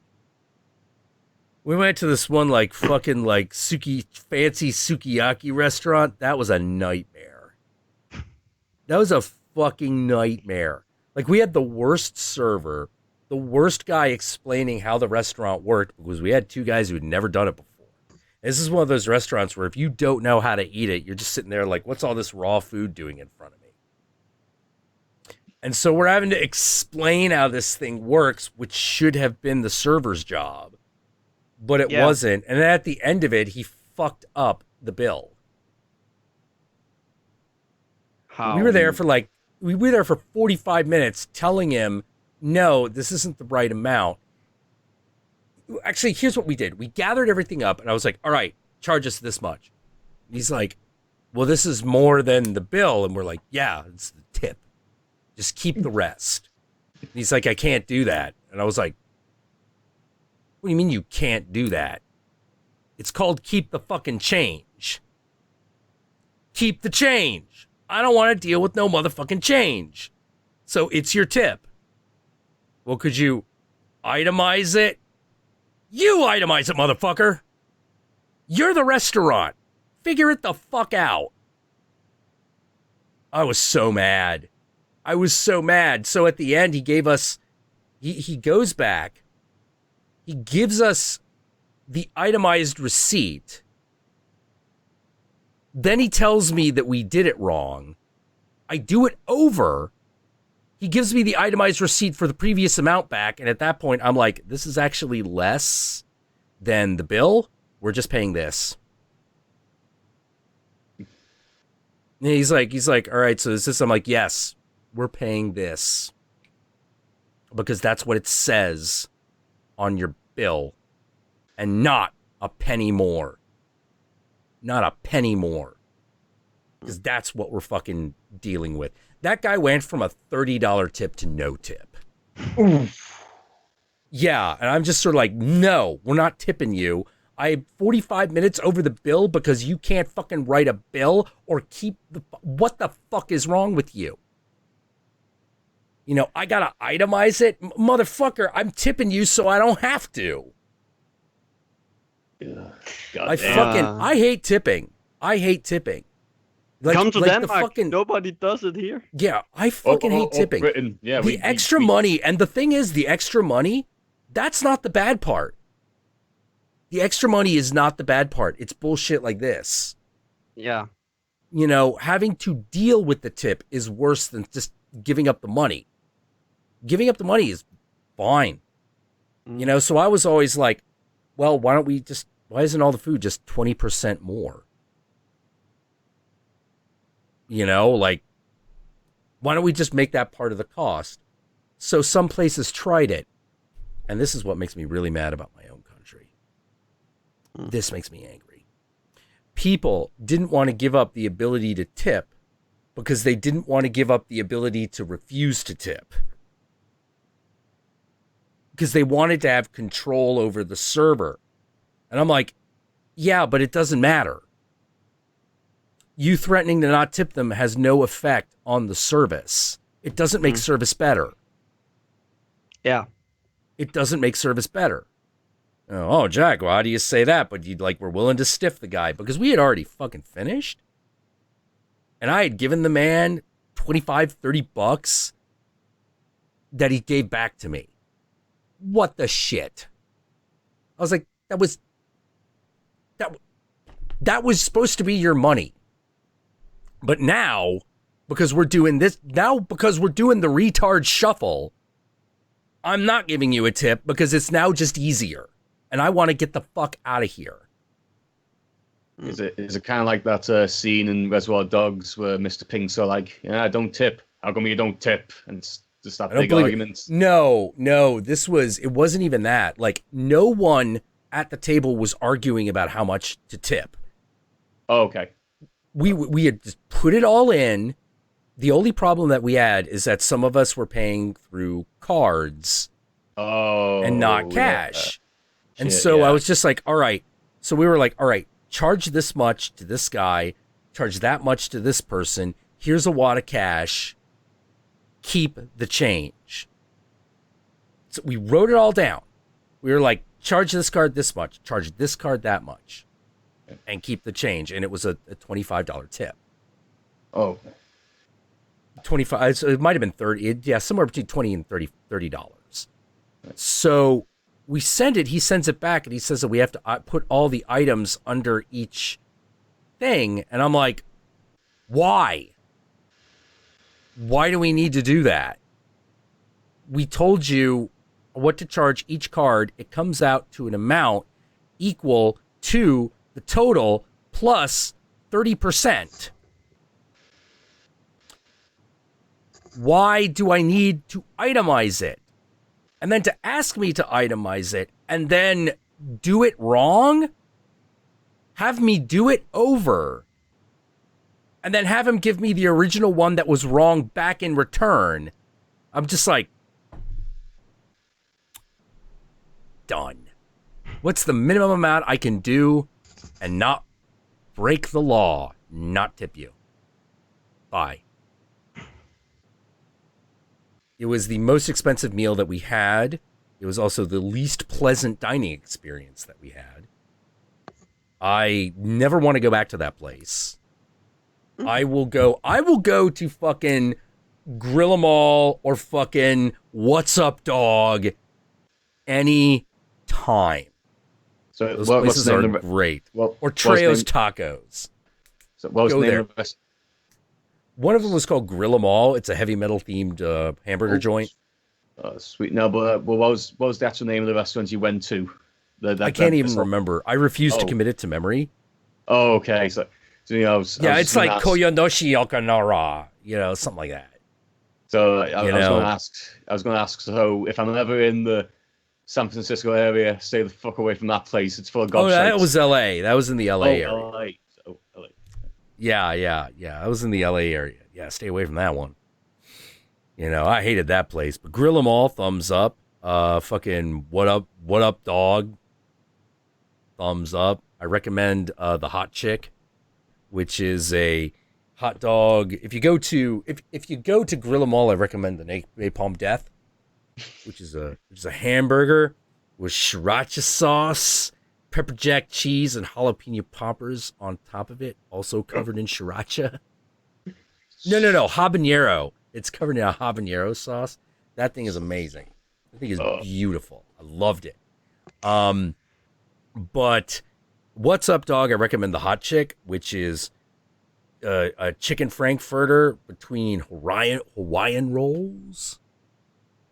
It's got mayonnaise, sriracha, and light mustard, like honey mustard, grilled onions, I think cherry tomatoes. I think it was cherry tomatoes. I recommend it. It was really good. So like, and that was only like, $8. Treo's Tacos was amazing. Like that was like, I went, I'm like, all right, I'm going to order a taco, and because it's got Danny Trejo's face on it, I'm going to spend like $20. I'm like, all right, give me the salmon taco. They're like, all right, $7.50. And I'm like, wait, $7.50? Like, yep, that's how much it costs. $7.50. How much is the burrito? $8.50. Holy shit. That's cheaper than my hometown. Shit. What? Yeah, no. Treo's Tacos, very reasonably priced. Really good. Okay. I was really happy about that. I will say this to the chat also. If anybody comes to Denmark, don't seek out the world's best burger in Denmark. Seek out Copenhagen best burger. Because those who made those decisions were two different groups, and Copenhagen's best burger is better than the world's best burger. Got it. Got it. Man. I've got a food story as well. Like in Liverpool every summer there's this little festival. It's called the Oye Festival. It's about like African music. One stall, I swear, it's one of the wraps they sold was a crocodile wrap, like crocodile meat. I paid £7.50 for it.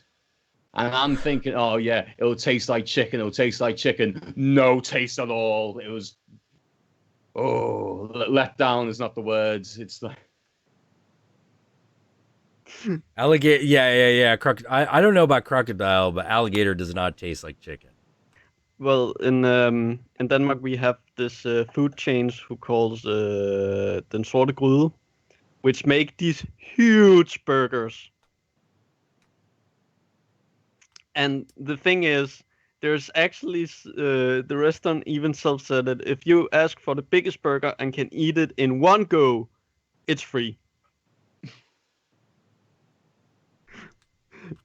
I remember for a comic book, a story I was writing, there was a two competing fast food chains because it was a very cyberpunk world where like everything was at war with everything else, which is what the main characters did. They were just they were soldiers of fortune in this gigantic, insane city. And they would just be like, all right, we need this guy killed. We need this dude kidnapped. We need this criminal lord brought in. There's a bounty on this guy. And there were three fast food chains that were always fighting each other. One was called Kronenberger, where all the burgers were based off, everything in Kronenberger was based off of David Cronenberg movies. So would there be like a big bowl of soup and this mutated fly will come out of it? Or... Yeah, exactly. You know, the like there's a fly in my soup. Yeah, help me. You know, fucking one of the other aspects of it is that the drink dispensers were the mugwumps from Naked Lunch, and one of the jokes is that the guys always had had this one girl in their group get the drinks. And you're like, why do you always get me to get the drinks? And it was like, because it likes you. It likes you. And she's like, oh, really? Okay, fine. And then, so basically there was this whole scene where she's like seducing the drink dispenser so that she can get the fucking soda out of these damn things. You know? One of the other one was Buddha Burger. Which was they had the oneness with everything meal.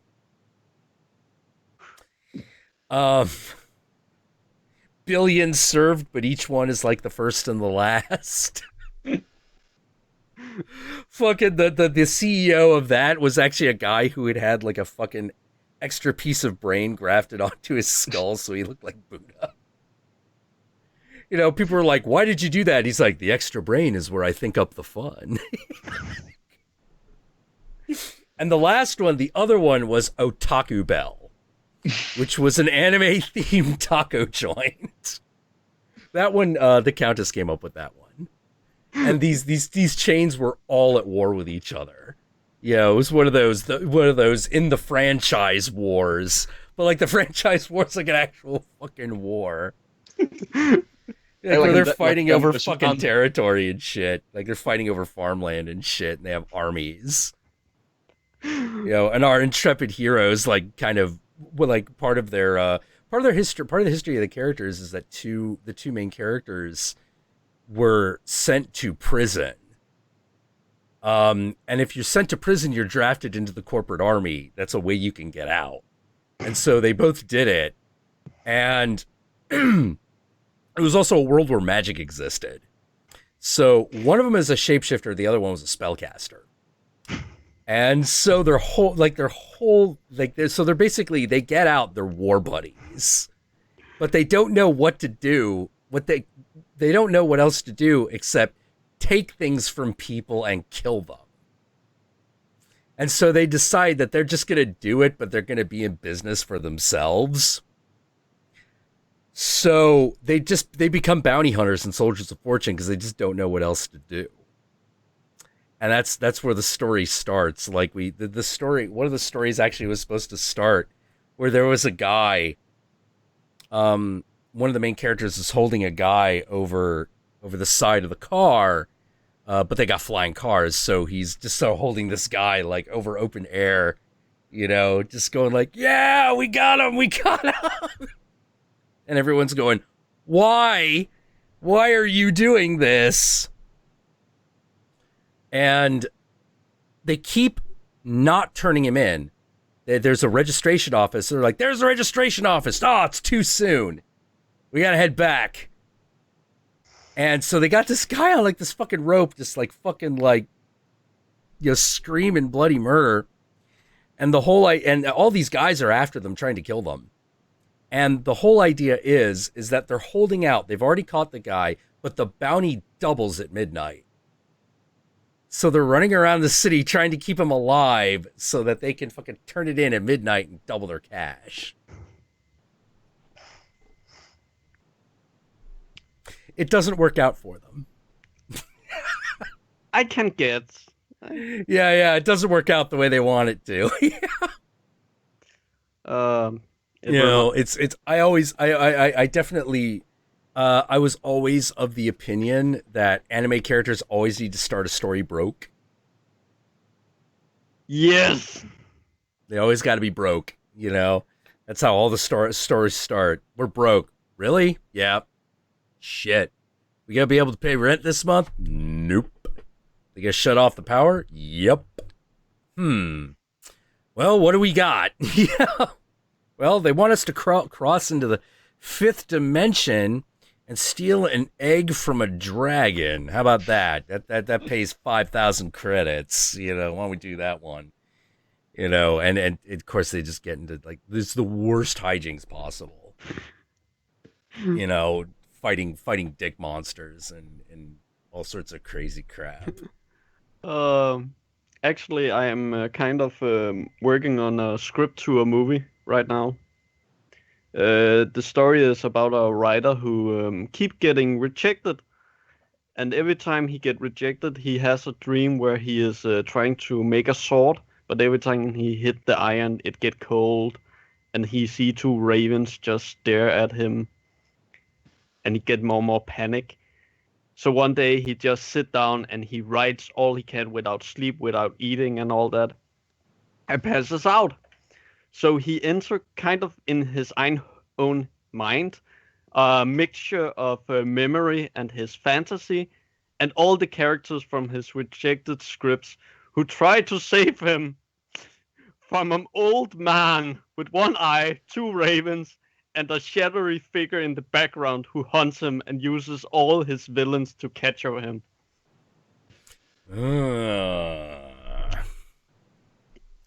Get a little bit of that wild hunt going there.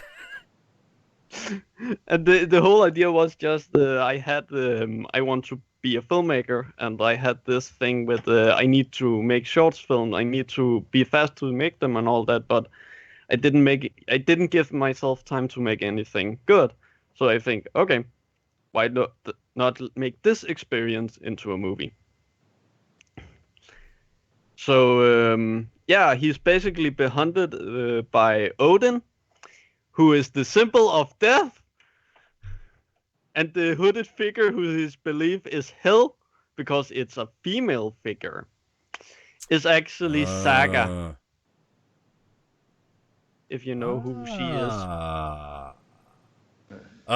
The thing he is most afraid of is in fact the story itself.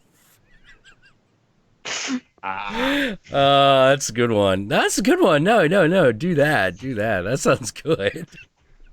And I just thought of, okay, I love movies like Machine Girl and Tokyo Gore Police, so I just thought, you know what, just put anything random in there, anything like over the top mixture of all kinds of genre, and so we could have a female knight who stands for justice and all that, and then have a slasher killer who just stand right beside her, just look at her like, what the fuck are you talking about?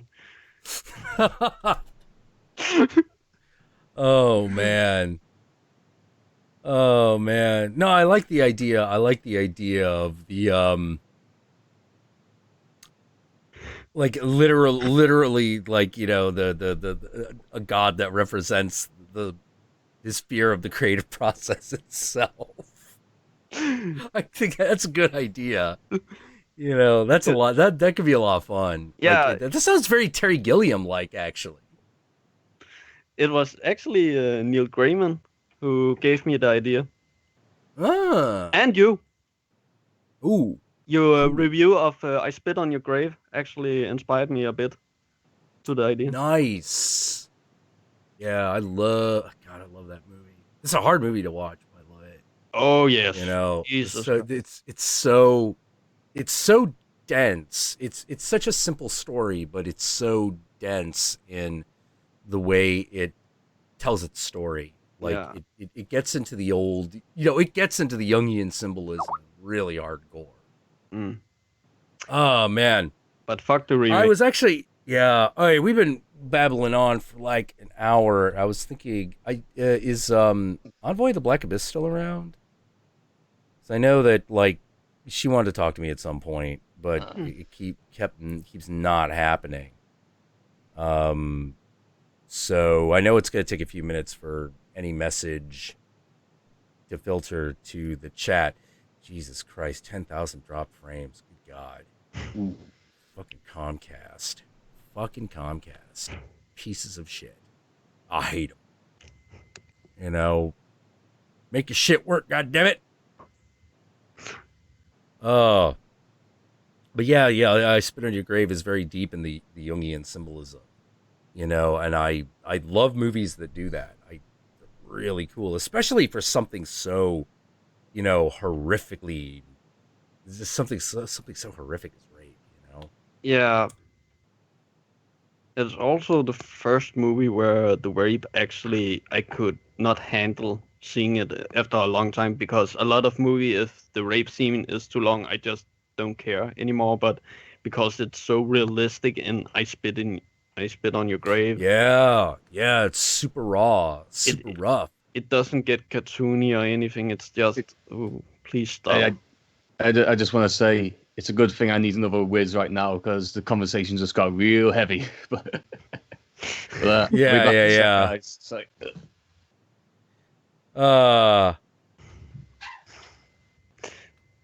But yeah, if the movie any day becomes a thing, I would special thanks to you.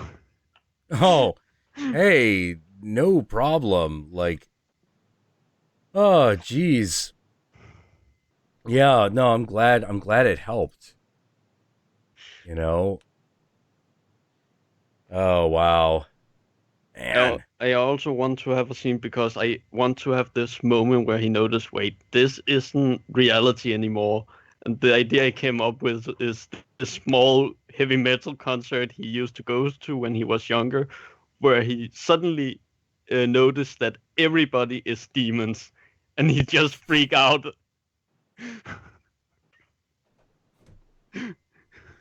Oh man, you should totally write. Yeah, no, totally write these.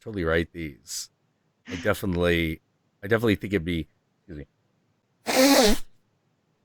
You know, especially that one about the writer. That sounds like that's a little personal, and those are usually the best short stories, like the personal ones. But like the narrative is very clear. You know, it's not often that you find like an idea for a short film that where the narrative is very clear, but it's also very dense, where it's actually got like some meat on its bones. I think, yeah, and I think like actually using like Odin as, you know, the you know, as the figure, like, because I feel like at some point the writer's got to lose his eye, right? He's got to hang upside down. He's got to lose his eye.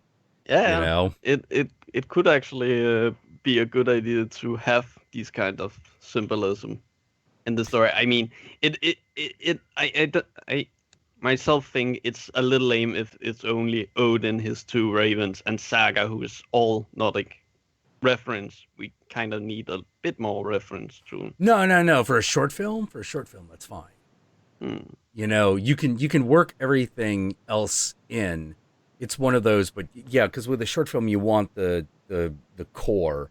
You want the core to be really strong, and then you can build things around it. But once that core is built, you know, then you can bring other things into it. You just be like, hey, why don't we have a girl like be, you know, Eden, you know, just hanging out in the background picking apples or something. You know, like you could find places to put it, you know, but you want that core experience to be really good. Have you ever seen this is a bad example, but have you ever seen Alan Moore's movie, his short film?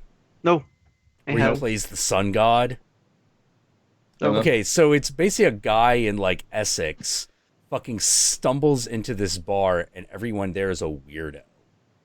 You know, like super weird. Like he's obviously wandered into some sort of bar where like demigods hang out.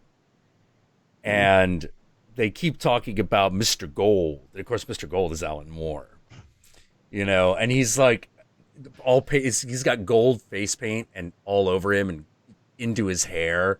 So he literally looks like that picture of the sun when he comes out, you know, and he's like, yes, come, the time is over, the sun must set. You know, he does the Alan Moore, for like a better way of putting it. But there was this one scene where I was like, ooh, almost. Early on in the story, there is a clown who's talking. All he can do is talk about horrible things that have happened to him. And everyone around him can't stop laughing. Is that in Watchmen? Huh? Is that in Watchmen as well? Like, so it's a joke Rorschach says. It's about the depressing clown. Yeah, it's a little bit like that. Yeah. But this clown is just sort of like, every time I tried to make people laugh, and he's not putting on like he doesn't sound like a clown. He sounds like a normal guy, but he's dressed up like a fucking circus clown. He's like, I tried to make people laugh for 16 years and I never got a chuckle. And then my wife died horribly. She was shot in a bank robbery. Well, she was trying to get money out to get medicine for our kid. And he's telling this really, oh my God, like this really tragic story. And everyone around him is just laughing their ass off. And he's just sitting there and he's like, I know I'm cursed because you're all laughing. I don't want to share these things. I want to tell you something funny, but every time I do, you act like I don't exist. And so I tell you the story about how my wife died night after night. And you love me for it. And I hate myself. So you're just like, oh, shit. Okay. Well, the main character goes to take a leak, and the clown confronts him in the bathroom. And he talks about himself, and he's like, the clown gets angry at him, and he's like, why aren't you laughing? And he's like, I'm not. I don't. What? No. He's like, interesting. And I'm like, no, that wasn't the scene. The scene was this. Guy goes to take a piss. The clown then comes in, uses the stall right next to him, which is and it has to be a 3-stall bathroom. It's got to have 3 urinals, and the clown takes the one right next to him. The thing that you are never supposed to fucking do. The unspoken guy rule of the bathroom is if you can put at least a stall between you and the other guy at the urinal, you do it. But here the clown is breaking that. He just gets right up there and he should start whizzing immediately. And then he starts like leaning into the guy, like talking to him, which is the other thing you're not supposed to do. If you're not supposed to talk to the person in the other urinal, and if you do, you are not supposed to turn your head and look at him. So you have him do all of that. He is doing everything inappropriate. Talking about his emotional pain and explaining to this guy, and And the last line the guy says is, "I never really wanted to be a clown in the first place." You know, and I'm like, no. The last line needed to be, "I never wanted to be a clown in the first place." Funny, isn't it? Zip up and walk out. Like, no, that's the scene. The scene is a clown comes in, pisses tea, and the last line he says is, funny, isn't it? And then walks out. You know, like that. Like there was this dude at like Monster Palooza who was dressed up as a clown, an evil like cannibal clown. And someone asked if there was a story behind his costume. He's like, "Well, there is." And I went, "No, you did it wrong. You needed to say funny story about that." That's the line. The line is funny story about that. You know? Oh, man. But, you know, whatever. The short film, I recommend watching it for the oddity of it. I can't remember what the damn thing is called. Let me see if I can say Alan Moore short film. Maybe I can find the title. Alan Moore short film. Jimmy's End is what it's called. It's called Jimmy's End. It's a movie. It's a short film. It happens. It's really weird. You could tell it's an amateur production, but with a lot of like polish. A lot of passion behind. There's a lot of passion, a lot of polish. You definitely feel that, I feel like you needed to. It's amateur in the way it tells its story. It's a lot of amateur filmmaking. It's a lot of like, you know, we'll shoot dialogue really normally, like kind of like they shoot everything like it's out of a book, and I was kind of hoping for a little bit more out of an Alan Moore short film. You know, like to do some crazy shit with the camera and really, really, really go for it. But whatever. It's about a guy who goes to a bar and the sun kills him. Like, do you want to, can I tell you about this really weird documentary that I've got on DVD? Sure, go for it. Killing Joke, The Death and Resurrection Show. It's pretty much a 2.5 hour documentary about the history of the band's Killing Joke. Really? Yeah, and like, you know, all these, they're technically like a post-punk band, but you know, loads of metal bands are stereotyped of, you know, practicing the occult and whatnot. Right. This is the real deal. Because like, it was way back in like 68, 69 in London, and they're trying to get the band together. They perform a ritual, like, you know, to bring people together. Why does everybody else get the occult guys? And like, long story short, I have to sell it to you. There's lots of strange and esoteric things in it, and like, it's TFU, the fuckest uppest. I tried to show it to. All right, see you later, Royal Blake. And I tried to show this to one of my mates. Got about halfway through it, and my mate was just like, "Nah, lads, no, switch it off. My brain's melting, lads, switch it off, nah." Yeah. So, oh man. So it's a documentary that literally went into like all the occult shit that they did. With the history of the bands, like, and pretty much just the whole insanity of the band, you know, like the ups, the downs, the comebacks.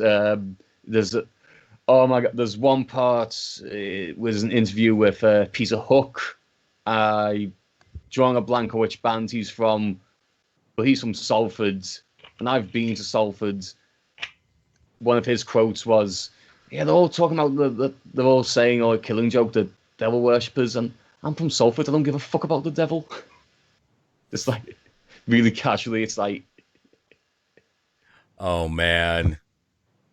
By the way, Dominic, have you Yes? been to Roskilde Music Festival before? No, I haven't, but I've been told it's good. It's like, Oh my God, it's glorious. I know. Now on the Frack played a couple of years ago, but Who I cares haven't. about the music? I care about the boobs. Jesus Christ, there's an ocean of them. Oops. Yeah, you didn't know?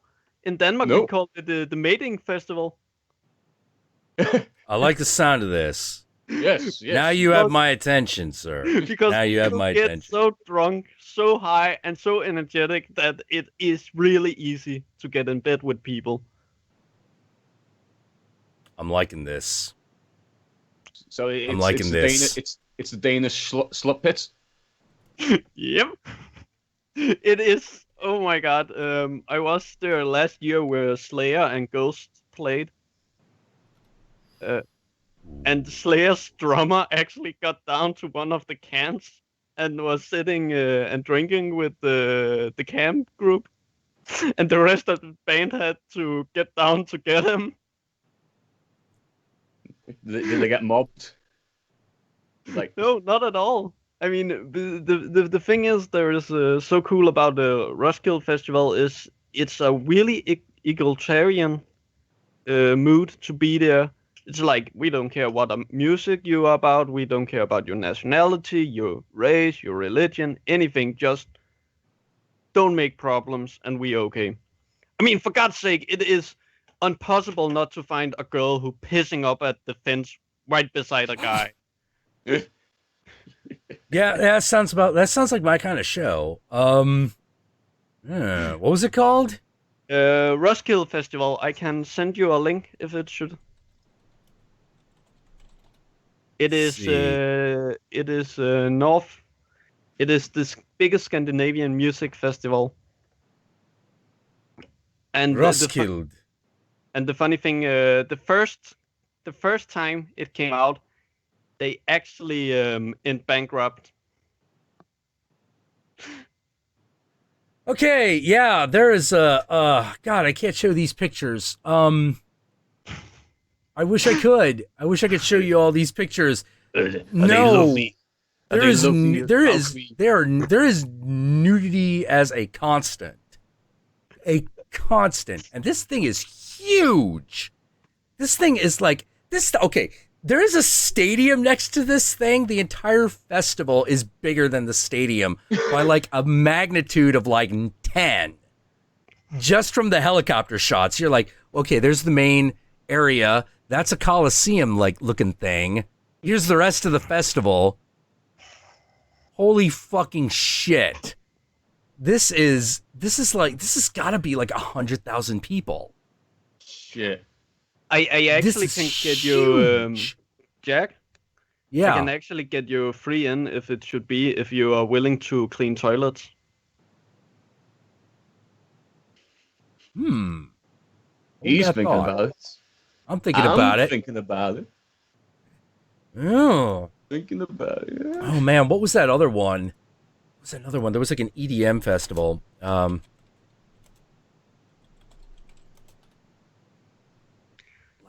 Glastonbury? No, that wasn't it. Fucking hell. Don't go to Glastonbury, mate. There'll be downpours and it'll flood. It's like, I wish I could remember the name of this thing. It was like Quinto Quanzo. Fucking hell. Satanic EDM Festival YouTube. Maybe that's where I actually saw the damn thing. And was it Kemlin? And another funny thing about Roskilde Festival, their main scene, the orange scene, it was actually original the Rolling Stones. Oh. Yep. Right. Okay, hold on. I think I found it. Hold on. YouTube / let's see. Come on. I love it. Just tell Jack and he can see boobs and he's there. Yeah. Okay, it looks like the name of the thing was called Kemlin. It was. I gotta find the video for it. I want it because I want to put that in like a video at some point just to demonstrate, just to tell people about this. It was an EDM festival, and their theme this one year was Satanism. They were just like, it will be EDM for the devil. There will be a satanic ritual. There will be Satan everything. And it's gigantic. It's almost as big as Roskilde. And I'm just sitting there looking at these videos of this festival and just going, what? This is one of the biggest things I've ever seen. And everyone's just all there. Just like, there's like a gigantic fucking like Dayglow Satan up on stage. And they're all just like, yeah, it's like 666 everywhere. And I'm just like, God damn it, America. Why can't we get our act together? Come on. Europe seems to know how to party. Why can't we party? I mean, the fuck is this? The second most popular music genre in Finland is heavy metal. Number one is polka. Polka? It's oompa or praise the devil. There's no in between. Just no in between. It's just one or the other. And polka till you die, or metal to Satan. And the funny thing is, if you come to Denmark and then travel up north, the more metal becomes more and more popular. Oh, really? Yeah. So heavy metal bands who play to Roskilde Festival, actually, it is the biggest thing for them to play at that festival. Mm-hmm. It is a really big thing if you get invited. Oh, wow. And it is all genres who get played. It is a music festival, a real one, not a. Oh wait, Roskilde, it's an all music festival. They'll play like pop music with an extreme metal. Yeah, they have different scenes who are made to different kind of genre, like rap, pop, rock, heavy metal, all that. So, yeah, and I was in and hearing Slayer, and people are actually really considerate because it was so hot, so I nearly passed out. So one guy, he grabbed me, got me over to the fence and asked one of the guards to give me water because their job also is to give people water. So yeah, man, I haven't been to a thing like this in so long. And now I'm telling you about this. Yeah. God damn it! Why don't I just? This is why I want to make like $1 million, man. Let me just tell you right here. Normally I don't care that much for like. I worry about money. Yeah. But I only care about money in because it's a thing that I need. Yeah. Yeah. If I didn't need it, I wouldn't care about it at all.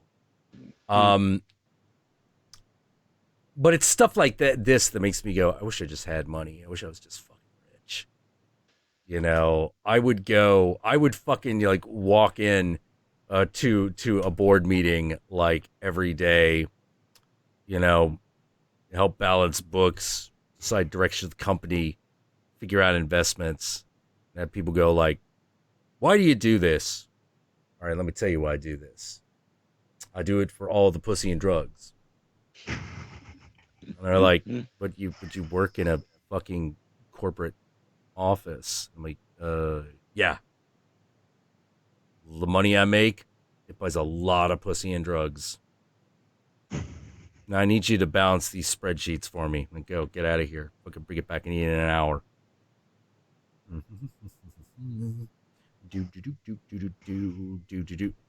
Ooh, Ghost will be there. All right. Ooh, I could get on the Suicide Girls bus if I pay $10,000. Oh, I can't give girls enough money. Yeah, like. Oh, you. Yeah, like fucking my image of me as like a corporate dude. Oh man. I actually it wouldn't be you. Sorry. Yeah, wouldn't quite. You're No, more I Brewhard than Ventru. no, Fucking- actually, he's a kind of a blend of a Brewha and Malkavian. Well, I would probably that would make you a Ravnos essentially. You know, Yeah. at that point, I would just be the guy who just gets in. Just be like, "Yep, we're doing this. Let's go." How'd you get in? Ways. I know a guy. We spent $10,000 to be here. How much did you spend? $5. You know, who's cocked you up the suck? yeah. Oh, that guy over there. Do a good job though. You do a really good job. He likes fighting. Oh man, Courtney Howard. I take it you are still at work because you tend to be at work when we stream. Do. Oh, I'm loving it. Well, one of the things how dare you? How dare you? I didn't even realize I had said that. I had done that. God damn it. They get in you. Those fucking ads. That shit gets in your fucking head. That's what makes it magic. Oh, hey, do you want to get on the stream since you were like available? We could do that one time and then we didn't. Oh man. Oh man. Yeah. Oh god. Yeah. How often does that happen when you start like singing some jingle and you're like, it's fucking black magic, dude. It's just fucking in my brain. You know, you bastards. You know, like it's why I'm like so persnickety. All right, cool. Did we already send me a Twitter DM if we didn't already hook up the Skype information. Yeah, I think what I will do is I will I'm gonna go get another cigarette. I think I will let you dudes go, and I'll bring Courtney in. Okay. Sweet. Yeah. Man. Okay, Dominic, it was great meeting you.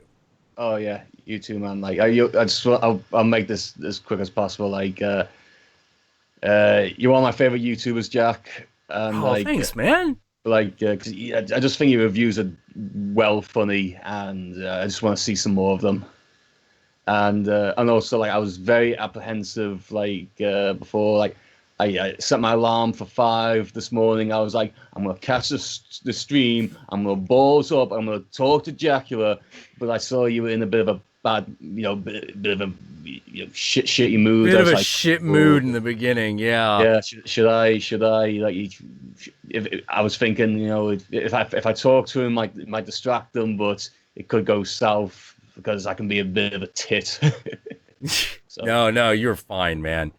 You were absolutely fine. It was great. It was great. And Rasmus, really, really enjoyed having. I'm glad that we got that mic situation like figured out. Because now I'm a regular. Yeah. Now he's showing up on a more regular basis. Hold on. Aha. Here we go. Wait, hold on. I gotta. Bam. All right. Now let's search this. Come on. God damn it. Why is nothing... All right. Copy. Paste. There we go. Now we search.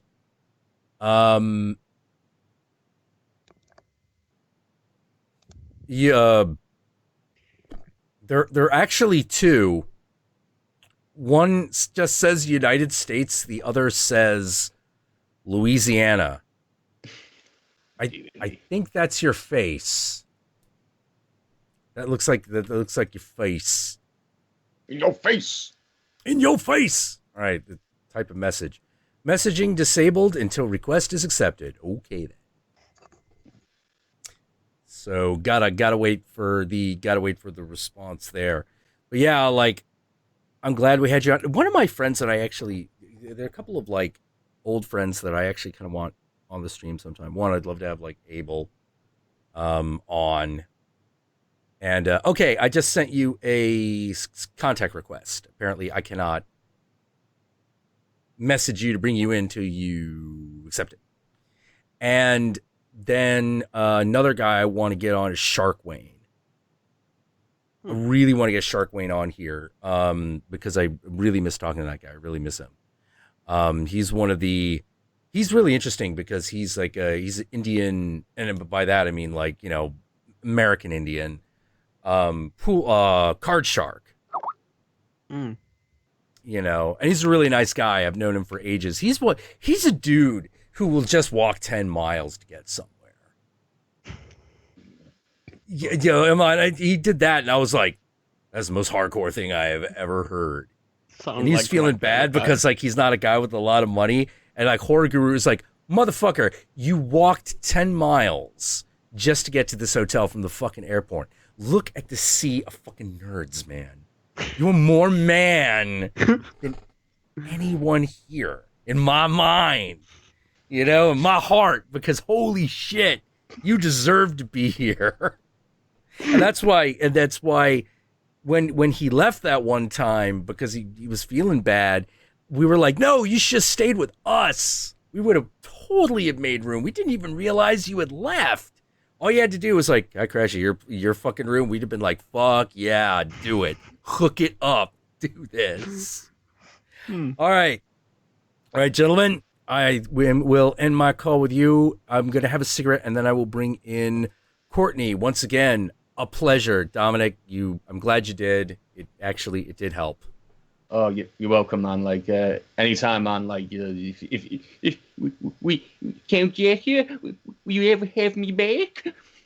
Probably. Probably, especially if we ever need that UK perspective. Yeah. You know. Oh, yeah. Sorry about some of my comments on some of your videos. Yes, I'm a bit when it comes to politics, I'm a bit reactionary. Just like, oh, I should have thought about that more. Oh man. Well, it's so hard. It's so hard not to do that, especially in this day and age. You know, just man, I don't even. It's weird because on the one hand, I understand why we should do that, but on the other hand, I keep going. Is it really worth it? You know, it seems to me that we need to be able to find some sort of wisdom that we can actually bring to this whole situation because we obviously haven't found it yet. You know, but it's gotta be there. It's gotta fucking be there. And I am like, we will find it. Yeah. And Rasmus, pleasure as always. I will see you guys later. I'm going to get my cigarette. We'll be right back. Okay. Take it easy now. Take it easy.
Got me? Hello. Yes, I see you. All right. Hey, Courtney, how you doing? Pretty good. How about you? Doing better. Doing better. Oh, geez, man. Rough way to start the day. Your camera, we're only getting like the top half of your face. I don't know. My camera's just kind of shitty sometimes. It's okay. What kind of camera are you using? Just what's on my laptop because I'm broke as fuck. Oh, got it. No problem. Figure it out. No. There we go. Looking good. So, how have you been? Pretty good. I'm actually off because I took the day off to go to my friend's daughter was getting christened in the Catholic Church, and they decided to make me the godmother. Yeah. I gave them that same look. Man, Catholicism's I don't know if it's exactly on the rise, but it seems to be a bit more vocal these days. You know, I find it a little troubling that Catholicism seems to rise in times of fascism. Well, around here, you might find it more troubling that Catholicism is the rational Christian religion. Oh, geez. Yeah. Really? Other than Catholics, we've got Baptists, Southern Baptists, and Pentecostals. Oh, boy. Oh, God. Lazy has talked a lot about growing up Pentecostal. Oh, geez. This sounds... I actually went to a Pentecostal... I was baptized in a Pentecostal church. I went to one until I was about 8 or 9. Oh, wow. Yeah. Were they like snake handlers or something? Or we weren't. It wasn't quite that insane, thankfully, but there was a lot of talking in tongues and flailing around on the floor and. Right. And now Grandma's gonna, now Granddaddy's gonna tell us what God told Grandma. Yes. Like okay. And I always feel weird about that because it's not really all that far removed from stuff that I do. But at the same time, I'm always like, I don't know if you want to get like whole families in on that action. That seems weird to me. Like a chosen family is one thing, but especially because one of the big issues is that when you do that kind of thing, when you go into an ecstatic state, you commune with the spirits or the gods or the Holy Ghost or whatever. You don't. It's not always pleasant, and Right. people tend to freak out and make it apocalyptic. And you're just like, no, it's not apocalyptic. It's I don't know how to say it other than there have been times when I've talked to people and they're like, and then this thing happened. I'm like, yeah, it's just a demon. Yeah. You know, and they're like, well, what are you supposed to do? And I'm like, well, what did you do? They're like, well, we were really afraid of it. I was like, oh, that was the worst thing you could have done. Now it's fucking with you. Now it knows you're afraid. It has you on the ropes. The worst thing you can do is be afraid, and that's it. Yeah, the worst thing you can do is be afraid. You know, like because when you get right down to it, it's like sometimes they're all demons want in. Right. They all want in. You know, they want in your head, and they want to take root there and nest. And so you got to be really careful. Like gods are the same way. Oh. You know, yeah. There's it's not the exact it's not the right word for them. But I've always used for all the general phenomenon. I've always used the word Goetia. Mm-hmm. Even though Goetia is actually, technically speaking, the techniques you use to commune with those types of spirits, but I've always just referred to them as the Goetia because when I first read that, that's what I thought it was referring to. Right. And I was corrected, and I was like, oh no, it's actually the Goetia is actually the spell casting itself. Well, I just call that spell casting, and I need a word that sounds better than just spirit because we're talking about a lot of different things that have other connotations. So I always just called them Goetia or Goetia. Yeah, as far as gods trying to take hold, I'm very well acquainted with that. I work with the Gaelic deities, so like the Morgan, just yeah. Well, that's a big one. That's a big one because that's always present. Oh yeah. You know, anywhere there are Irish redheads, you're gonna find the Morgan. You know, like that's just gonna be there. She's just gonna be there. Mm-hmm. And oh geez, like that was actually one of the few experiences that the Countess had. Really? Because because that was her. That was hers. That was her thing. You know, was the Morgan, and we were living with a friend who very much took after Lilith. Oh. She wasn't as cool as you would think she would be. Let me put it this way: Lilith has a lot of aspects. One of them is very kind of beautifully darkly sexual. Right. But there's another side which is just being a stone cold bitch. Yeah. It was a little closer to that, and she got into like a spiritual argument with this friend, and the Countess had a vision of the Morgan appearing to her and goes, "Don't drag me into your petty bullshit." She said that shit to me before. Yeah, don't drag me. Just yeah. Stop. Yeah, because stop. You know, because Morgan is not about small conflict. No. She's about big conflict, like world wars, that kind of shit. She doesn't want to be bothered with small petty bickering. It's not her deal. She doesn't care. Like you know, underworld cracks open, she's on it. Oh yeah. Nations go into war, she's on it. You know, someone's life and death literally hang in the balance, she's on it. But this petty bullshit. Like, don't give a fuck.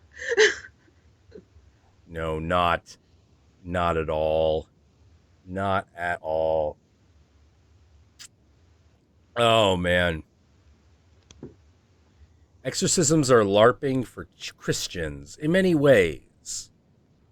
In many ways. The weirdest part of the exorcism ritual is I don't understand how it works. It's really bizarre. Like once it's in there, you know, once a malevolent idea is in there, you don't really get it out. Mm-hmm. You know, you just kind of deal with it. You know, can you exorcise a demon from a house? Well, maybe. You can shut it up. You could shut it up. You And could shut it out. Yeah. You know, which I've had to do on occasions. Louisiana, if you don't know, is basically one giant burial ground for Native Americans. And yeah. It's a very haunted area, much like Atlanta. Yeah, and there are specific burial mounds that intelligent people know. I'm going to avoid that. Well, one of my friends in high school decided I'm going to have sex on one. Okay. So a lot of shit decided to follow her home, and she had to call me and be like, "Can you please take care of this?" Oh, she wasn't a practitioner herself? No, she thought it was bullshit. It wasn't a sex magic ritual. It was just she was an idiot. Oh. Yeah. She'll follow you. You know, I still remember, like, there was this basement, this one friend's house. It was considered haunted. Weird things happened in that basement. Everyone always had images of creatures. Mm-hmm. And I'm like, well, what do they look like? And they're basically they look like these little imps, like these little gremlin-like imps. And they're like, no one can sleep in that basement. I don't want no one sleeping in that basement overnight. And I'm like, oh, I'll do it. I'll do it. I took dares like that all the time. I still Yeah. Like, I'll do it. And I get down there, and of course, like, you know, I'm passing. As I'm passing out, like, I see them. They're blue. They have little red eyes, and they just do shit, you know. But it's like really obvious. The whole deal is like, hi, we go ooga booga, and you freak out, right? And I'm like, nope, that's not how this works. That's not how this is gonna work. You can play all you want. You could try to scare me. You might even get me a couple of times. But at the end of the day, I'm your king and you know it. Yeah. So if I say knock it off, knock it off. Are we clear? All of a sudden, this room gets quiet. Mm-hmm. And there's just the like, okay, yeah, sorry. We'll just hang out and, you know, do random shit. It's okay. You can do random shit. I'm not saying you can't do it. I'm just saying, if you think I'm going to be an easy target, yeah, that's not how we're playing. No, I'm not here to be mean. I'm here to be your friend. Mm-hmm. It's okay. You can chill. No, you know? Growing up, my mom always loved living in these old houses, like 100+ years old, and anything more than 70 years old in Louisiana, there's gonna be shit in it. That's how shit works around here. Yeah. The South is full of that stuff. It's so full of it. It's actually kind of distressing. You know, like, you know, you want to summon up something, and you're in the South. Chances are it'll work. Oh yeah. You'll get something. But then the thing that always pisses me off is that no one ever knows how to deal with it. Mm-hmm. You know, and I've always been a firm believer of like, look, whether or not any of this is real, your mind is obviously the key. Your perception is obviously the key. So you have to deal with it on that level. You know, let us not, you know, don't run into the trap of thinking that this stuff is real the way a table is real, or you are real, or, you know, the weather is real, or a car is real. It's not like that at all. You know, this is something that is happening within your mind, you know, within the space of your mind, you know, which is why I always like the idea of calling it the idea space. Mm-hmm. You know, you've summoned something up collectively into your idea space, and now it's running around doing stuff. You know, Does it have an actual purpose? Real question. Did you summon it with a real purpose, or did you just want to contact the other side? Because if you just contact the other side, you don't really have a lot of control about what comes through. Yeah. You know, and sometimes that's fine, and sometimes it's not fine. You know, but you always got to be willing to stare it down. You know, because you'll be really surprised at what you say. You'd be very surprised at what you say in order to get one of these things to calm down, and that usually leads you somewhere. Right. No, but you know, have you ever had something like that? Said something that dealing with one of these things, you say something, it surprises you, and you realize it has some sort of relevance later on. Not that I can remember. Granted, the few times that I've dealt with really serious shit, I end up entering like some kind of fugue state where I just take care of it, and then I barely remember what happened. Oh man, I remember everything with real clarity, with real super clarity. I remember all of it. Like, some of it has happened while I was high, some of it happened while I was awake. When I was just walking around, no more than maybe a little buzzed. Mm-hmm. You know, but I always found it fascinating, the things that they told me. You know, because sometimes you're like, wait, what did you just say? Mm-hmm. You know, what did you just say? Part of my brain that might be connected to some fourth dimensional entity here. Yeah. You know, like it's really weird. Like, I've been working on this definition of magic because I've been of the opinion that when we talk about magic, particularly in like pagan witchcraft and Golden Dawn circles, we've never really had a really good solid definition of what that actually means. What we're actually talking about.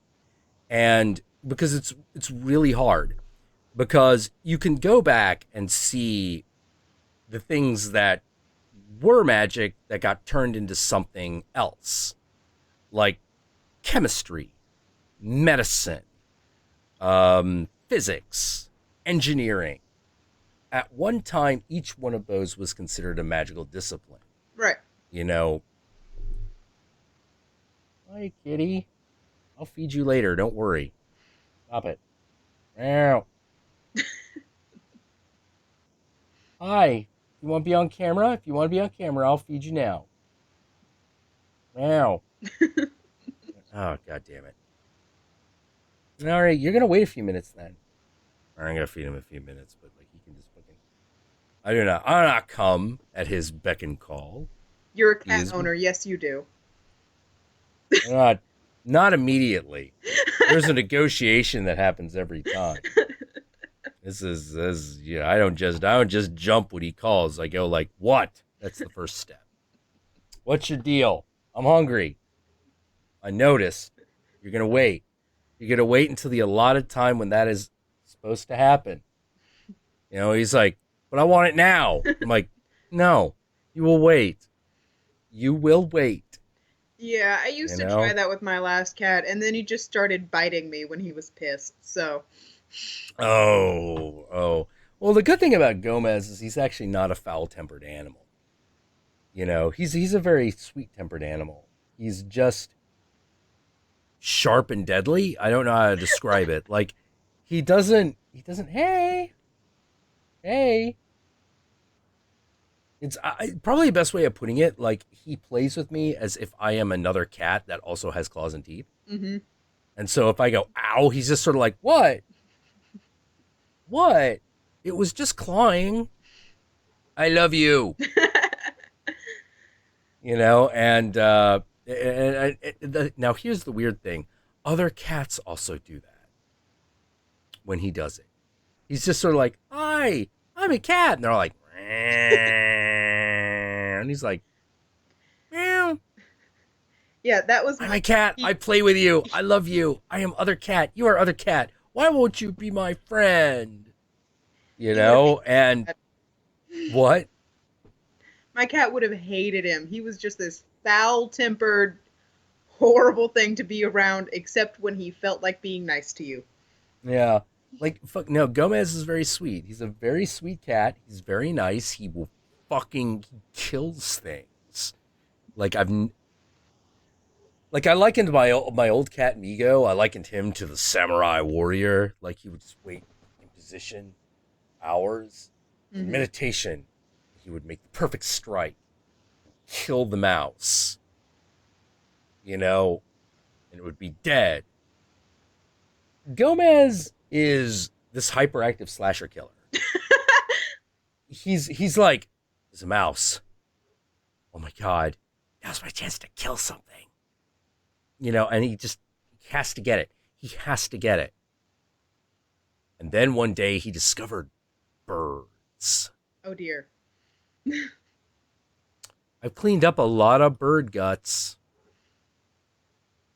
Yeah. Because with birds, he's like, the thing he likes about birds is they don't die as easy. Right. So he will fucking grab a bird out of the air, crack its wing off.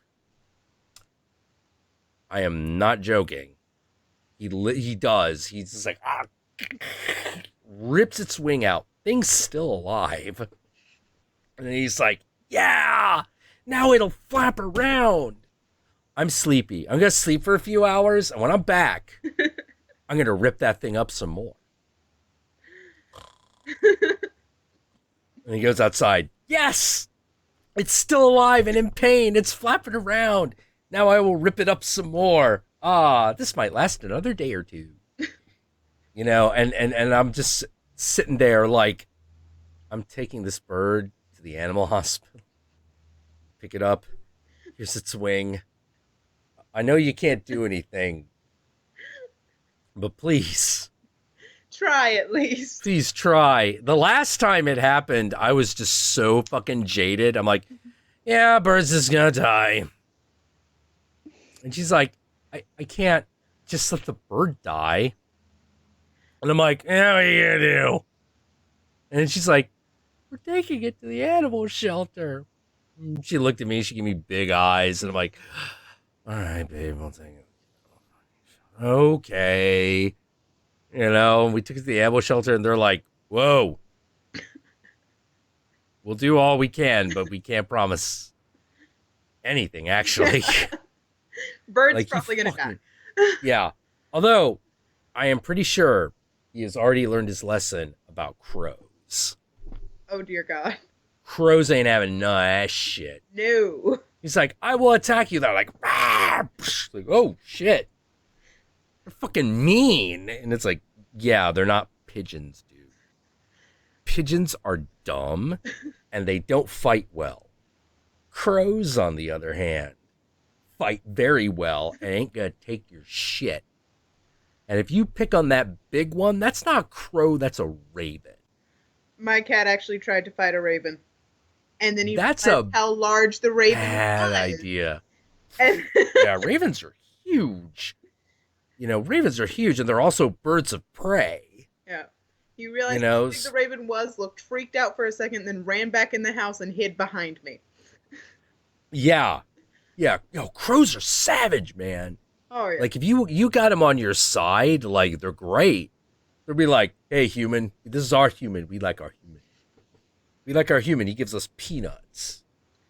We will worship him or her as the peanut giver. And we'll hang around their house to make sure no other predators come inside. What's that, a dog? Fuck that dog. Get it. Get it, boys. It's encroaching on the master's territory. And then you got to be like, no, guys, don't bother the poor pug. He's just going from point A to point B. We don't believe you. We know how to protect this here house. Yep. Fuck that dog. We'll meow at him and piss him off. Like, you ever watch ravens or crows do that? Meow at dogs to piss them off. They're such assholes. Yes, they are, and They're such assholes. I kind of love them. Although the creepiest ones are the ravens that talk. Yes. Like, there's a video. You can find A cat videos of versus a ravens saying seagull is a nevermore. sight to And one of behold the as well. ways when you first hear a raven talk, you would swear it was a hoax. Mm-hmm. Because it sounds so human-like. But then you realize it says things that humans wouldn't say. Like, there's a raven and it says, "Say nevermore. Say nevermore. Say nevermore." Because you're never trying to get the raven to say nevermore. You're always just trying to get it to say nevermore. Right. But the guy just said say nevermore so often. The raven was just like, say nevermore. He just said the whole sentence. Mm-hmm. But it sounds like a person. And it's creepy. And there's this raven in New Zealand. In the New Zealand Zoo. I think his name is Eric. And he says one phrase over and over. And it's the creepiest damn thing you find on YouTube. Which is, "Hangman's coming. Oh. Hangman's coming." You're just like... No, I think his name is Raymond. Raymond the Raven. He says, "Hangman's coming. Hangman's coming." You're just like... That's not right. That's... I'm scared. I'm scared. Countess heard that and was sort of like, I know the name of my villain now. The Hangman. Oh, jeez. Hey, kitty. All right. Now I'm going to feed him. He's being a little bitch about it. All right. We can do this. Oh, now you're happy.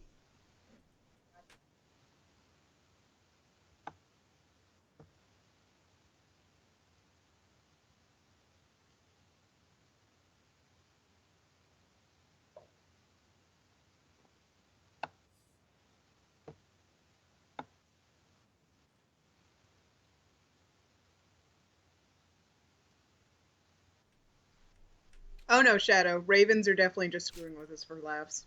No doubt about it. Little piece of shit. Okay. He's eating his food. He's happy. I'm like, every time I'm like, do you want love? Do you want love? I can give you love. No, food. Food.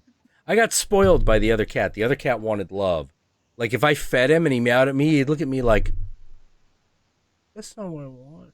Aww. That's not what I want. And he would, like, rub up against me. He's like, I want your love. I'm like, oh, okay. You like a dog in a past life or something? Like, what the hell's going on? And, yeah. So now we're dealing with a cat again. As opposed to a cat dog. Yeah, my sister had a cat like that. He was a part Maine Coon, so we got him when he was a kitten, and we didn't know that. So when he grew up, he was giant. Huge. Yes. Yeah.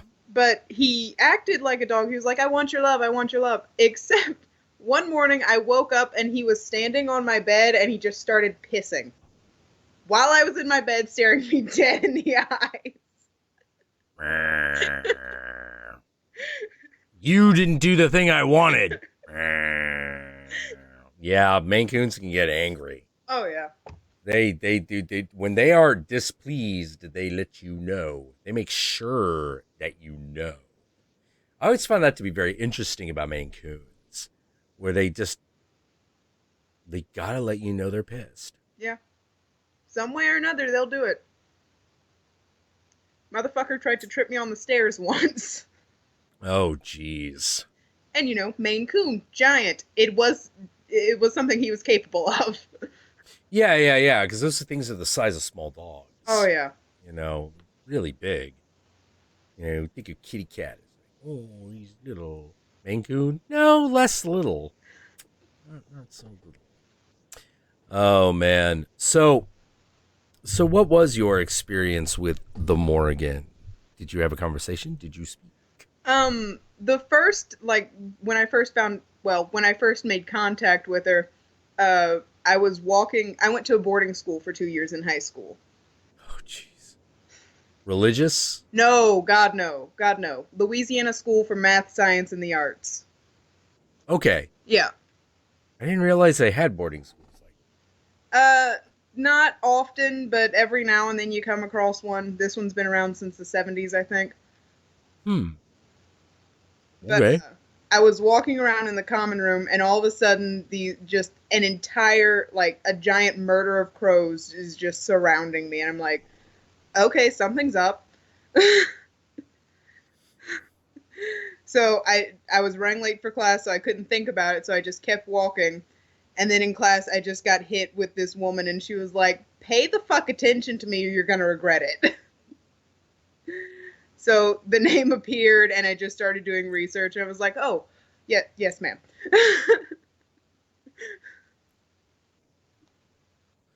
Ah. Got it. Got it.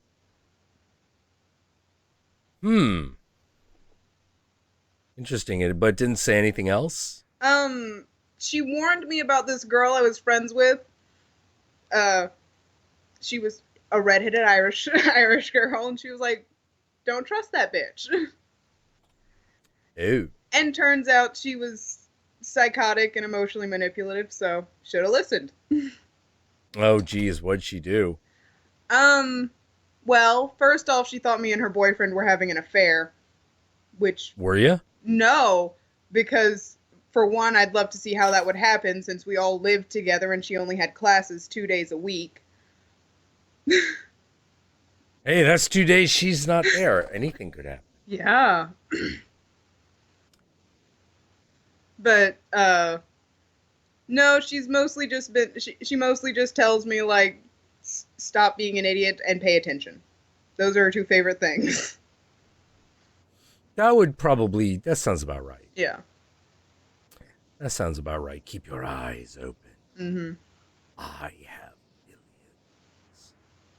Ah!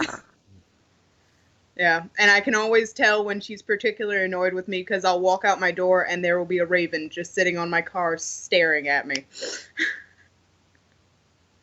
What is it this time? Bitch, you know what you did. I'm just here. I'm here from the mother of all crows to tell you, knock that shit off. Yeah, essentially.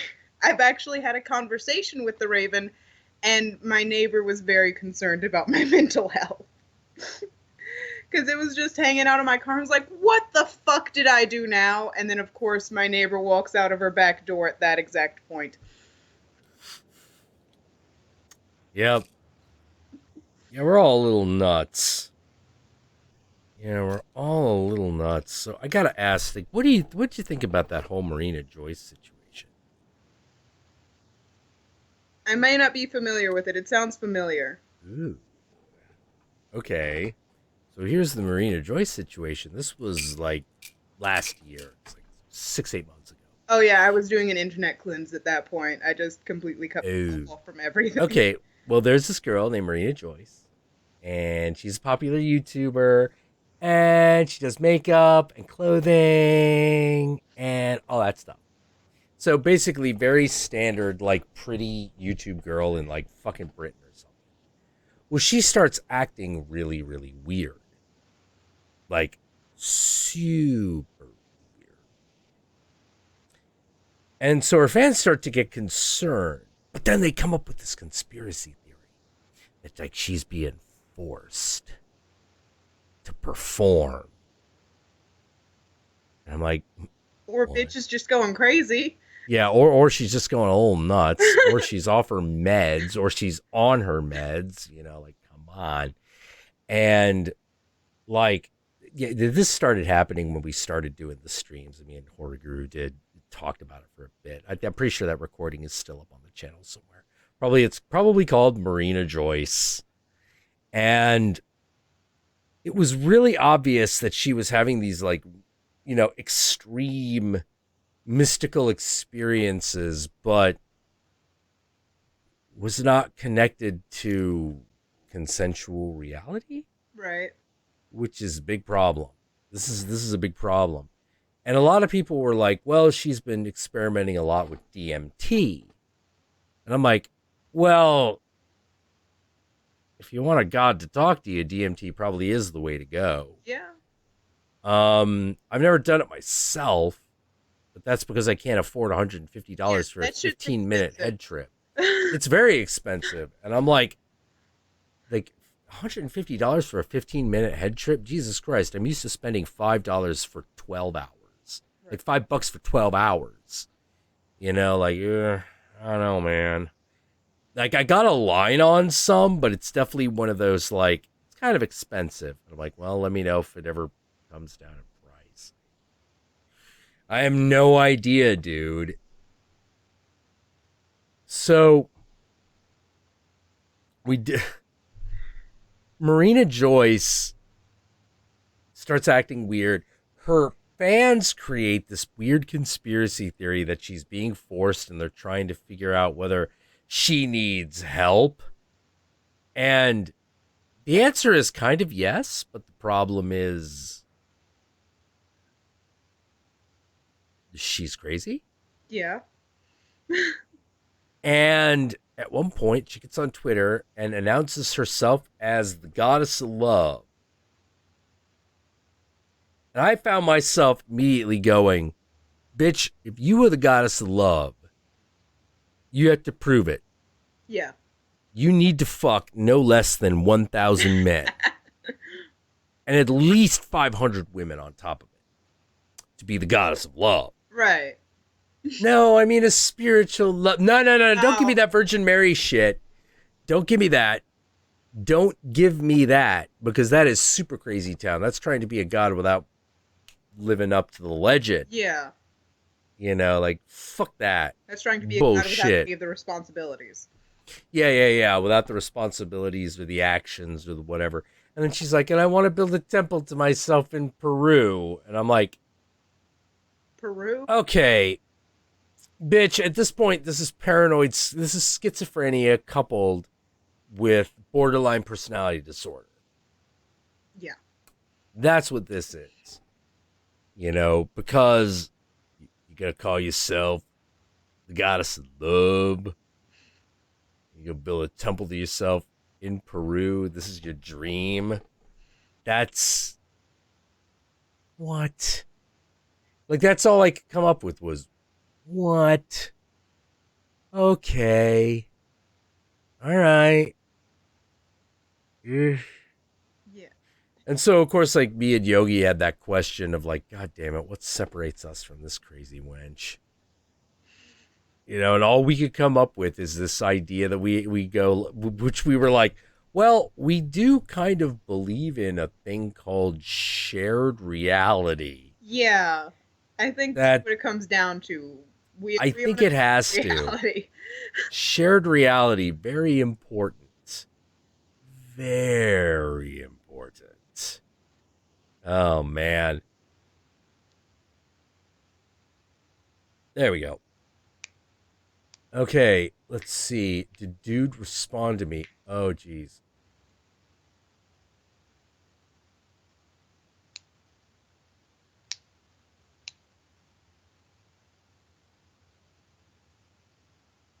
Hold on. Hold on, I gotta respond to this.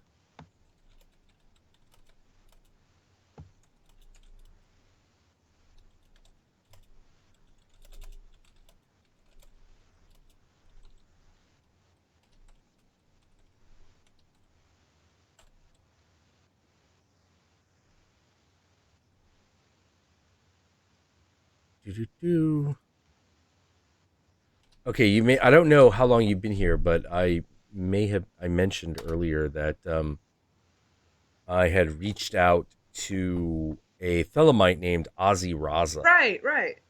Yeah, well, he just got back to me. Oh, cool. And he's basically like, I'm entertaining out of town guests this week, so I'll Get to you read your thing later. And I'm like, okay, no problem, but please don't take too long. So I'd love to have Ozzy Raza actually on the stream. That'd be fucking amazing. That'd be cool. So yeah, okay, so that was your experience? Yeah. With the Morgan. I also work a lot with Keranos, God of the Hunt in the Wild. Yeah. He said a few things to me, like I think it's hilarious that Care to Know specifically came to me because I used to be a vegetarian, very, don't kill the animals, blah, blah, blah. And then in the middle of that, this god of the hunt comes up and like, bitch, listen. The food chain exists for a reason. Yeah. You can't opt out. You can't opt out of killing. Yeah. That's a really important lesson. I think it's one of the scariest lessons that Western society has to deal with. Mm-hmm. It's like, we can't actually make a meal without killing something. Right. Like an animal death. It's like, yeah. Even vegetarianism requires animal death. Yeah. Even veganism requires animal death. And it's like, but the cute furry things. It's I'm like, okay. That's cute. I'm aware. Yeah, because if you've got a field, you have to kill rabbits. Right. You just have to kill them. There's nothing else to do because you have to send them the message that they shouldn't be burrowing here. So you have to just kill them. Right. It's like, well, can't we both live on this planet?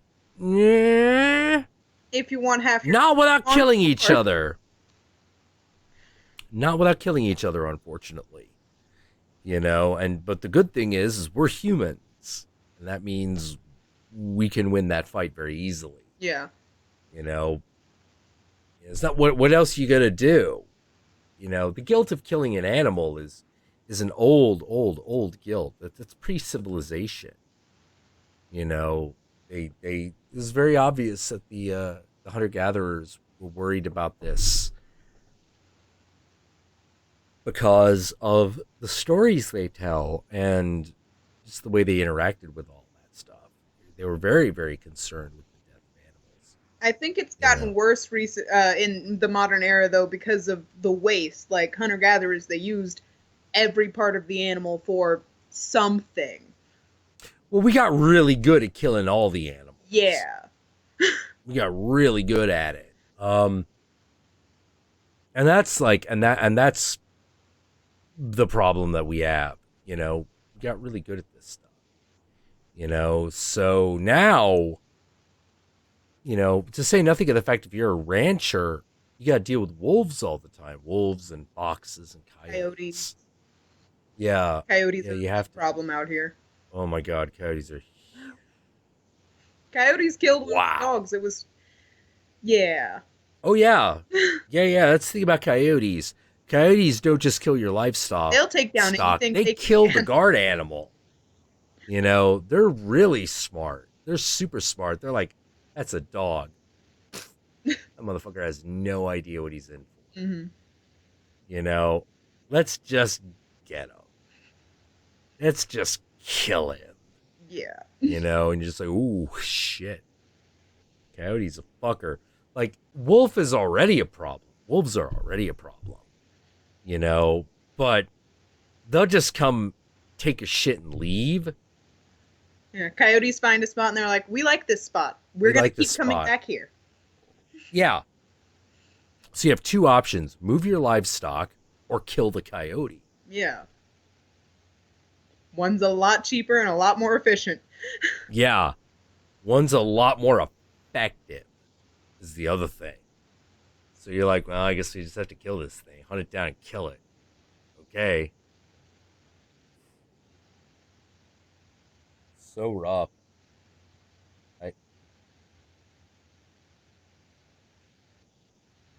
Someone's using the bathroom.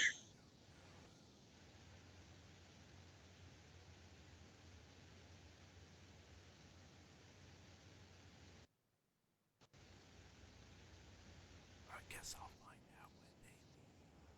That's generally how it works, yes. Yeah. Oh, man. Good God. So how did you get into witchcraft? Well, I've dealt with spirits all my life just because, like I said, my mom loves old as fuck houses.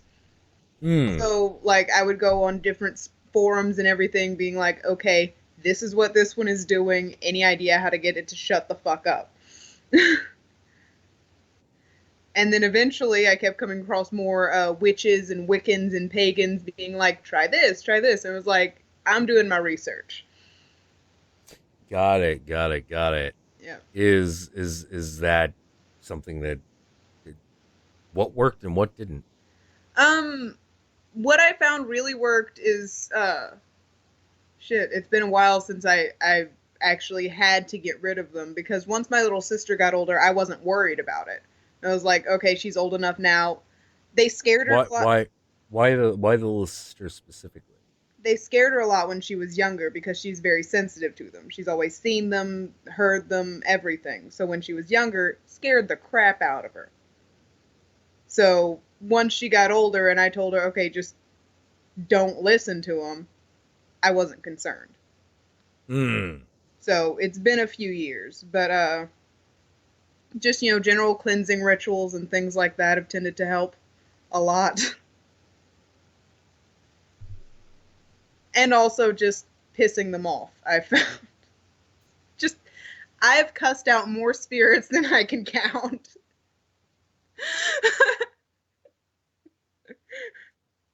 Shut the fuck up. This is my goddamn house. Go away. Well, yeah, that's kind of what you got to do. You got to establish your territory. Mm-hmm. Something beautiful and primal about it. Alien ideas encroaching upon y'all's space. Sometimes you just gotta say no. Yeah. Oh man. What let's see, what's Varen Kimball, the biggest predators you'll get in Belgium are foxes killing our chickens. Lucky.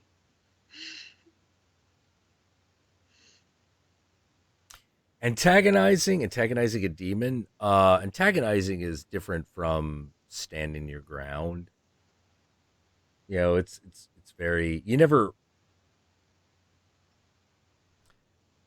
tell a demon there's nothing that they can do to you unless you're absolutely fucking sure that's true.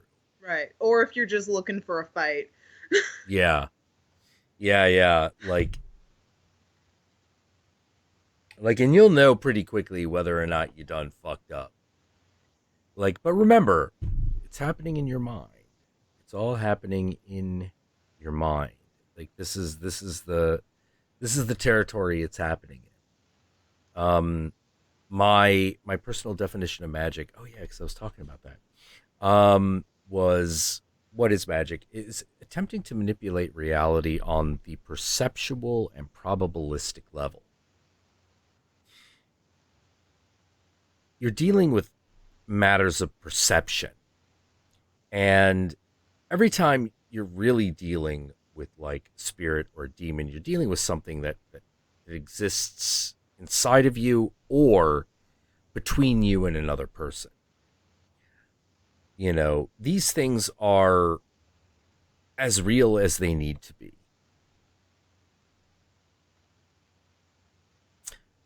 But one of the other things that magic really talks about is the idea of doing things, manipulating probability, manipulating fate. That's one of the big ones. Everything else at this point is science. You want to turn lead into gold, you become a physicist. If you want to understand, the arts of the forge, you become a blacksmith. Right. Or a smith or an engineer who works on robots that smith items. Got to think that we've gotten to that point that we can now make robots that now do that shit for us. Oh, hell yeah. That's kind of amazing. That's super amazing.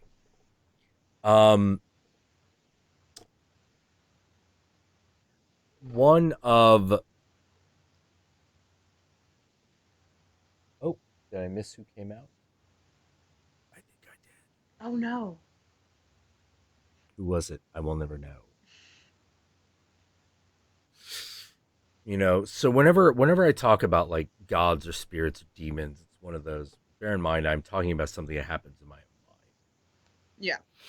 But with that said, the things that happen in your own mind often surprise you. once scrolling videos, I saw a woman, no pines, no anything attached to her, saw her knees naked and rubbing freshly opened bananas. I believe she was in the basement of her church. What the fuck? X videos. Oh, you're talking about porn. Okay. X video. You're talking about porn. I was like, are you talking about some sort of ghost you think you saw? Oh no, it's porno. Okay, got it. Oh boy. Yeah. Do you have any questions for me? How were you raised? Like atheistic, religious? I was raised Catholic and Baptist. Oh, that's a pretty combination. Isn't it now? Isn't it now? Means so much now. Yeah. It's a very strange combination of backgrounds. You know, because my mother wanted me to be. She had that vague, stupid, retarded American idea of raising a child in a religion so that they would understand morals. That's how my mom was when we were younger. Yeah. Like, and then you realize how fucking retarded that is. Like, it's a bad idea. It's not a good idea. You know, because if your kid is smart, they're a pariah in that situation. Yeah. You know, if they're dumb, they're also a pariah. So if you have kids that are quick on the uptake or too slow on the uptake, you're just fucked. Yeah. You know, you want that perfect middle of the road. And to be honest, and that middle of the road is that perfect, like, A average. Mm-hmm. You know, just A's. You'd be amazed at how everything is forgivable if you're an A student and nothing is forgivable if you are a C student. Like, it is crazy. Like, the thing I hate about school is I'm like, that dominates so much of your goddamn life. Oh, yeah. It dominates it. You know, A's, you're a good child. C's, you're a bad child. It has nothing to do with your actions. It has nothing to do with your true moral choices. It's all about the grade on that report card. And that's all that fucking matters. Mm-hmm. You know, and I just always found myself going like, wow, you think that A's in school endow you with some sort of actual moral intelligence. Wow. Are you ever fucking wrong? Oh, yeah. I got away with so much shit in school because my principal liked my report cards.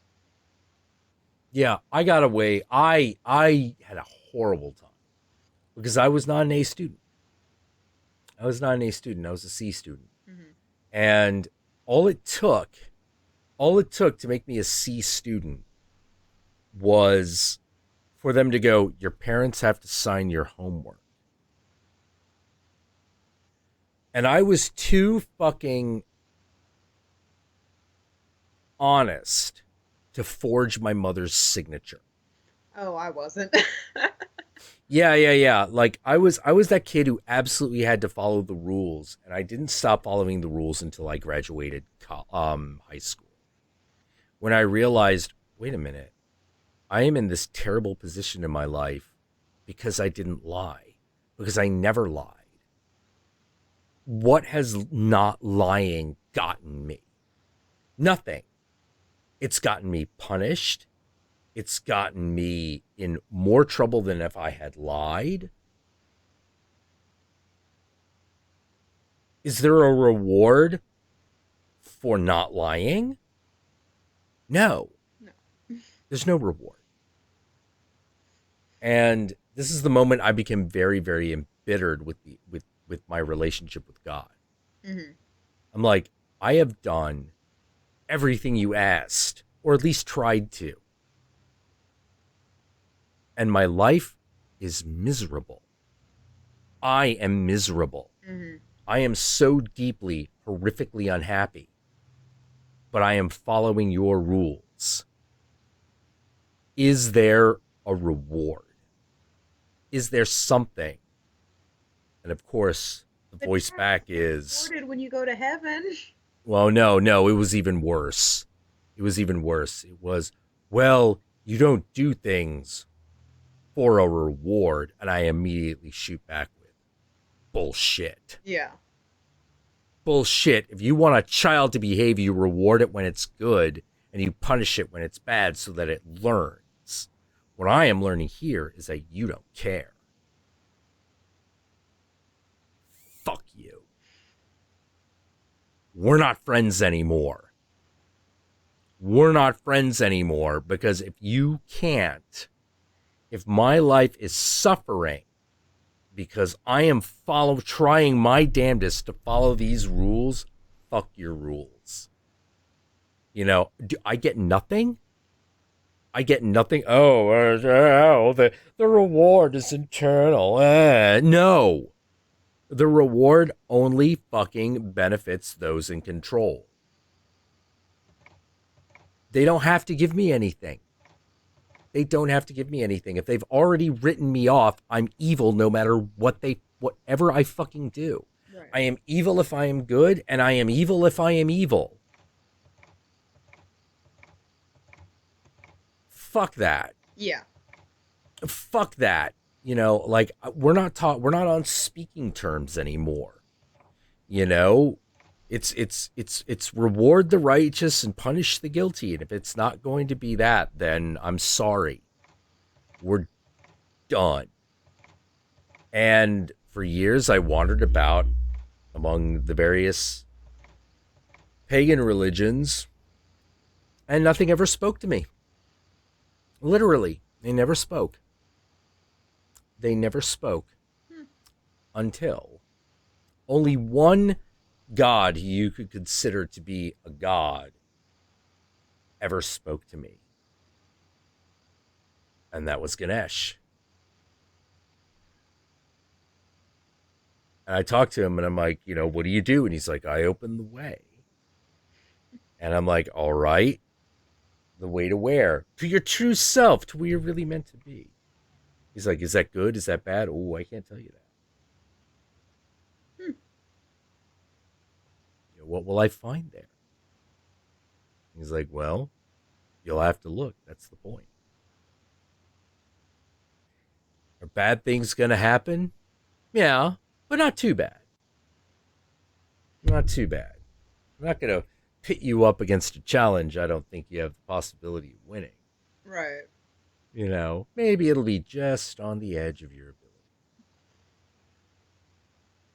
What's going to be something? So what you say? I'm like, sure. Sure. Let's do this. He's like, all right. We'll be in touch. I'll get in contact with your father. I'm like,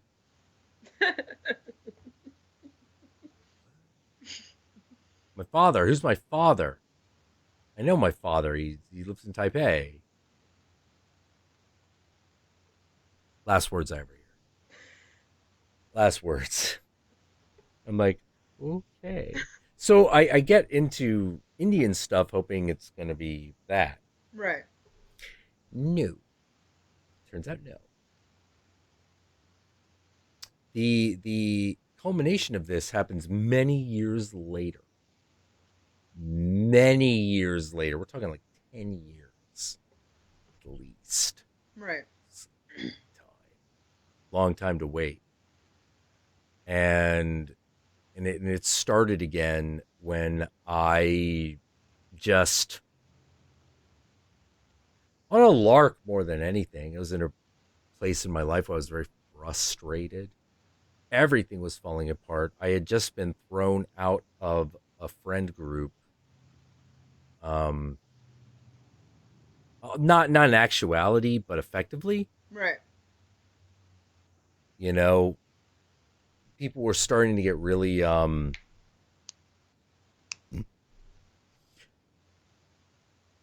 it was all starting to feel like school again. Mm-hmm. You know, with the,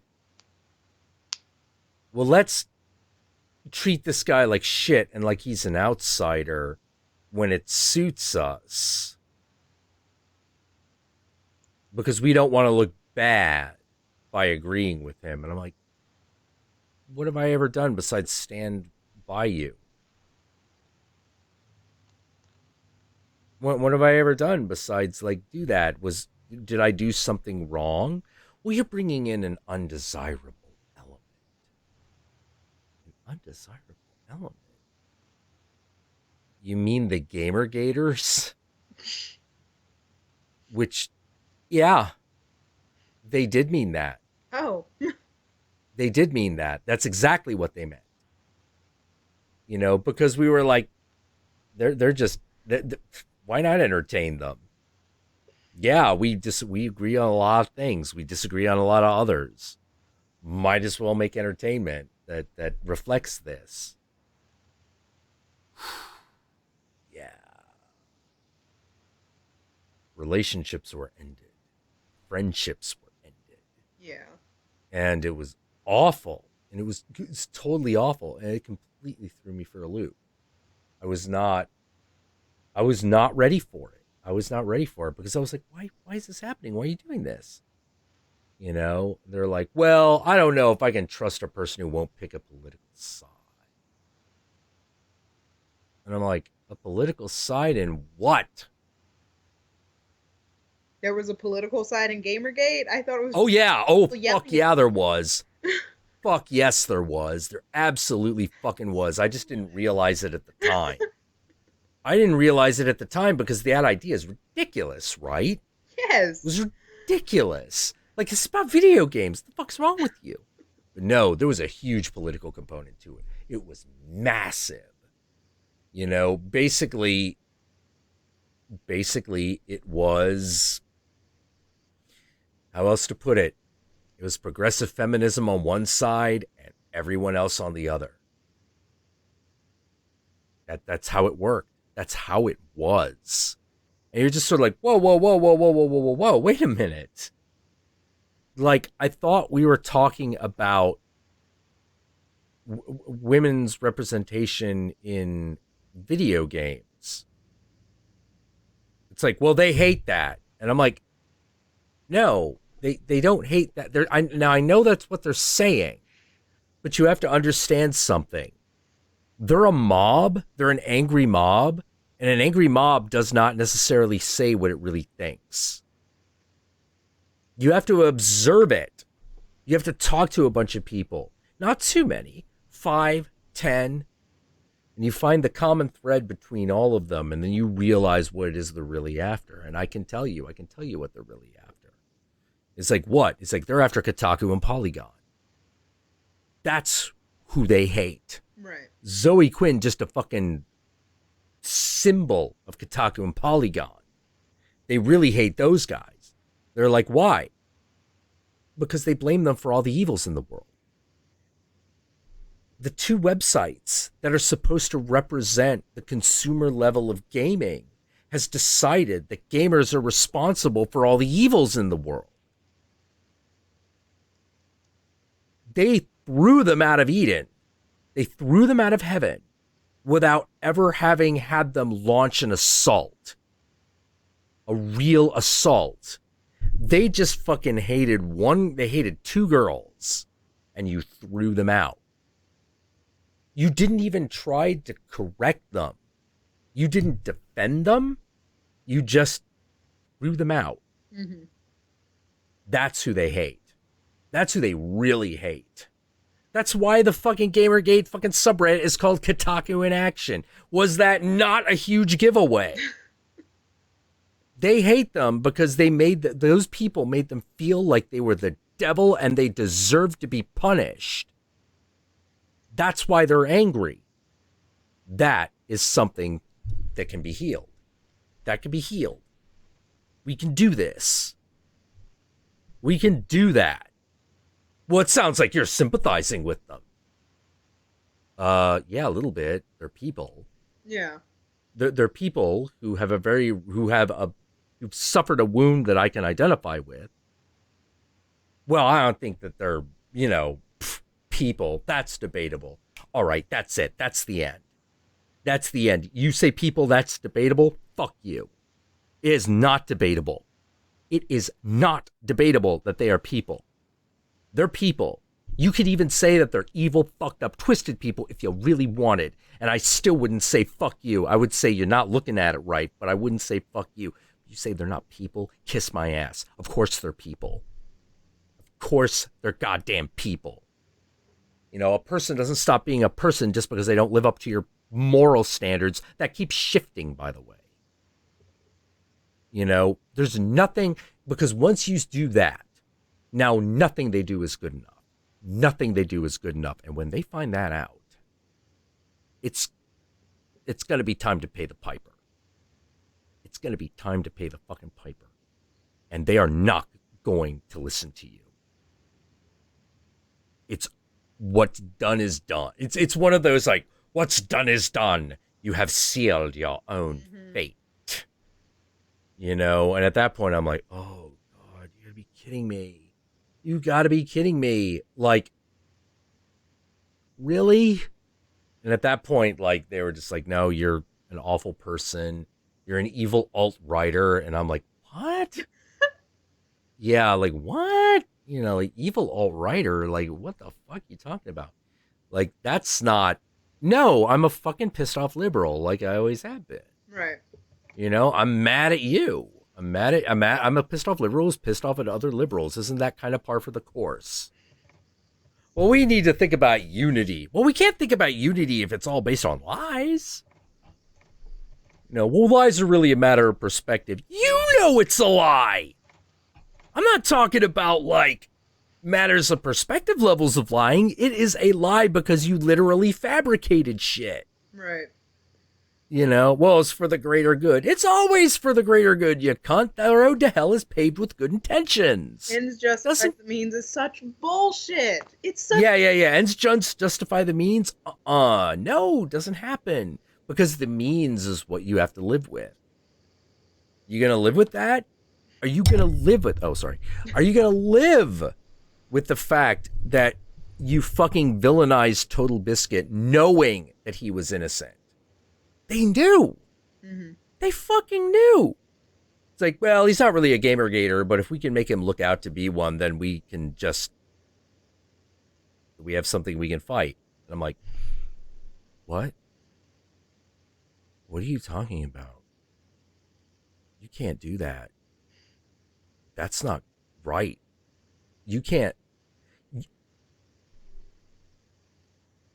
You're going to turn him into a martyr for a cause he's not part of?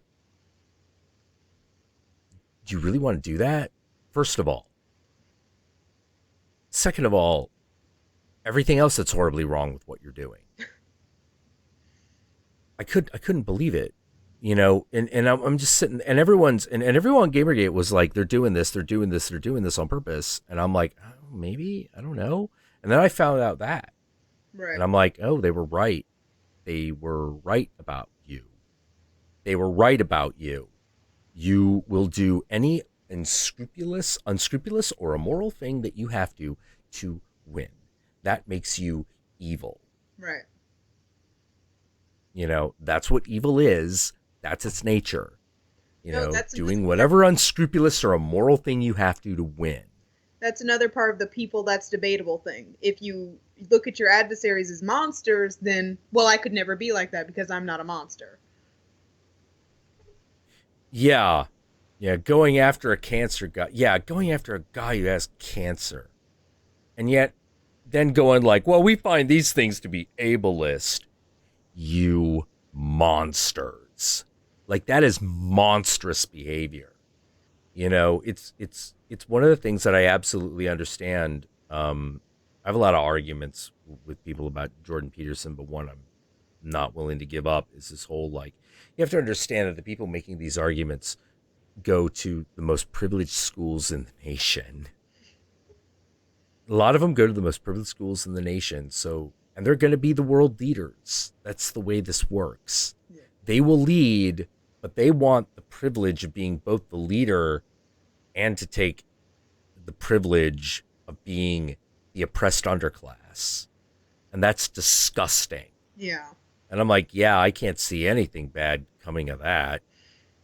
You know, it's one of those, it's one of those things where I found myself going like, all those moments when I went, I wish the world could feel my pain. I didn't mean it like that. You know, I didn't want them to actually feel it. I just wanted people to understand. You know, but now, if that thing's going to take true on the leadership level, if that's going to be true on the leadership level, yeah, prepare for a whole new type of hell you didn't realize existed. Oh, dear God. I want to say something great. I want to say something beautifully positive about what I think the effects of that is going to be. Society won't fall. You know, I'll tell you that. Society won't fall. Society's seen much worse. Yeah. But give up any hope. Give up any hope of being in the upper class. Give it up. It will never happen. Unless you're there already, it will never happen. And if you're there, you can always fall, but you can never climb back. Not at this point. Because they need you. Now they need you to be the oppressed. They need you. They need that fix. You know, like compassion is a drug to these people. And they need it. Oh, I need to feel compassion for these people. So better make sure that they're still there to feed my need to be righteous. And I'm like, you need to fucking stop. Like this is like Asmodeus levels of fucking evil. Mm-hmm. You know, and I really do see it that way. I really do see it as that fucking evil. And it's so upsetting because you're like, yeah, but the intentions are so good. And I'm like, yeah, so are the intentions of Christianity. So are the intentions of Islam. So are the intentions of everything. Yeah. It doesn't matter. You know, what matters is what you do. So, having confronted all that, having been thrown out of paradise once, being thrown out a second time, I wasn't too happy about that. I was not happy about being thrown out of paradise a second time. You know, all because I thought, hey, maybe we should have some compassion for these rationality. People. Yeah. Let's have some compassion for these people. After all, we don't even really know what they want just yet. You know? Oh, but they're harassing women. It's bad words. We're at the bad words stage. If someone actually shows up and stabs somebody, then we've got a real problem. But until that happens, just stick by your friends, be reasonable, and if you need to, get off the internet. I mean, most of you don't need to be there anyway. I do. It's my job. But you have to be there. You have to be there. It's not the world that you have to swim in. You haven't staked your claim in this area. You can walk off. You know? Well, they're calling my job. I don't know what to tell you. They're just going to do that. Well, I need to do something retaliatory. You sure you want to escalate? You escalate, now you're at fault. Now it's your fault. You've escalated. Well, they deserve it. Doesn't matter. Doesn't matter if they do or they don't. And in fact, if you do it wrong and they don't deserve it, that's the worst of all. Yeah. You've just increased evil in this world. So in the middle of all this, like feeling like I had been thrown out of paradise again, and also feeling like the paradise I had been working for wasn't really all it should have been. I started looking again. And I remembered something that I had heard on a vision quest, which was, there is only one entity in this world who can tell you if God is real. I was like, yeah, what's that? Satan. He can tell you if God is real. Will he tell me if God is real? That I do not know. Okay. Because like I had for a very long because I had been seeking like a kind of reconciliation, right? Right. Yeah, no. Yeah, no. Doesn't happen. The story doesn't have that ending. Which is really bizarre. Like I always find myself like no matter what happens, being kind of the outsider. It's rough. It's rough. It ain't all peaches and cream. In fact, it's usually not. You know, bad shit happens, and you're like, why? Why is this happening? Why are people doing this? And you don't get a good answer. You don't get a good answer. Bad shit just happens. That's the only answer. Yeah, bad shit just happens, and sometimes bad shit happens more to some people than others. Yeah. You know? So, I remember this voice. What are your thoughts on the Russian Deadpool shooting? Ooh. I don't have any thoughts on that yet. What are your thoughts on the Russian Deadpool shooting? But one of the things that was bothering me is just the kind of self-defeating attitude that I was witnessing. You know, it's like, Gamergate's our enemy. All right, let's make fun of them. No, we have to take this seriously. Well, that's not our wheelhouse. We're not in the wheelhouse of taking things seriously. No, we have to take this seriously. And everyone talks about it real fucking serious. And, what are those people doing now? Yeah. And they're doing something else. You know? And there is something that sticks in my craw. There is something that sticks in my craw because a bitter pill at the end of the day is the like, yeah, the reality is, you know, people like, you know, people like the nostalgia chick, people like Kyle, they'll probably bounce on their feet. They're white folk. Yeah. There's an entire world out there that is just waiting to swoop in and help them. Someone like me, little less so. Yeah. Little less so. I have my family, and that's good. You know, I will be taken care of. That's nice. As far as making my way in the world, ain't been so great. So kind of being in a what I would actually call a butt monkey position. In, you know, the reviewer world where I thought I was like going to be able to rise to the level of peer. I didn't think it was going to be easy, but I thought I was going to be able to have like a modicum of respect, right? Well, the people that I still like are the people who gave me that modicum of respect I was looking for. I wasn't looking for much. You know, just to like, hey, you're another guy who does this. Awesome. Good show. You know, hey, we've met. We've talked. Give me the benefit of the doubt if something weird happens. Right. You know, and the people that did that, I still like. And then there was everything else. Oh, God, the guy who was helping run Skeptic Feminist. Yeah. Who killed his co-host. Yeah, that's fucked up. That's super fucked up. And I was actually really happy the Thunderfoot put his foot down on like Sargon and shit. It's a slightly different topic. You know, so I don't know if you know a guy who did a feminist skeptic show with this girl, shot his co-host, shot her. Thunderfoot made a video, put his foot down and said, I'm leaving the skeptic community because if you are laughing at this, you are an awful person. Right. And I was like, yeah, right on. Right on.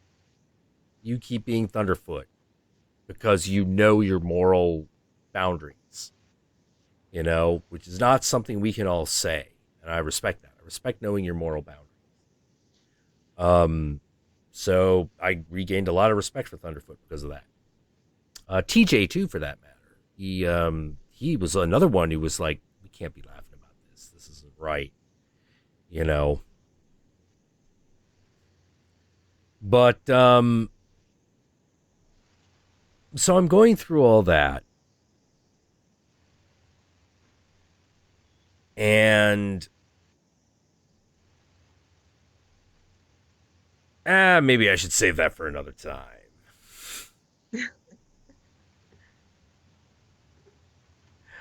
Oh man. Yeah. Well, Thunderfoot could be a dick. Yeah, of course he could. But he wasn't turns out he wasn't a monster. You Everyone know, can be a dick occasionally, but there's a line, and laughing at that was the line. yeah, laughing at that was the line. Like I didn't, I read that news and I was just like resigned. I was just like, ugh, of course. Yeah. I'm not surprised at all. Like if you saw any of that guy's videos, you knew he wasn't well. And I'm just like, oh geez, I wonder what's gonna happen. Yeah.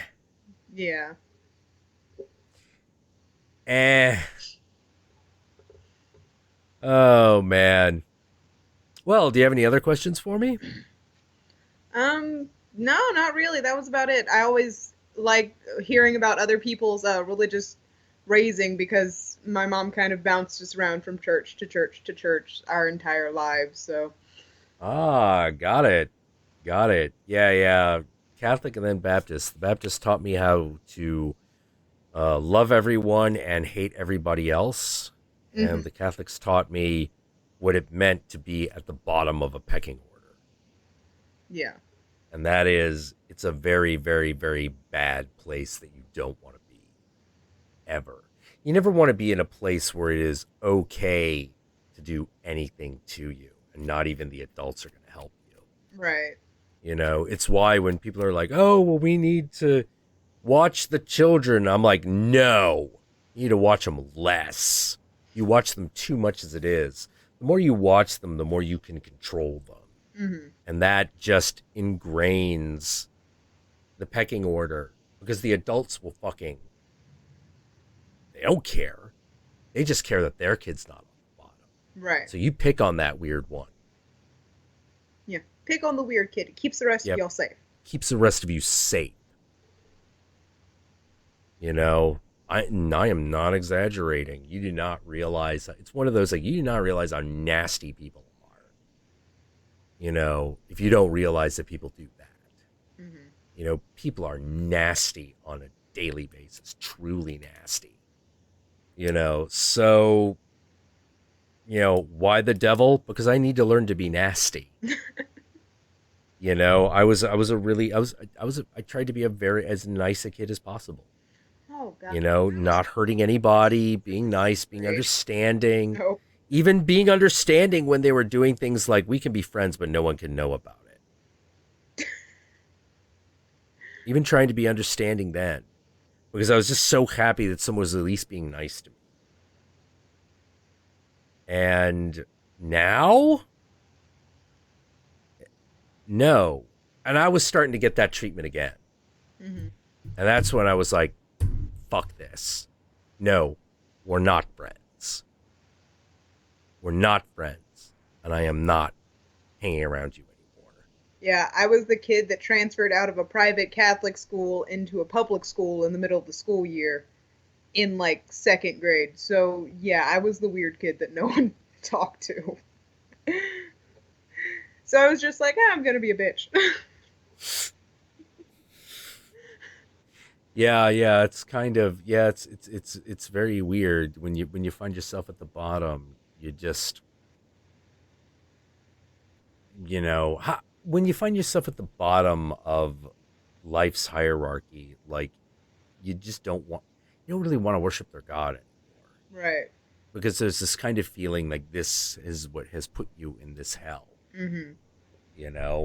And you don't want to be there. You don't want to be in that like awful pit.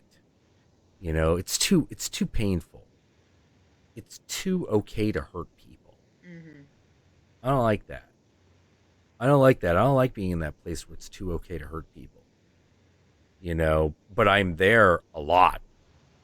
I'm there a lot, you know, and every time I'm always like, no, no, no, no.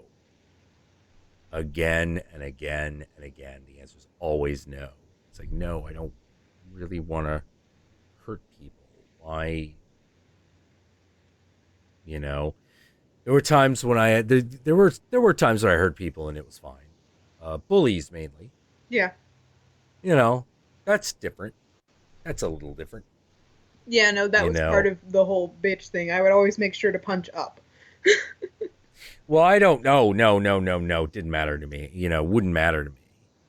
You know, if this was a bully who was beneath me, I didn't care. I just needed it to stop. Yeah. You know, was he like the weak, nerdy kid who was bullying me? I'll still, easy. This stops right now. How? Break his nose. You know, just break his nose. Like, I did that. That happened. This one kid who was just giving me shit and laughing at me. And I was at a real big low point. I just fucking punched him in the face, cracked his face open. You know, I could still see it. And like it, he's like, "You broke my nose." And I'm like, better go to the hospital then. And I was like, "Did you get this kid in the face?" Maybe I did. Maybe I didn't. Who's asking? Well, there are no witnesses. No, I didn't. Which I thought was really interesting.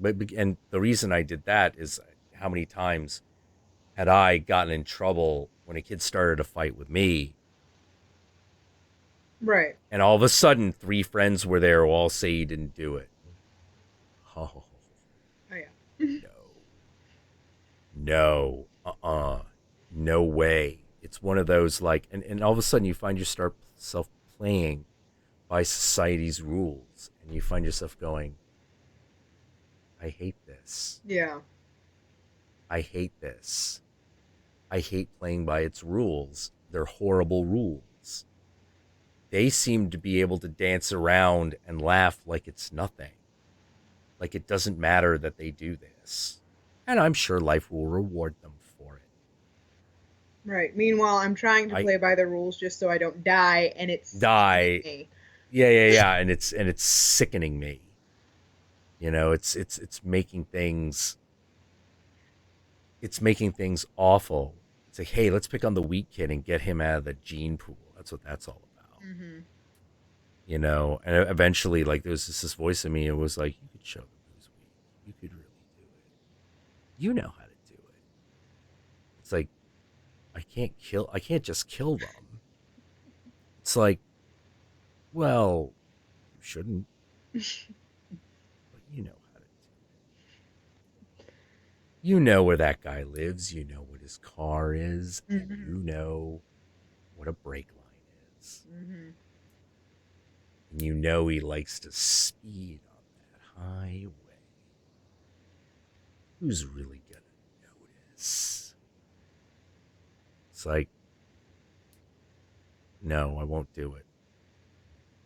I won't do it. And you go, then you hear that voice. It's like, you will regret saying that. You will regret not doing it. Mm-hmm. For your whole life, you will regret it. You know, you will regret having made the right choice because the world will constantly put you in the place making you regret having been a good person. And that voice was right. Yeah. It was absolutely right. What a horrible lesson to learn. What a horrible lesson. Yeah. Being a good person doesn't really pay off at all. Being a good person only pays off if you're the kind of person that society wants to rule. Right. And even then, hey, whatever bad things you did, we can make up excuses. Mm-hmm. You know? The law is set up to try to redress this problem because that's what people naturally do. You know, does the law always work? No. No, it doesn't always work. I wish it did, but it doesn't. It tries. You know? So after a while, You can't even convince me it tries. it try. I know enough. I know enough people. I know enough lawyers to realize they try. It's just that they're not all good people. Yeah.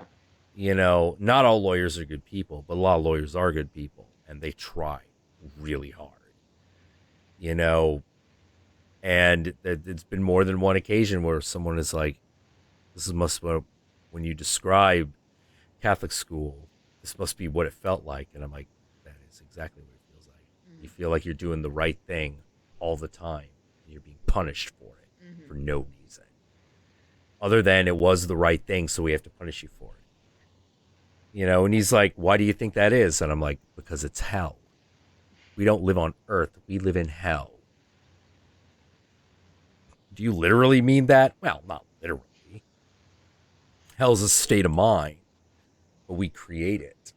We create hells in this world for us to fall into, and one of them's the legal system. That's its own special fucking brand of hell. Oh, yeah. Yeah. Oh, The Gift, man. Whew. Yeah, like, you don't want to... I don't know how to say it, but stories like The Gift or like the story of Severus Snape, that's a very specific type of wish fulfillment. You know, because you're like, you fucking picked on me for no reason. You made my life hell. My life is hell because of you. You know, and I was never able to get out, but now I'm here. And I just want out. And I would be perfectly happy to have out and not deal with you, but apparently that's not how it works. So, on the one hand, you've got, so I'm going to torture you. You know, this isn't going to make it right. That's not the point. You know, like, oh man. Yeah, would you get someone to that space? This won't make anything right. That's not the point. Doesn't matter. Ooh, yeah, like that's like that means that person has got it real bad. Real bad. You know? But then you got, you know, the other example, which is, yeah, I'll be the one everyone hates if it will save everything I care about. It's like, that's a sacrifice no one should have to make ever. Ever. No one should ever have to make that sacrifice. You know, to constantly have your moral worth questioned. You know, your worth as a person, whether or not you should be allowed to live with that. Jesus Christ. Like, it's one of those things about, like, Harry Potter that I do like. And they're like, oh, it's not a lot of Jesus in here. It's like, oh, yeah, there's a Jesus figure. He's called Severus Snape. He's the Jesus figure. Yeah. He gives up everything to defeat the Dark Lord. You know, without his sacrifice, Harry can't do shit. Right. You know, like, so when I hear people go like, well, Severus Snape called Lily a racial epithet, so it doesn't matter. I'm like, really? You're missing the point. You're missing the point. You've never been that kid who's been that fucking abused. You know, have someone pretend that they like you just so, like, people can fucking beat on you. I've been there. It's a bad place. I don't want anyone to be there. And yet, if there is such a thing as karma and someone goes like, all right, Jack, here's the deal. You're this, remember your old bullies? Yeah, you're their bully now. Could I instead be a kind prince who has a really nice harem, who does his best for humanity? Nope. You're just going to be their bully.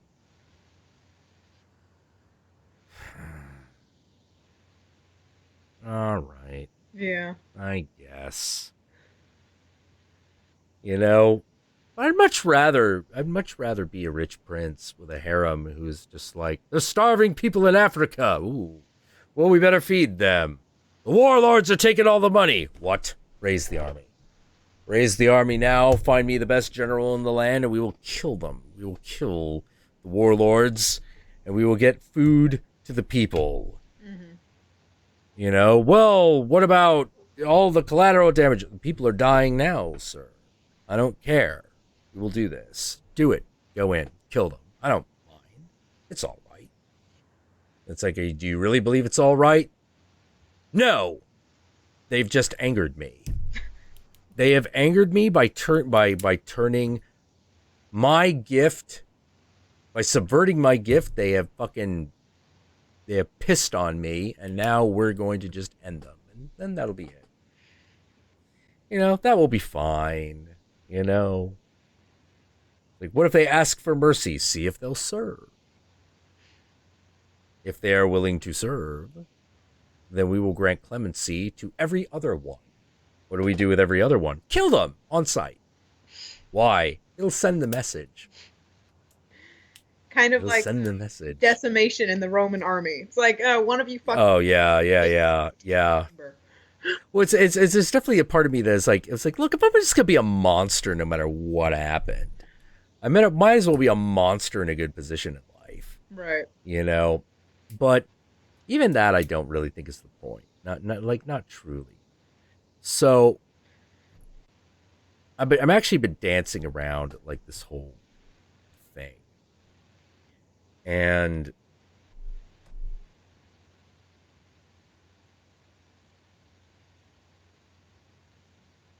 dancing around the whole thing because, like, the second visitation was very interesting.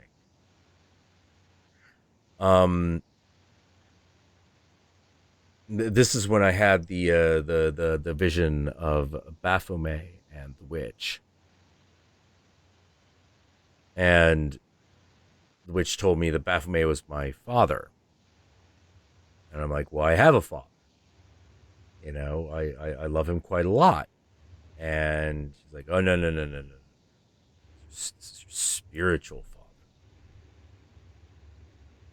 father. And I'm like, okay, you know, and she's like, now be very careful, son. You're gonna hear a lot of things about him, a lot of bad things. They're not true at all. You have to get to know who he is, understand him. You know, I was like, well, how do I know you're not lying? Well, you don't. You don't. But just go out there, be my wicked little boy, and don't worry about it. And remember, your father will protect you, though he often gets overprotected. Like, okay. And that was the second visitation. That wasn't even the moment of gnosis. That was entirely different. The moment of gnosis was when I was flung around the solar system, and shown that the wheel of karma has layers upon layers upon layers. You know, and it's like, how many times do we come back? Endless. You know, why is it endless? So that no soul is spared. So that no spared is the wrong word. So that no soul is lost. Mm-hmm. You know, and you're like, oh, is that why? That's why. The material must be renewed. You know, but the spirit can last. It can last much longer. Does the spirit eventually die? We're not sure. We don't know the upper limits of the spirit's longevity. Oh. All right. Let's do this. You know, and there was a bunch of other stuff that happened. Oh boy. Well, you know what? It's 5:30. Yeah. Yeah. I should probably get offline. Been streaming for 8 hours, as I often do. But it was lovely talking to you. Great to talk to you too. Yeah. I hope I didn't come off as too insane. I worry about that. I talk about crazy stuff, and so I worry about going insane. If you could manage that, I'd be very impressed. What do you mean? I have a high tolerance for insanity. Well, it helps. That helps. All right. Well, once again, members of the Sled Pit, Satan and I love you very, very much. And we'll see you again soon. I don't know when we're going to be streaming again, because it's definitely not going to be Thursday, and I might not be able to do it another time during the week. Cody tots me dead hooker leg. What? Shin, what are you talking about? I have no idea. Yeah, see you all. Well, see you all in the next stream. I don't think Shin is going to explain that. And Satan and I love you very, very much. We look forward to seeing you again. See y'all around, guys.